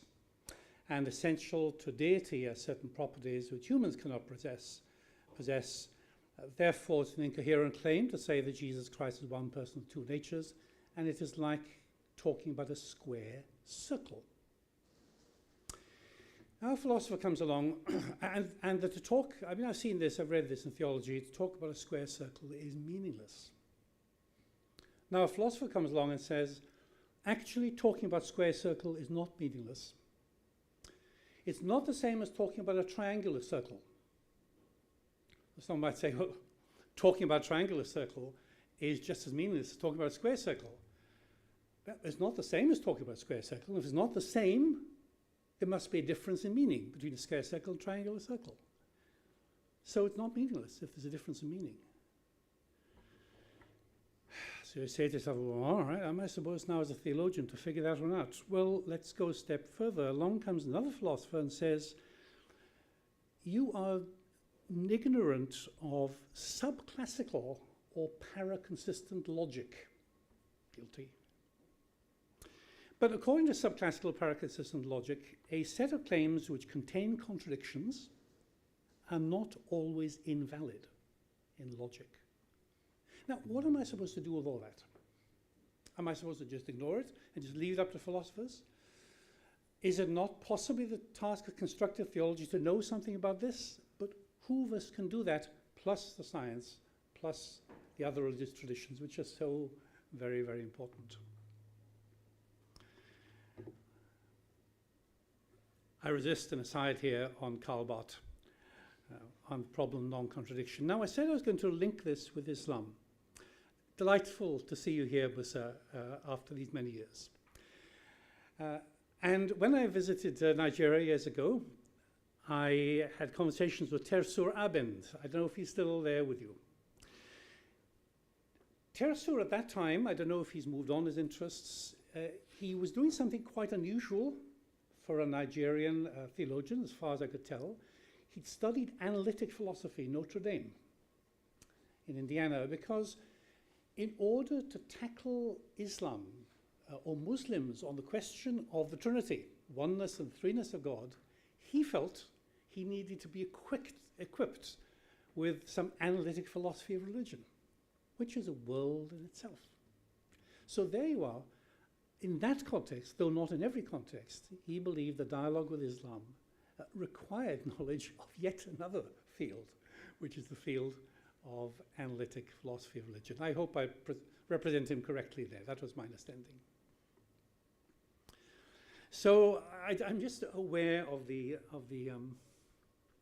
number of tasks involved here, and I'd love to hear Professor Kärkkäinen's remark on the need for linguistic mastery. Am I supposed to master Arabic, the Pali and the Sanskrit scriptures of Buddhism?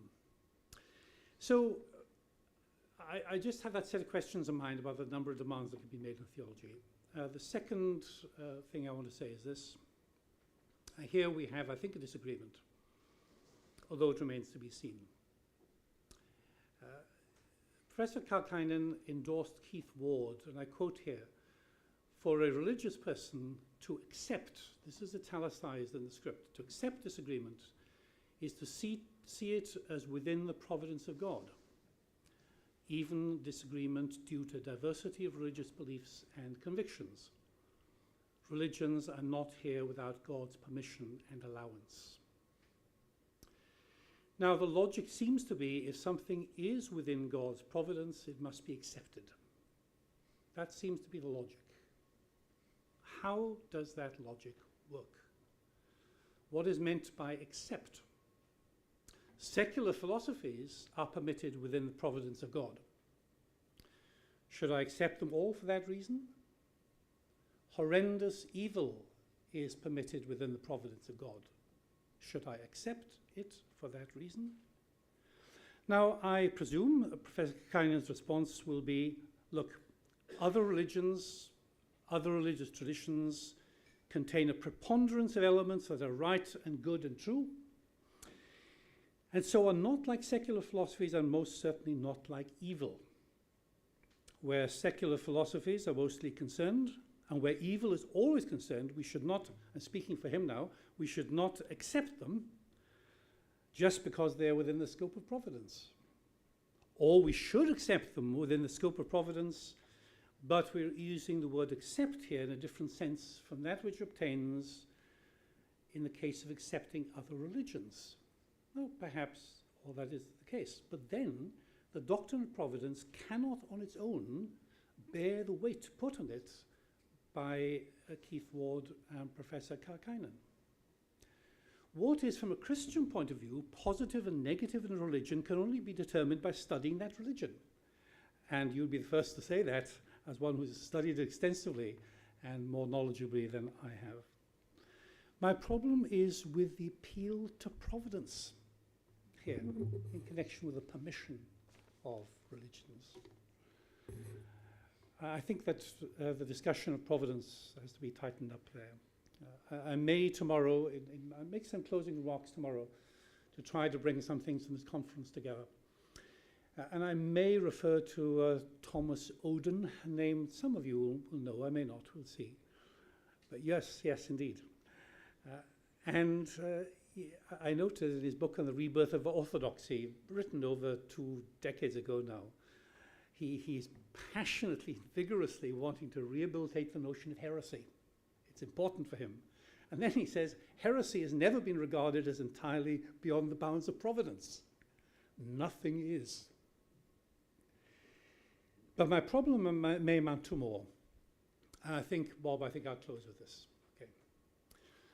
Okay. Still on the question of providence. Well, it's immediately following the passage I've quoted. We had these words. The continuing challenge, particularly for the staunch monotheists, is how to reconcile the existence of one's own deeply felt God-given beliefs, God-given question mark beliefs, with different, often opposite kinds of convictions. Let me repeat that. Continuing challenge, how to reconcile the existence of one's own deeply felt God-given question mark beliefs with different, often opposite kinds of convictions. But what is the nature of that challenge? I'm not saying there's no challenge, I just don't know what the nature of it is exactly. So as far as I'm concerned, therefore, it seems to me that we can speak of God having revealed himself through Jesus Christ, as we've all, I think, been assuming in this conference. And we can speak of God imparting some knowledge of himself, some revelation of himself outside the bounds of the gospel or Christian faith. And then where God is known or perceived or experienced or whatever it is outside Christianity, then we can understand people who, on the basis of that knowledge or experience, construct theological schemes. And those constructs may be errant, or may be good, or may be some sort of mixture. So what is problematic about that position? What is the challenge about that? That's the question I have. So thank you very much for the opportunity of response. Thanks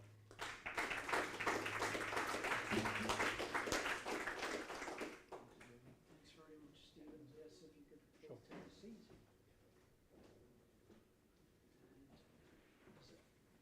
Do we have a roving mic? Alister? Yes, okay, great. Thank you very much, Stephen, for that response. Very helpful and pointed and suggestive. So we will open it up to questions now, and please indicate... Could I first give a brief response? Okay, okay. Not another lecture, but because these were profound questions. Okay, yes, Yep. yes. So, first of all, thank you, Stephen. We are very kind review of my paper. On competing claims, I first say yes and then I say but. You mentioned the first two ones like AI, such technology, and then disability. In my book, they belong under the two domains that I suggest, namely AI, of course, belongs to the domain of sciences. Not every theology student has to know much about AI or technology, but there are some who do. And those who wish, if they have some basics, they can do it. Like I have currently a couple of theology doctoral students, both of whom have also degree in either information technology or AI, and they are doing on AI and theology relationship. I know very little about that, but I can mentor them because we have another, not a theologian, but theologically oriented person who knows enough of AI. So my point is that AI is one of the many segments that belong to the domain of sciences. And when it comes to disability, disability is a good example also of the kind of things you are talking about when you talk about a human being as the image of God. I have students at the master's level who write on theological anthropology and disability. I'm not expert on that, but because they think that you can also relate, for example, theological anthropology to non-theological topics, they can easily find the bridge. So they are not totally new fronts, but belong under the certain fronts. And also when it comes to analytic philosophy, basic idea for those who have higher education in theology, PhD, and who teach, they have basic philosophical orientation. If they don't, they better have one. And whether you mean analytic philosophy or what is nowadays called analytic theology, which my former esteemed colleague Oliver Crisp was an instrumental person. I'm not in any kind of expert on that, but I looked at how Oliver was doing. He brings to the task of accuracy and precision of theological language some skills that most of us do not, but we all can appreciate and understand that kind of conversation. And to talk about Islam, if you look at my book, the third volume, which talks about the doctrine of creation, or the fifth, which talks about the doctrine of eschatology, when I dialogue with Islam, I go back to the great medieval philosopher Al-Ghazali, Averroes, and others, and even myself, who is not Islamicist and who doesn't speak Arabic, can easily engage those discussions where they talk, for example, about the question of the eternity of God, or they talk about in the doctrine of revelation, there are two strands of Islam based on philosophical considerations, whether Quran is eternal or created. I don't have to be an expert in medieval Islamic philosophy to engage those topics when I learn the basics from those who are Islamicists. And therefore, even though I have studied Theravada Buddhism while living in Thailand, and I was fluent in Thai, I don't know any Pali.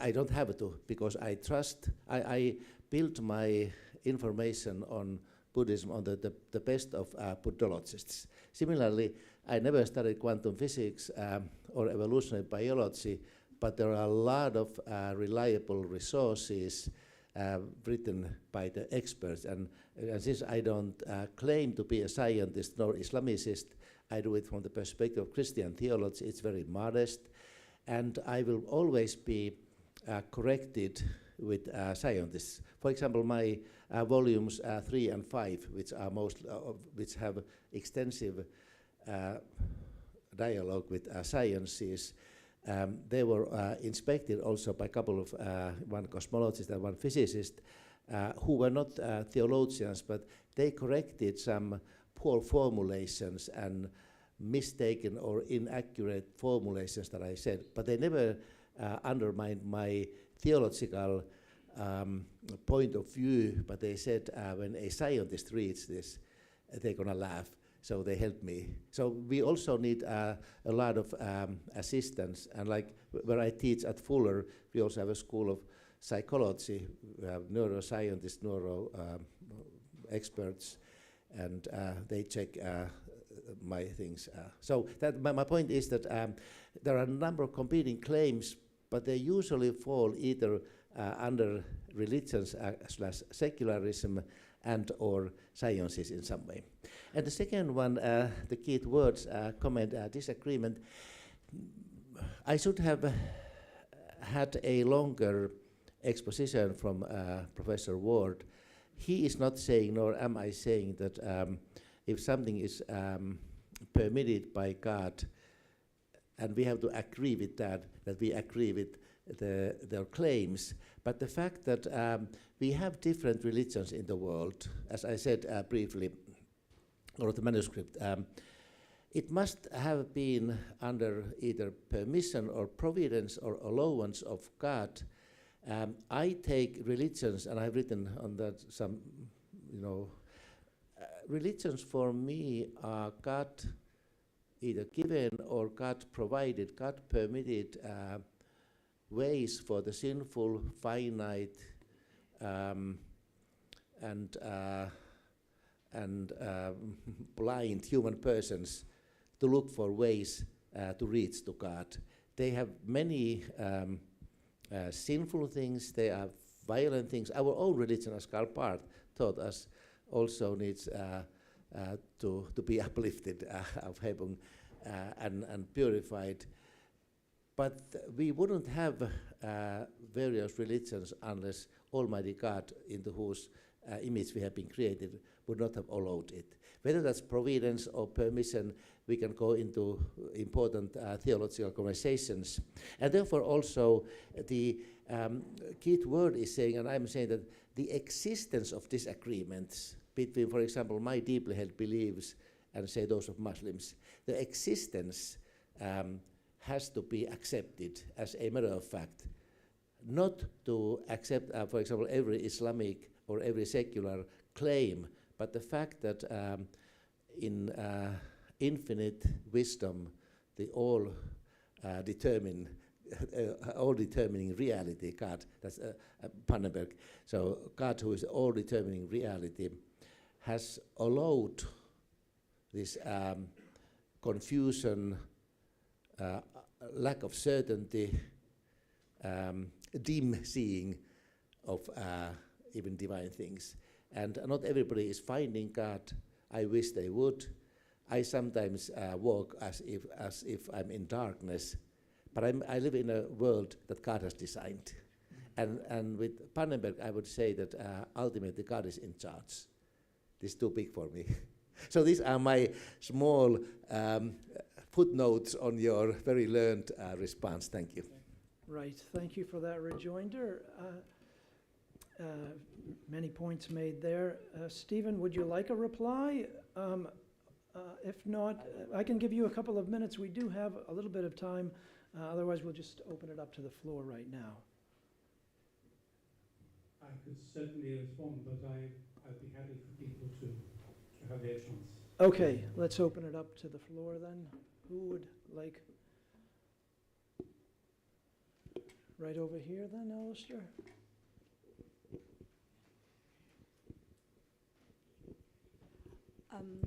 Thank you. My question is, does comparative theology, well, in the end of your note, it says, when placed in the free marketplace, and when the theology is put in the free place of market of other beliefs and ideas, does it tend to be reduced to one among them, one among many?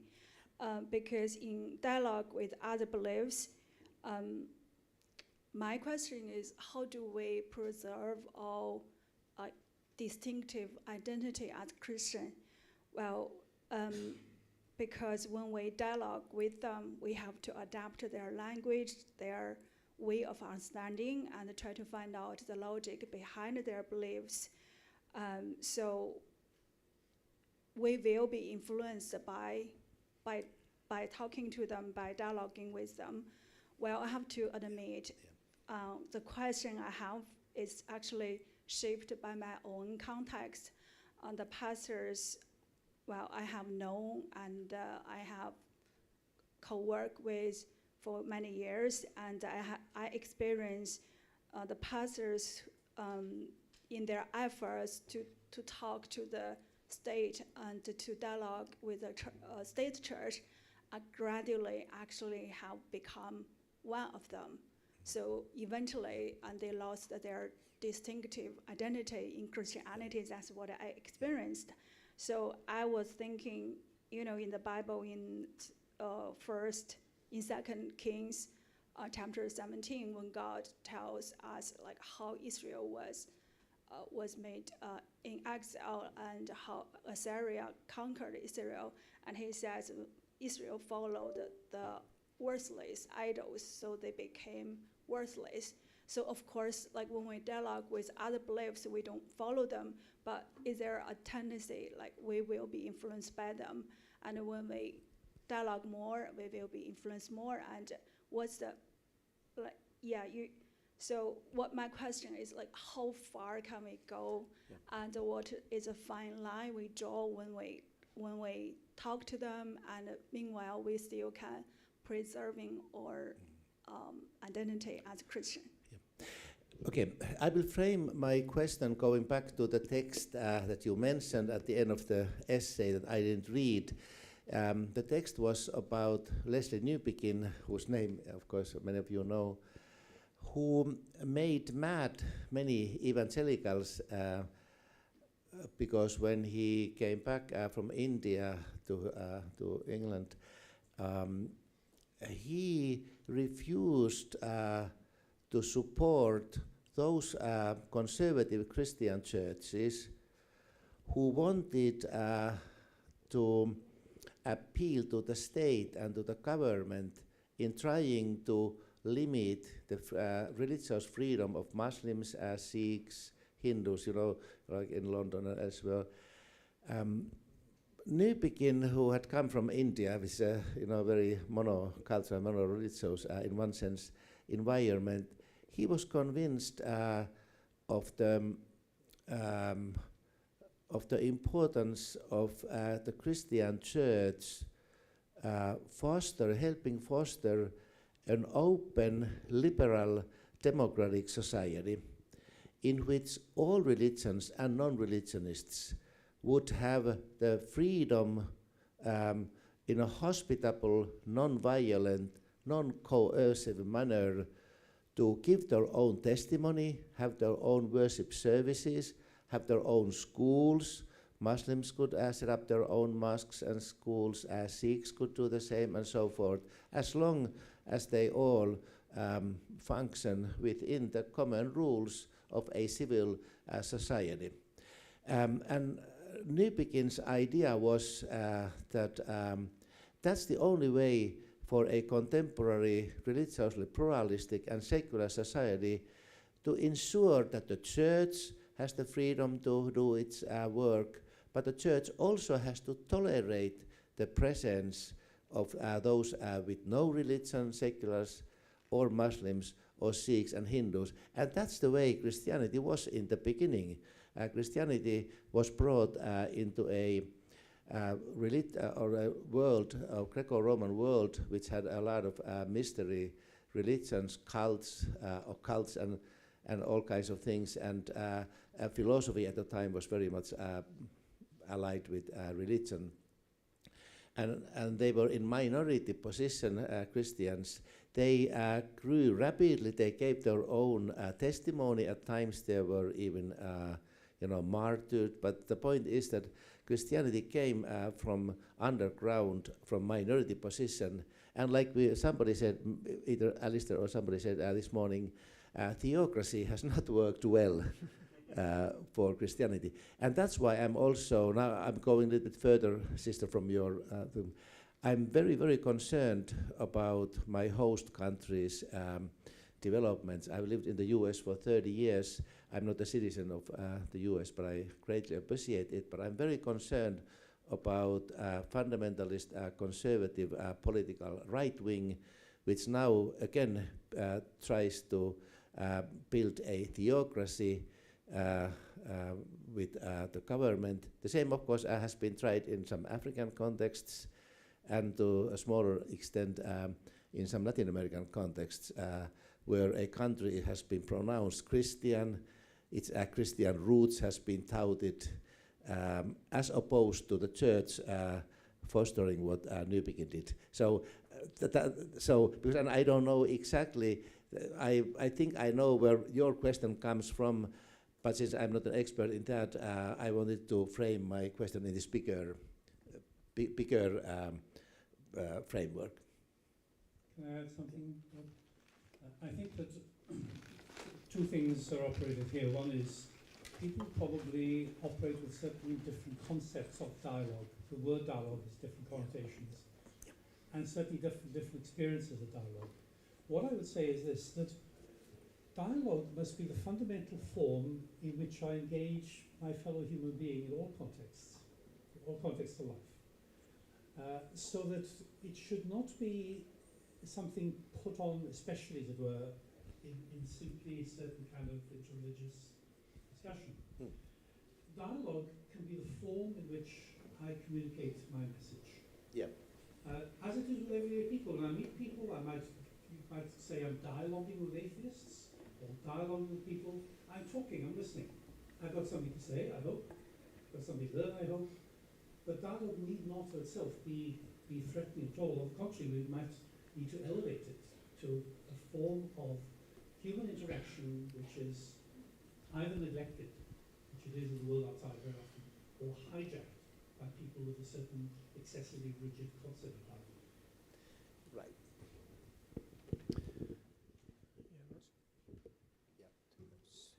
Oh, do we have?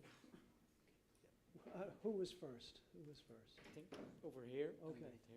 Thanks. I think in a way my question perhaps follows on a little bit. And if I could just say at the beginning, I really do appreciate the value and how important hospitality is, and taking Stephen's comments about dialogue. But I do have this question. What are we actually talking about relationally when we think of dialogue or we think of hospitality? I'm thinking, rather than it being a word we use and we assume we know what it is it a spectrum? And if we're thinking of this in terms of mission and being productive towards mission, yet you see an extreme version perhaps in the letters of John, where hospitality is seen contrary to mission. So it's just, what are we meaning? Is there a minimum relational content which is the basis of all dialogue? Does it move along a spectrum? And where is discernment in this? Is it purely contextual? If I begin, and then feel free, Stephen, to continue.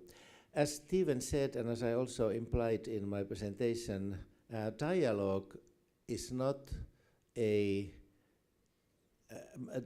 goal of the dialogue is not necessary to reach an agreement. Dialogos, two speakers. The idea is that I open myself to encountering with a person who is different from myself. It's very easy for me to be with people who are like myself, who agree with me. But for example, say a Muslim or an atheist, I make myself vulnerable. I come out of my own safety zone, but by doing so, I'm not in any way hiding my own deep convictions and deep belief.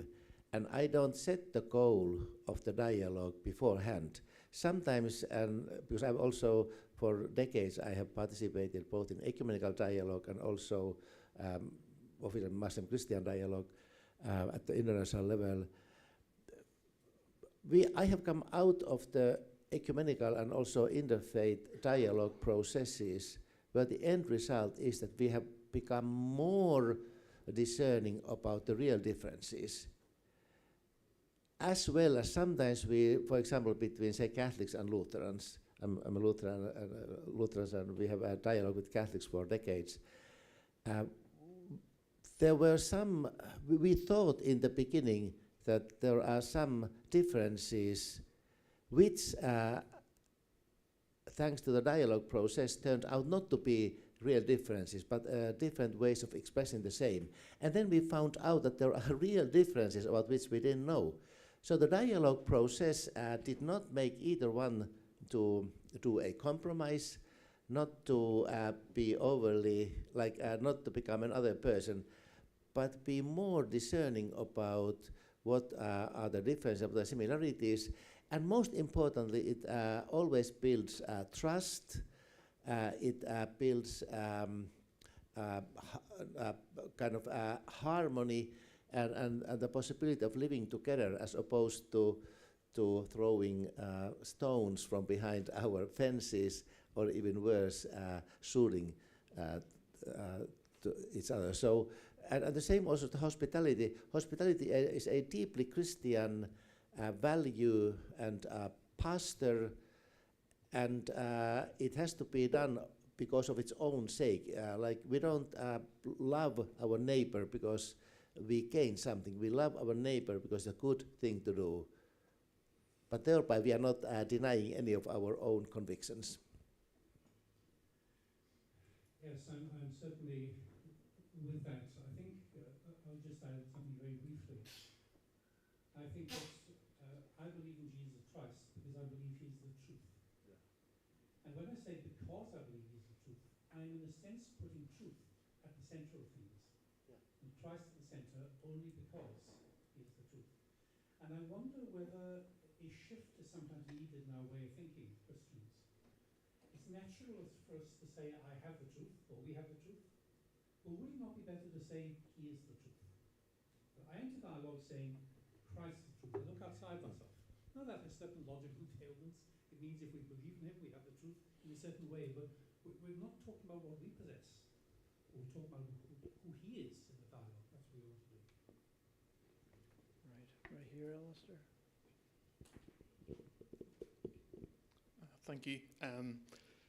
I'm unable to be here today, so I may be treating this as my last chance to ask a question. I'm sorry I can't be here tomorrow, but I'm thinking about comparative theology. It's a phrase I'd never heard before. I'm not working in a church. I'm a lay member. I'm a part of a church in East Belfast. And I suppose I think about, like, when we strip everything away from every world religion, as John Lennox would say, it's a mixture of beauty and bombs. You know, when you strip everything back, that's what people's lives contain. I think about the journey I had here this morning. I walked up from the city centre. I had conversations with 3 people I'd never met before. One of them is an advisor to the Minister for the Economy. The other one is a homeless man who was sitting outside the Sandra at Shaftesbury Square. And the third one, just coming up the drive here, was a lady who was going to the wrong conference. Unfortunately for her, after walking up that steep hill, but she's a pastoral coordinator at a primary school and grew up in a home that had a lot of domestic violence, ending up in divorce of her parents, and the effects of that have affected her, but she wants to be a good pastoral carer. Why do I say all that? Well, I suppose I'm thinking about, well, what's my journey out of here when I leave at 4 o'clock? What's the journey for all of us? Many of you may be involved in ministry. I would encourage you to lead your people really well in terms of doctrine, and that's the curtailment we have here in this conference today. But I suppose, just thinking about comparative theology, Peter's challenge to us to give the reason for the faith, the hope we have, and do it with gentleness and respect. But Stephen, the point you made about AI and disability, this is where real life comes, and it's back to Alister's point, the third point. What difference does it make to real life in terms of AI, in terms of disability, in terms of people that are advising government ministers, in terms of people who have been broken and are homeless for 6 years? For all of us and all the things that we're carrying, what would be your charge to us as we think about what we've talked about today, as we carry that into our mundane, routine lives, whether we're leading people in our congregations or we're leading people in our workplaces or in our homes? Thank you. Sorry for going on so long.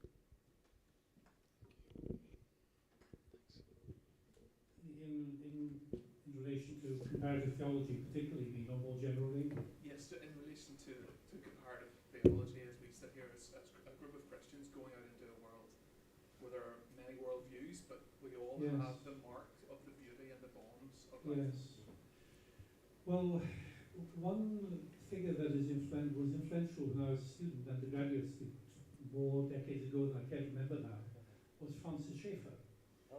And for all my disagreements with Francis Schaeffer, one thing he did was to get Christians to think outside just Christianity itself.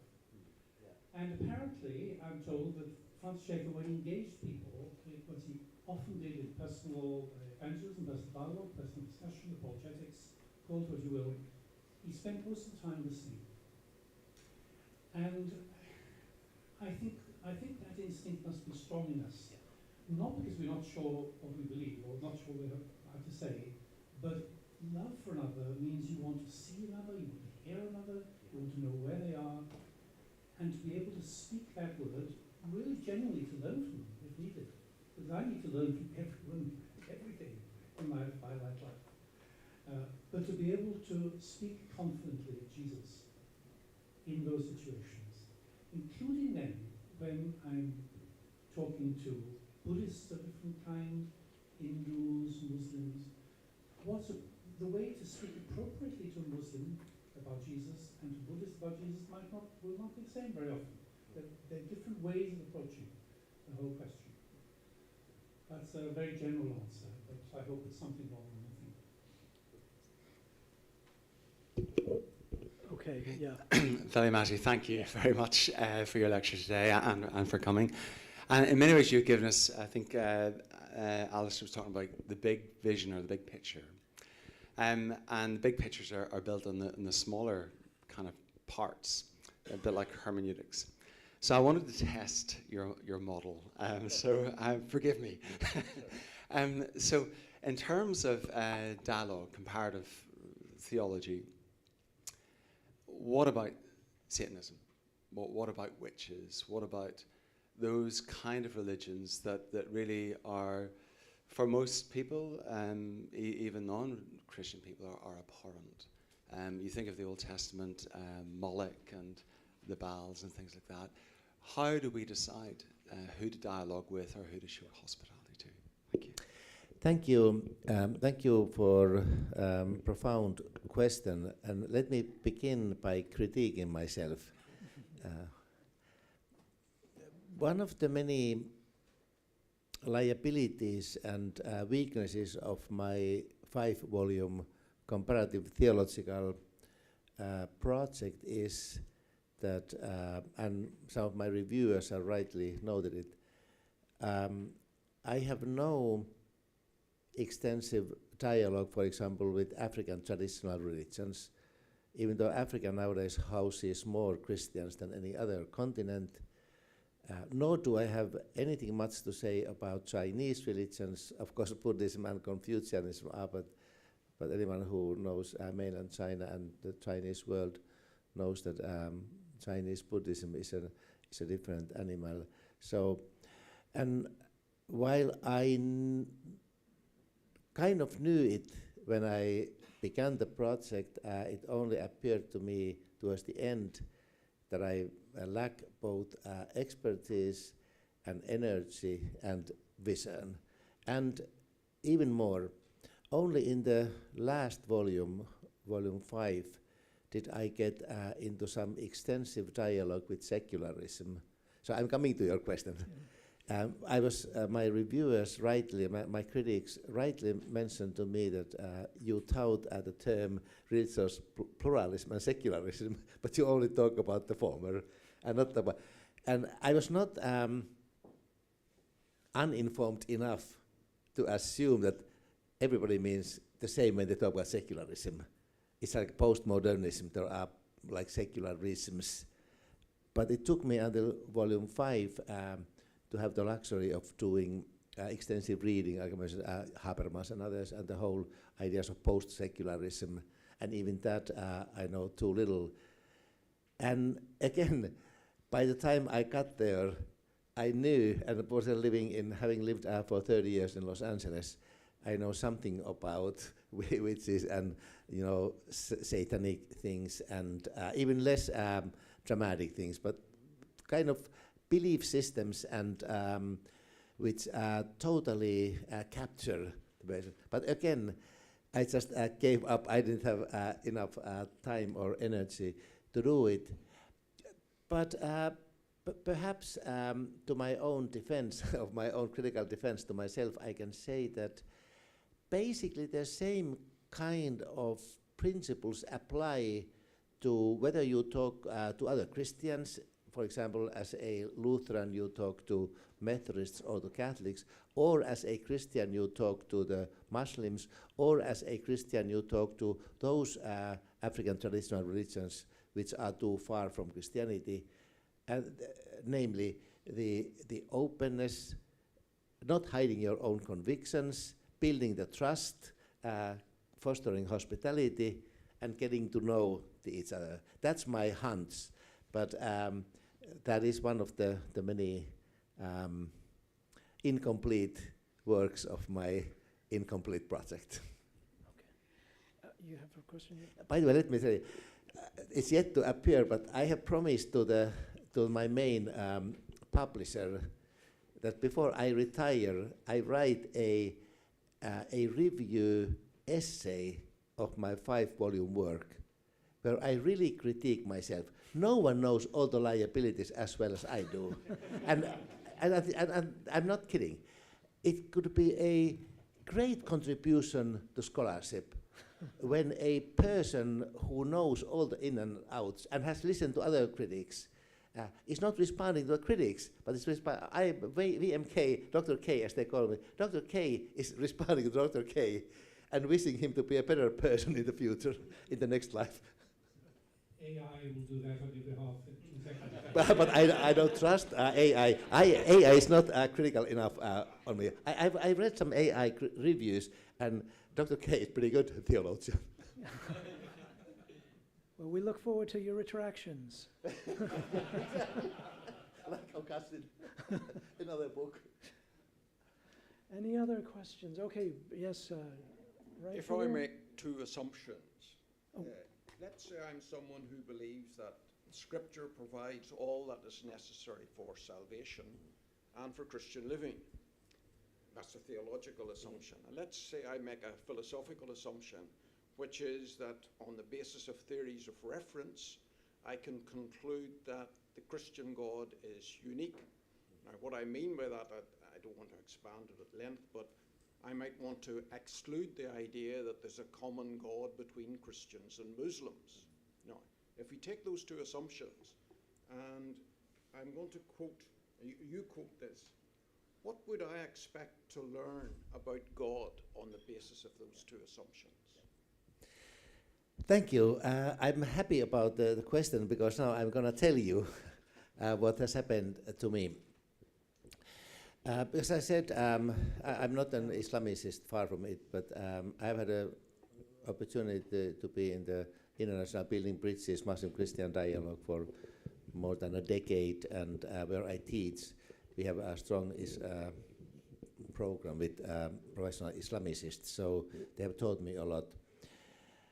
It took me years literally, before I started the big project, to struggle with the issue of in what sense Allah of at least the Islamic scriptures and then Christian God are related to each other. I first had to do some more study on Jewish-Christian relations. I'm also part of that project. And through reading and studying and being involved in Jewish-Christian connections and dialogue, even recently, I have come to the conclusion that rightly understood,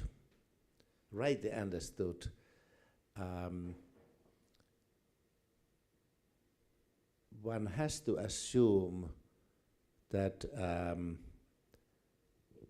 the concept of deity between Islam and Christianity doesn't necessarily have to be different. I try to be as open-minded, or as open-ended as possible. I believe that there's enough in our scriptures for our salvation, and that there's only one God. But because no serious theologian would ever deny that the God of Israel and Judaism would be different from our God, because Yahweh of the Old Testament is the Father of Jesus Christ. And yet Jews vehemently deny any idea of Trinity. The Jewish faith denies all the atoning work of Christ, while Judaism has an idea of atonement. Atonement has nothing to do with salvation in Islam, in Judaism. In mainline Judaism, one gets saved by following Torah. And there's atonement, even the Messiah, when he comes, is not the Savior, is a Messiah. So if those radical differences can still be tolerated, it's not a long leap to having the third Abrahamic faith to come at least close to the God. So these are my, it's a very, and it's a dangerous to speak like that because I'm opening the whole can of worms, but I'm saying that my own faith has not changed, but has shifted, and I had to go back to statements by Luther and Calvin and others who did all the criticism they could of Islam with the assumption that they're still the same God. They didn't doubt. For example, Luther, even in his less friendly days, in his writings, didn't really question there's some kind of identity between Christian and Muslim God, but he was totally of the opinion that they don't understand what they're talking about. Or Nicholas of Cusa and others, those great, or John of Damascus, those great Christian pioneers of dialogue partners with Islam. So yeah, it has also reshaped my own faith, but not taken away anything from what I had before, but perhaps a little bit widened my horizons. Maybe I shouldn't have said it because we need another seminar on it. Yeah, okay. Thank you very much to our distinguished lecturer and responder. Very much appreciate your contribution. Just on that last point about God, is it the same God, a different God? I always find it helpful to turn to the Apostle Paul in Romans 1:21. Although they knew God, they neither glorified him as God nor gave thanks to him. So you can know God up to a point, but you can still get it wrong in terms of relating to that God and how to glorify him. And on a practical note, I heard Andy Bannister, some of you will know his name. He's actually written a book with the title Do Muslims and Christians Worship the Same God? But anyway, he made the point, and he's an expert on atheism and apologetics in that area, but also on Islam. And he was saying that in invitations to churches, he's working with an organization known as Solus, an apologetics organization. He's open to whatever people would like him to talk about. And like 9 out of 10 churches that invite him want him to speak about atheism and how to address the secular world. And only one is interested to hear what he can say about Islam. And he was disappointed with that. And I think that's a challenge to us. How many of our churches are ready to have seminars on Islam and let us get to know Islam better? So the theology, just one other note, throw this in to see how you would react to this.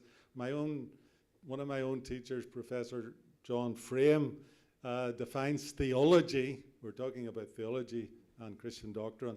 He defines theology as the application of the Word of God to all of life, that is, including all the questions that life throws up, and that then brings in all the questions that people of different religions or from Africa or Asia, questions about witchcraft, questions about the ancestors and so on, that leads to things like African theology, Asian theology being legitimate areas of exploration and study, because we're bringing our questions and we're allowing people to bring their question to the scriptures. There's where our convictions rest. And we can hold to the scriptures, but encounter and engage with all those questions that people are asking. Thank you.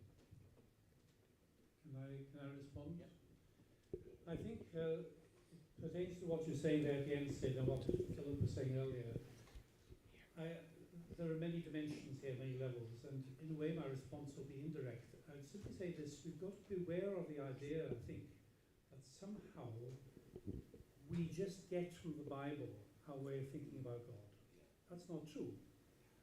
We may immerse and should immerse ourselves in the Bible, but as a matter of fact, I live in a world of people. I've got friends or I've got enemies. Are there people I sing hymns with at church? The word God comes into hymn. It's been shaped by someone's idea, by some hymn writer. You know, I'm actually working with an implicit concept of God quite a lot of the time, which isn't simply something I read in the Bible. And I think we have to be careful there. Imagine you reading therefore. That's it. Yeah, and my first say amen to everything you said, Stephen, and a footnote, and I illustrate my response to your good observation with one term, and that is global theology.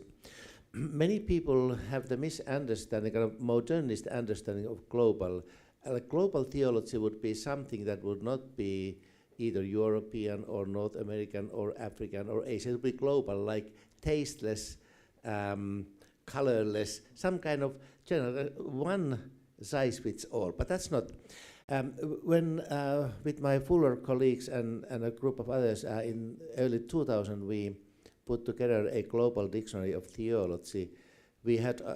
We spent about 2 years in seminars and consultations in thinking about what global theology is. And we came up with a good answer, I would say. Global theology is a communion of local conversations and testimonies. As a Finnish elderly white man from upper middle class, Lutheran with also Pentecostal not background, but very close relations with Pentecostal charismatic phenomenon, I bring to global theology that kind of limited but rich experience. My Asian colleague, who was Simon Chan, who teaches Anglican in Singapore, he bring his own. Then Juan Martinez, who was from Latin America, he brings his own Anabaptist and so forth. And then we had about 200 writers. We told them, write like on the Doctrine of God. We had 5, 6, or 7 different authors. Of course, editors, we kind of organized it, but we asked them to do like a Kenyan woman, Anglican theologians or pastors, interpretation of the doctrine of God based on biblical, historical, and the contextual perspectives. So, and therefore, when we talk about, for example, what topics interest were, it depends on the context. I just came back a few weeks ago from Jakarta, Indonesia, from an ecumenical dialogue. Jakarta houses about 150 million Muslims, by far the world's biggest Muslim concentration. You can't find a topic related to Muslim-Christian relations which is not warmly embraced in that context. Whereas if you go to my native land, Finland, there are very few Muslims. You can find much better, not better, but you can find many topics for seminars that would attract attention. For example, many the secularism or to some other things, or new religiosity or some kind of thing. So it all depends on the context, and therefore true global theology speaks to various contexts variously and in diverse ways. Okay, Sayung has the next question, and then we'll have one more after Sayung, and then we'll have to stop. So one more after Sayung. Did somebody have their hand raised? Okay, Musa. Okay. Well, thank you so much for your presentation. I'm originally from South Korea, where we have quite a lot of interfaith dialogue and cooperation. But honestly, even though religions work together on issues like peace or social justice, they don't seem to change how they understand themselves theologically. So I was wondering, what makes comparative theology different from interfaith dialogue, and how does it actually lead to theological transformation? Thank you. I'm very happy to have also here Koreans. As you may know, Fuller has an extensive Korean students presence, and we are blessed by by hundreds and hundreds and hundreds of Korean students. Comparative theological work and education prepares a person for a better and more hospitable and more useful interfaith dialogue. A pastor or a deacon or a lay person who has studied theology in a way that also includes some comparative theological or interfaith component is usually attitudinally more open to the embracing and meeting a person of other faith, has some background information, can help and facilitate that kind of Christian attitude towards the other. So that's, and therefore, if we are able to train our church workers and Christian and mission leaders, Christian counselors and others in a way that integrates this one aspect, namely comparative theology, as a part of Christian training, in a generation or two, it helps also Christian mission in a sense that there are less conflicts, less prejudices, less negative and more, hopefully, Christ-like attitudes.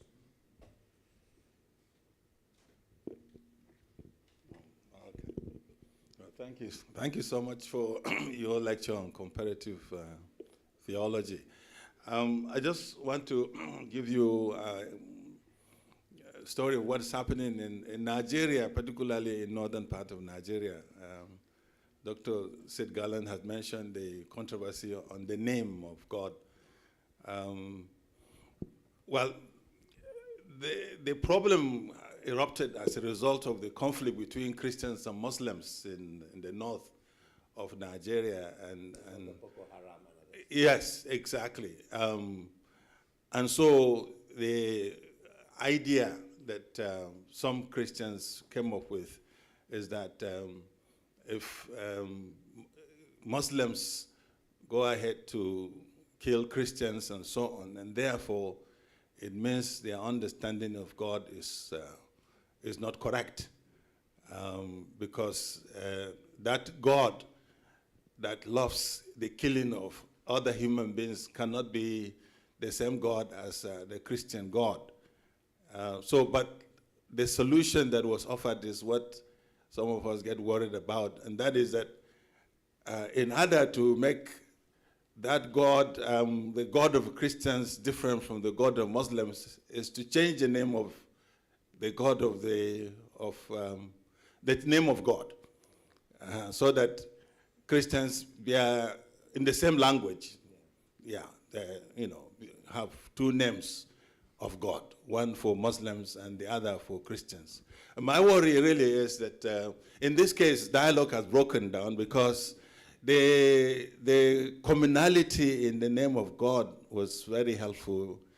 And as Lamin Sani has said, there is no way we can really say Muslims have a different God and Christians have a different God, because both Islam and Islam do not accept polytheism. Polytheism is a shirk in Islam. So the Muslim cannot say, oh, you have a different God and I have a different God. So the same with Christianity. The area of contention is Christ, Jesus Christ, and so on. So when we were talking of dialogue, I was in tune with you because it means that there are things that we can really discuss and put as a foundation for even things that, or a thing that really divide us. As you can see, it's happening. Maybe because of the conflict, the whole idea of dialogue has broken. I know the Christians say, well, it's good for the Muslims to know that we are not the same, but that's no dialogue at all. Yeah. Thank you. And the counter argument, self-critical counter argument from the Christian perspective is that in the name of Christian God, millions and millions of people have been killed. Just think of our crusades. And I fear that even today, almost literally even today, in the name of Christian God, there are some people may get killed, or at least they are supported by the right-wing Christians. So we can say that to kill somebody in the name of God is always wrong, but it doesn't mean that it's a different God. It's a very different understanding of God. And I totally agree with what you said, and having mentioned I just came back from Indonesia, I've been there before. You go to any worship service, from Catholicism to Reformed to Pentecostal, they of course call the Christian God is Allah. And even though that's originally Arabic name, but both the Muslim temples, or how they call mosques, and Christian churches all over Indonesia is the same name, even when some of the Christians may not agree that it's the same God. And it's interesting that from the Muslim perspective, there's very little opposition to the idea that because there's only one God, Christians' God is the same. Christians just don't know God truly. That's yeah. I think that in a situation which is so harrowing and painful, I hesitate to bring in philosophy, but there is a little philosophical moment here, I think, because it's not at all clear sometimes what is meant by saying that it's the same God or not the same God. With, let's say, X and Y, what makes X the same as Y, or what makes X different from Y? What are criteria for sameness and difference? And in everyday life, things may be the same in some ways and different in other ways. I think that once one begins to work through those kinds of issues, quietly on the side, as it were, not in the heat of the agony, I think that sometimes it's helpful to do that, because otherwise the questions themselves become quite unclear. In the end, you say, I don't quite know what would count as being the same God, or what would count as being different God. Right. We've been going for 2 hours. It's time for a break. Amen. So can we just thank Professors Kärkkäinen and Williams.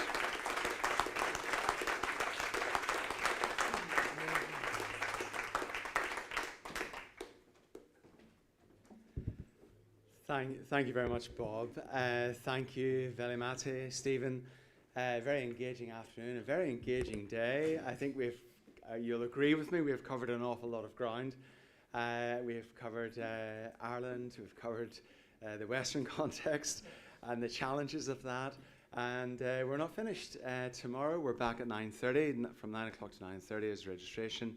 And we're then moving into the globe. We have already gone into the global context in some degree, but we're going to go even further into the global context. And Professor Musa Guy will be here, and Dr. Hans Madume will be here as well. So I look forward to seeing you tomorrow morning. God bless, and have a good remainder of the day. Thank you.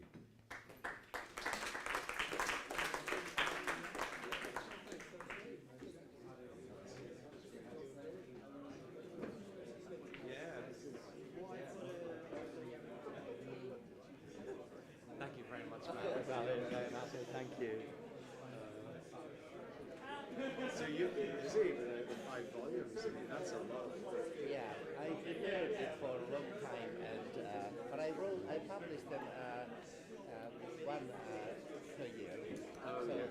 13, 14, 15, 16, 17. When I presented it to the publisher, I already published a number of books. The editor said, it's not possible, but I don't care, I don't mind if you